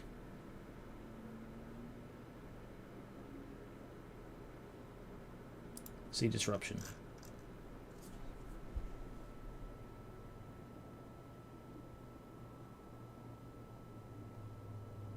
No. No, sadly, I don't believe the Vargulf can disrupt.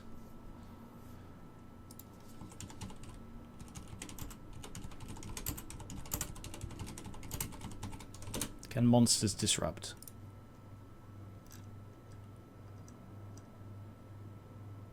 No, can't do it. Of course not. Why would it be disruptive to be charged in the side by a ravenous vampire monster? Oh, no, perfectly normal. Alright, they take their leadership on a 9 then. Oh, God, if they'd been disrupted, they would have fled there. Would have been over, but no.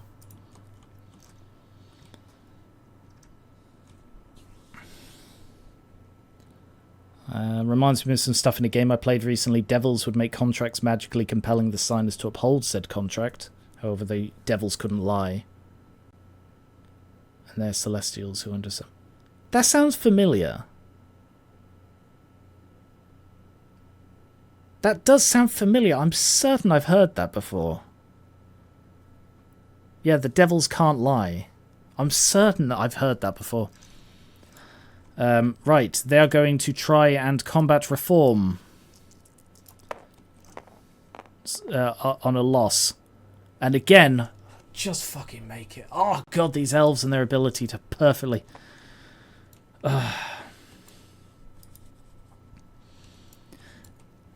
Yeah, this... How long have we been going now? Almost 5 hours. This is a long game, partially because it's 2,000 points, but mostly because it's the vampire counts. And it's just me. You know, I don't get a break from rolling. If I have to check anything, the whole game stops while I check it. If you're playing with someone else, you know they know their rules, you know your rules, you need to look up half as much, and even when you do look stuff up, the other person can still do stuff.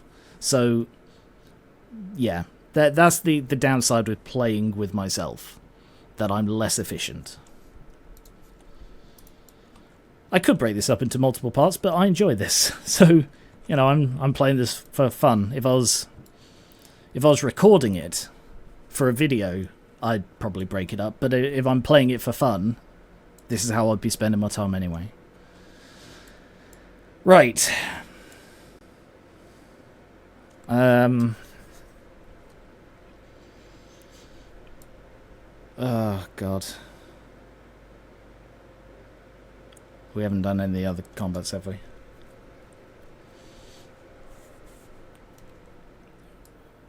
We just get to see you descend into insanity as you pour through countless rule interpretations. Yeah, because that's the other thing. If I'm not sure of something, I can't, like, ask my friend, hey, what do you think about this? I don't know, Garen. Maybe we should look on the internet. Oh, I don't want to look on the internet. There are so many people and so many opinions. They're like arseholes. All of them are arseholes. I don't think that's how that saying goes, Garen. Yeah, but it may as well. Yeah. Bit cynical, but I see where you're going with that, Garen. Oh, thank you, Garen. You know, it is actually really fun getting to play with you like this. Oh, I like playing with you too, Garen. Don't say it like that. That sounds a bit weird. No, I'm sure no one's listening. You'll take it out of context. Yeah, okay. I like playing with you too. Cool. What was I doing? This combat. That's what I'm doing.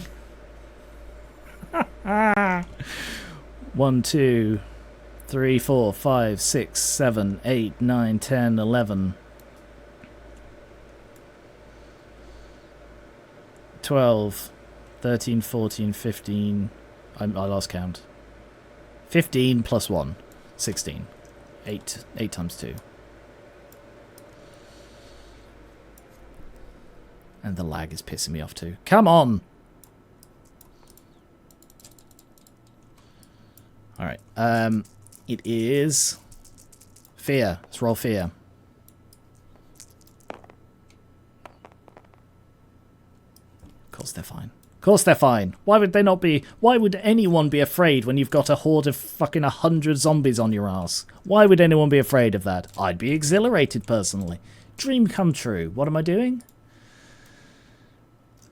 Sea Guard. Hitting on 3s. Rolling 8 twice. 1, 2, 3, 4, 5.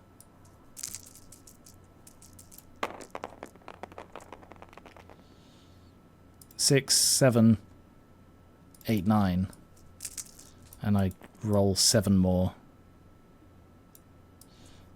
to re-roll the misses. 1, 2. Okay. 1 more red. 11 dice. Wounding on a 4. 1, 2, 3, 4, 5, 6, 7.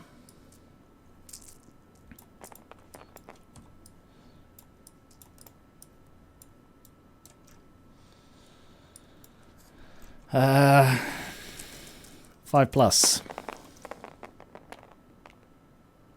1, 2 saves, so that's 5 wounds.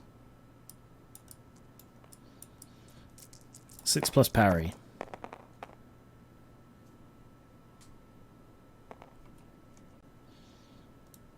One parry, 4 wounds. I'm just going to take off this whole back row.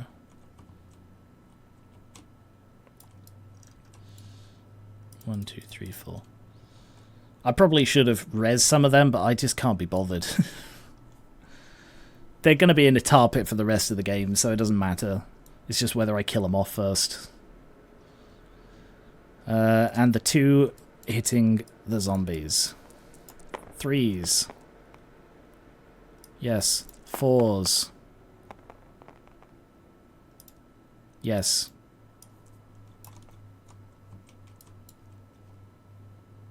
1 and 2.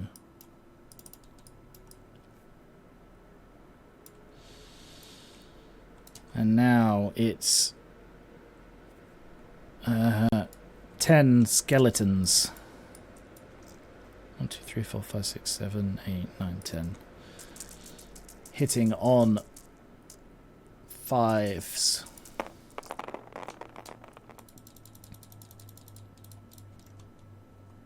1, 2, 3, 4.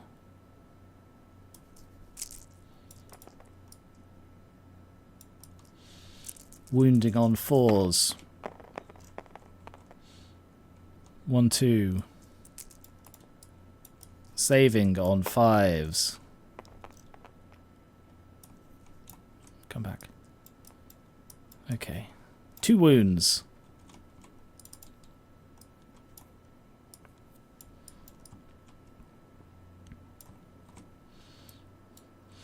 Okay. 1, 2, 3, 4, 5, 6, 7. 1, 2, 3, 4, 5, 6, 7, 8, 9, 10, 11, 12. 1, 2, 3, 4, 5, 6 times 2. Hitting on 5s. 1, 2, 3. Wounding on 4s. 1. Saving on 5. 1.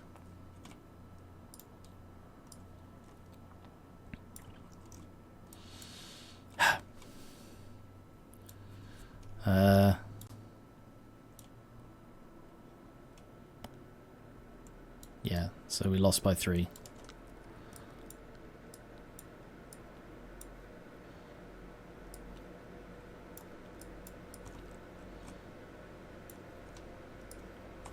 Oh, I lost the zombies. They fell off. Move!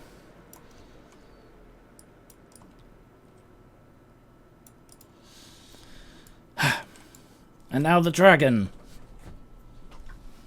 Oh, God.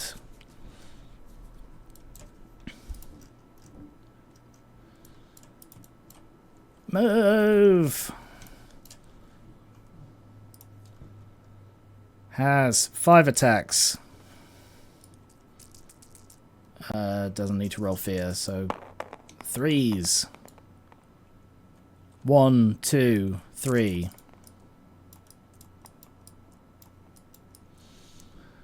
2s. 3.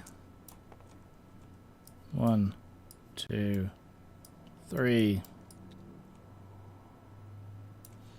Thunderstomp. 3. Wounding on 2s. 3. 1, 2, 3.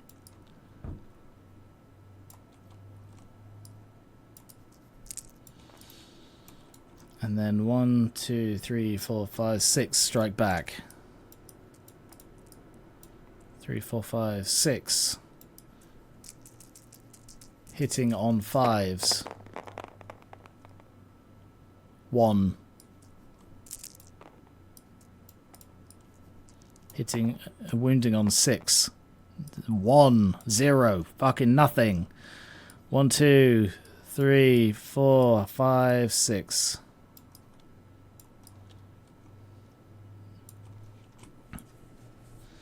Okay.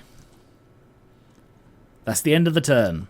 So now I roll a d6, and if I roll, please dear God, a 5 or a 6, the game is over. Please dear God, please dear God, roll a 5 or a 6, roll a 5 or a 6, you bastard. Do it. No! We get to play for another round. Yay!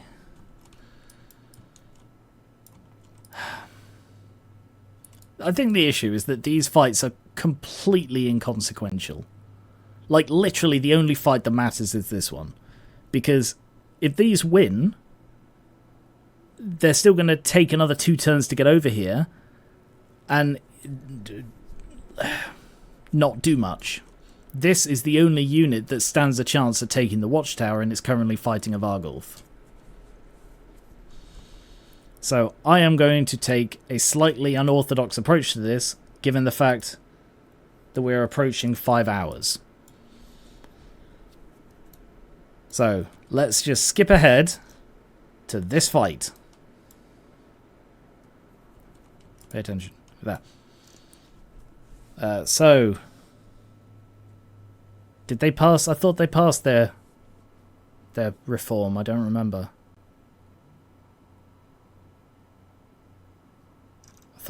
I can't remember. I thought I took a combat reform check, but I haven't moved them, so I assume I failed it. Okay, I'm going to assume I failed it then. They get 1 for the flank. So, 3 of them fight the Vargulf.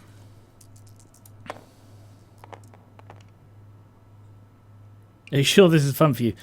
I enjoy it overall. The slog is annoying.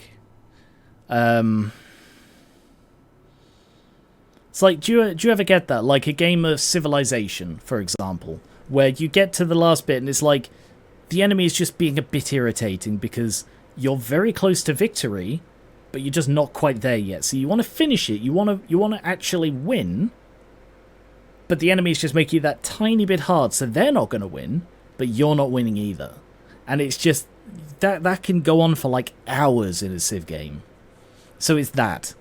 At this stage, the vampire counts are about to win. They are a dice roll from victory because they control the Watchtower. Their unit is bloody maxed out, full of the hardest things in the vampire count's army, and only the Phoenix Guard have a chance at kicking them out, but everything is bogging them down. And that's the strategy for the vampire counts. That's what they want to do, but it's just irritating to do. See it like almost like roleplay in a game, you know, where what your character would do is just the most annoying thing for you to personally have to do, but you commit to the character. If you don't commit to the character, what's the point? So that's what this is. This is me committing to the way the players would play it, even though it is annoying for me as the omniscient god. Weaving my little puppet strings. Gameplay-wise, which army have you enjoyed playing? I don't know if you could tell, but I'm sort of rooting for the vampire counts. I think the High Elves are a better army, but the vampire counts have really annoying strategies that I just find a little bit appealing. So that's the deal. Right, so let's do this. So they get to reroll their misses. I don't know what they need, actually. 4s, I think. Can't even remember. 5 against 5s, they need 4s, yeah. They have... they need... what was it, 6s? Yeah, failed.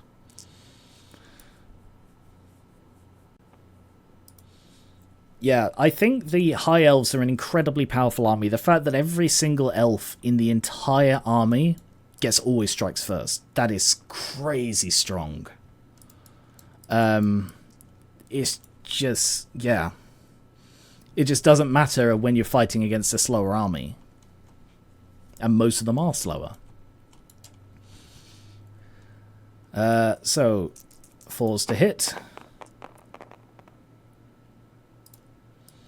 Also, it can be really irritating when you're, like, right on the cusp of victory and then you just roll 5 1s. And it's like, come on, why are you doing that? Oh, yeah, oh no, Hatred's gone now. So I don't get the Hatred reroll. 2s to wound. 3. They get no armor save, but they do get their 4+ ward. 2 failures. I mean, the Vargulf is doing a surprisingly good job here. Because the Vargulf is very much a combat beast. Compared to the Terrorgeist, who's more of a sort of support monster, you have them fly around and take out stuff like war machines and archers. The Vargulf gets stuck in and wrecks shit up. Thought Thunder Stomp. 1. Great. Okay. 2+. 4+ ward. Saved it. Okay. Leadership check. 9 or lower. They failed it!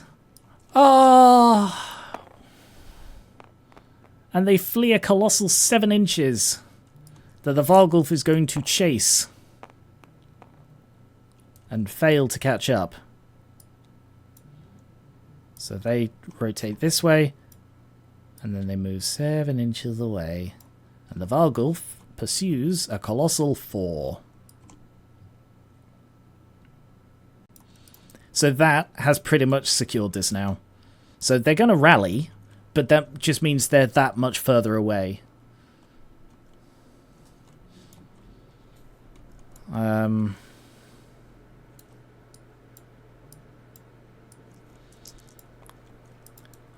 for these ones, I can't remember if we did this one. Did we do? I think we did these ones this turn. Or is this the elf turn? No, this is the vamp. Oh no, this is the elf turn. Yeah. So what I'm going to do is I'm just going to roll 2d6, and that's how many zombies I'm going to remove.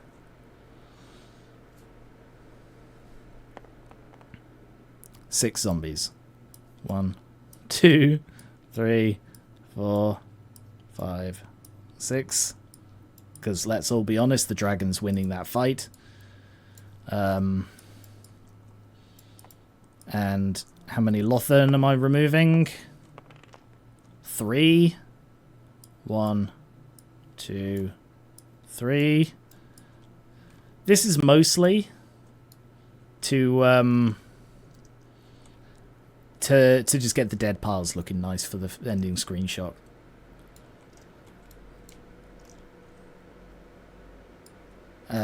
Skeletons removed. 3 as well. 1, 2, 3. Sure, it's a pile of skeletons. And zombies removed. Just 1 dice because they're only hitting them with a couple. Also 3. 1, 2, 3. Okay.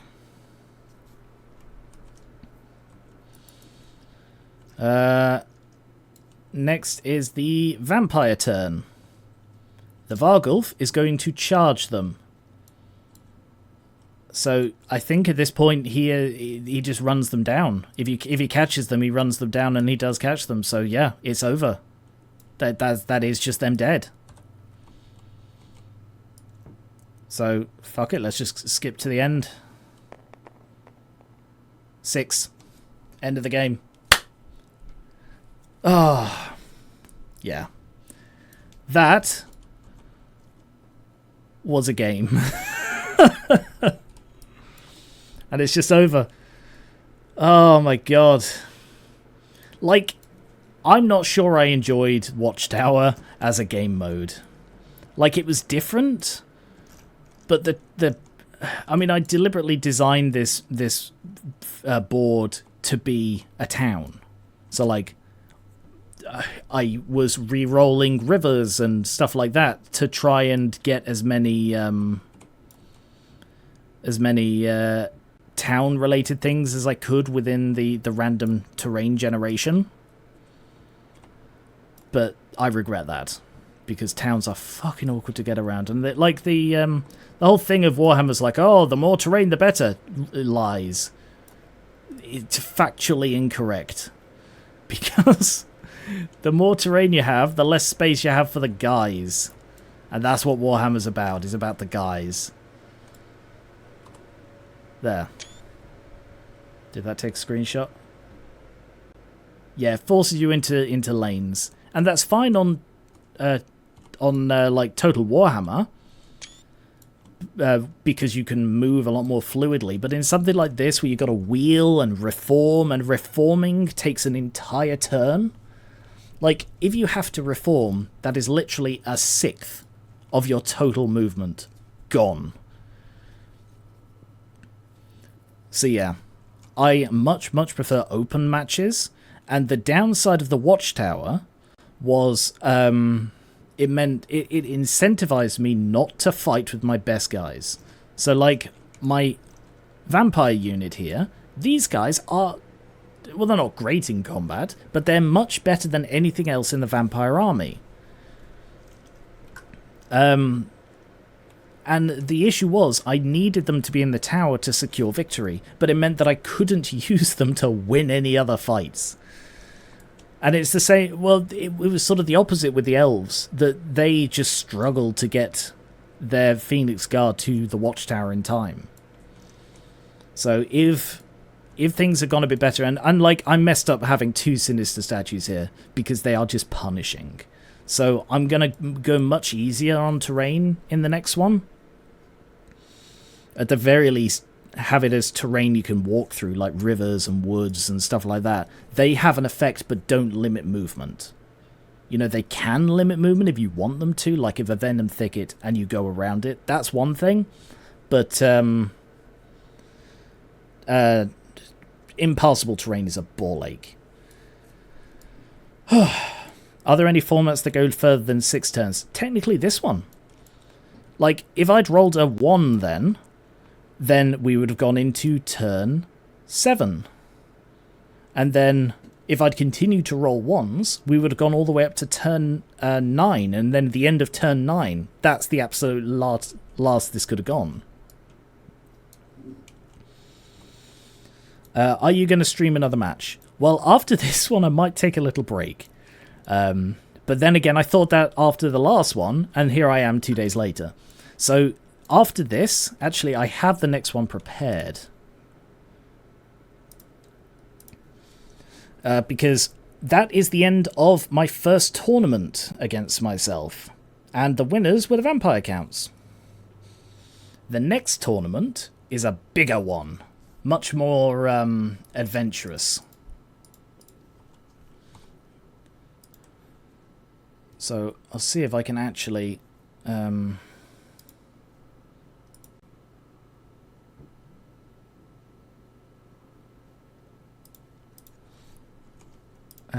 can I stream just this? Yes, both. Yes to both. Hang on. So this was the tournament I've just done.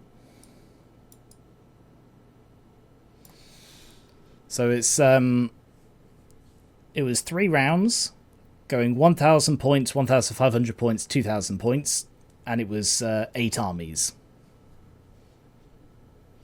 The next one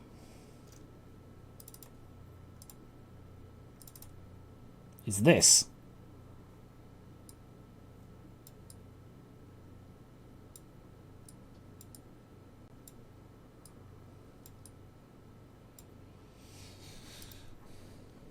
How did the Skaven and Ogres get 0?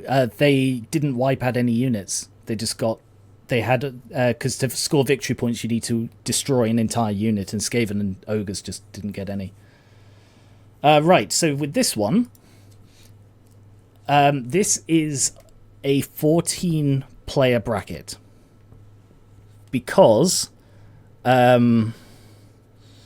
there are 14 armies I like. There are 15 armies in Warhammer. I don't give a shit about the Beastmen. They're the least interesting to me, and according to online things I've read, they're also the least balanced and least good. So I just don't care about Beastmen. So here we have the 14 armies. The 4 yellow ones are the ones I don't have the books for. So if I don't get the books by the time I have to play them, I'm just going to skip them. Each army has 2 or 4 configurations that could work, and these are themed armies. So, for example, Orcs and Goblins in the top left. Black Orcs has few very powerful units. Savage Orcs, you have Savage Orc units. Night Goblins use Night Goblin units. Goblins is just ordinary Goblins. That kind of thing. And they are, like the vampire counts. The vampires one would be as many vampiric units as I can fit in. Strigoi is, like, crypt ghouls. Kemler would be all about skeletons and zombies. Lamia would be a different kind of vampire specialization, just different units. And, yeah. What I will do is I'll fight, like, into one, so, like, Black Orcs versus Savage Orcs is the first one I have lined up.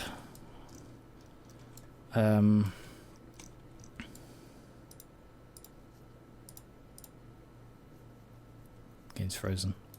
No, it hasn't. So if I just get rid of this for a sec. Here we have the Black Orcs is 2 units. 2 very big units. Versus the Savage Orcs that is 2 big units and another unit. Because that's just the configuration that works for these. And it's... I mean, I'm probably going to swap out the buildings now that I know buildings are shit. But yeah, that's the idea here. That they're smaller games that should be a lot quicker to play because I'm looking up half as many rules. It's Orcs versus Orcs, so I only need to look up Orc rules. And I don't need to memorize like, oh, they get fear and they get unbreakable and they get this and they get this. It's all the same army. So that's the plan. So I'm hoping now that, because the first tournament was teaching me how to play. I know better how to play, but now this is teaching me not to need to look up stuff all the time because that slows it right the fuck down. But yeah. So this is going to be my main source of entertainment for the near future. For the foreseeable future, one might say. Yeah.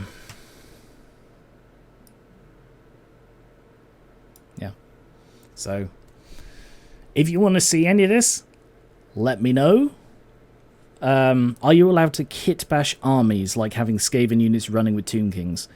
There is an alliance system in Warhammer. I've never played with it. Because, frankly, if you've got enough people to play with that you need to do alliances, just do whatever the hell you like, because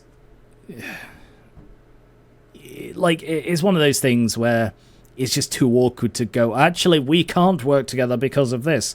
Look, if you have like a 2 Chaos friends and a Tomb King friends and you're a Skaven player, then you're not going to go, well, 1, 1 and 2. You're just going to go, well, screw it, we'll come up with a reason why Skaven and Tomb Kings could work together. But yes.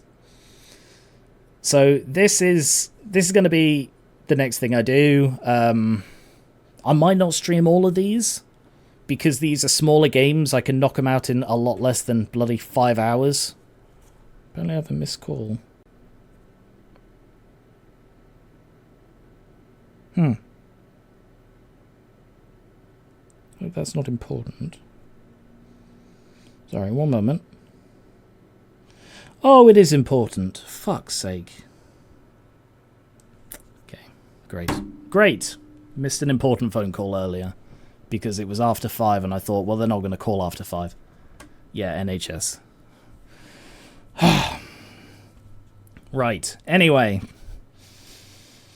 I just need to keep my phone with me at all times. I was downstairs, you see, and I didn't take my phone because it was after 5 and I thought I didn't need to. Anyway, sorry, getting distracted. Right, so, yeah. If you want to see this, let me know in the comments. If you have suggestions about how I could play better, as long as they're nice. Like if you think I got a rule wrong, let me know in the comments. If you have tips about how to better play High Elves or Vampire Counts or any of the other armies I played, again, put them in the comments. I'm not particularly bothered about like the min-max way to play. Or like, oh yes, you need this specific combination of magic items to make this character unkillable. I don't really care. I'll just play with what I fancy. I'm more interested in playing with units than with sort of super kitted out heroes. But if there are ways to avoid or to better do the tar pit strategy, I need the hammer and anvil. I needed a hammer and I didn't have one, so it was just grinding away in bloody tar pit hell for 2 games. But I'm going to take a break from the vampires and I'll come back to them much later on. So, thank you very much for watching. Apologies that this one went on so long, but at the same time, you know, got a really long stream, so that's great fun. Whew. Okay, thank you very much. Have a good evening. If you're watching, check out my Tabletop channel, linked below the Twitch. Subscribe there for board games, card games, miniatures like this, and TTRPGs. I've done full battle reports of Conquest, which is a different model system. Those are much more highly edited, and by which I mean they are edited. But yeah. Whew. Have a good rest of your night. Have a good rest of your week. I might be back in another couple of days. I might be back tomorrow. Who knows? I might get a real craving for orcs versus orcs. And we will find out tomorrow. So thank you very much. And I will catch you later.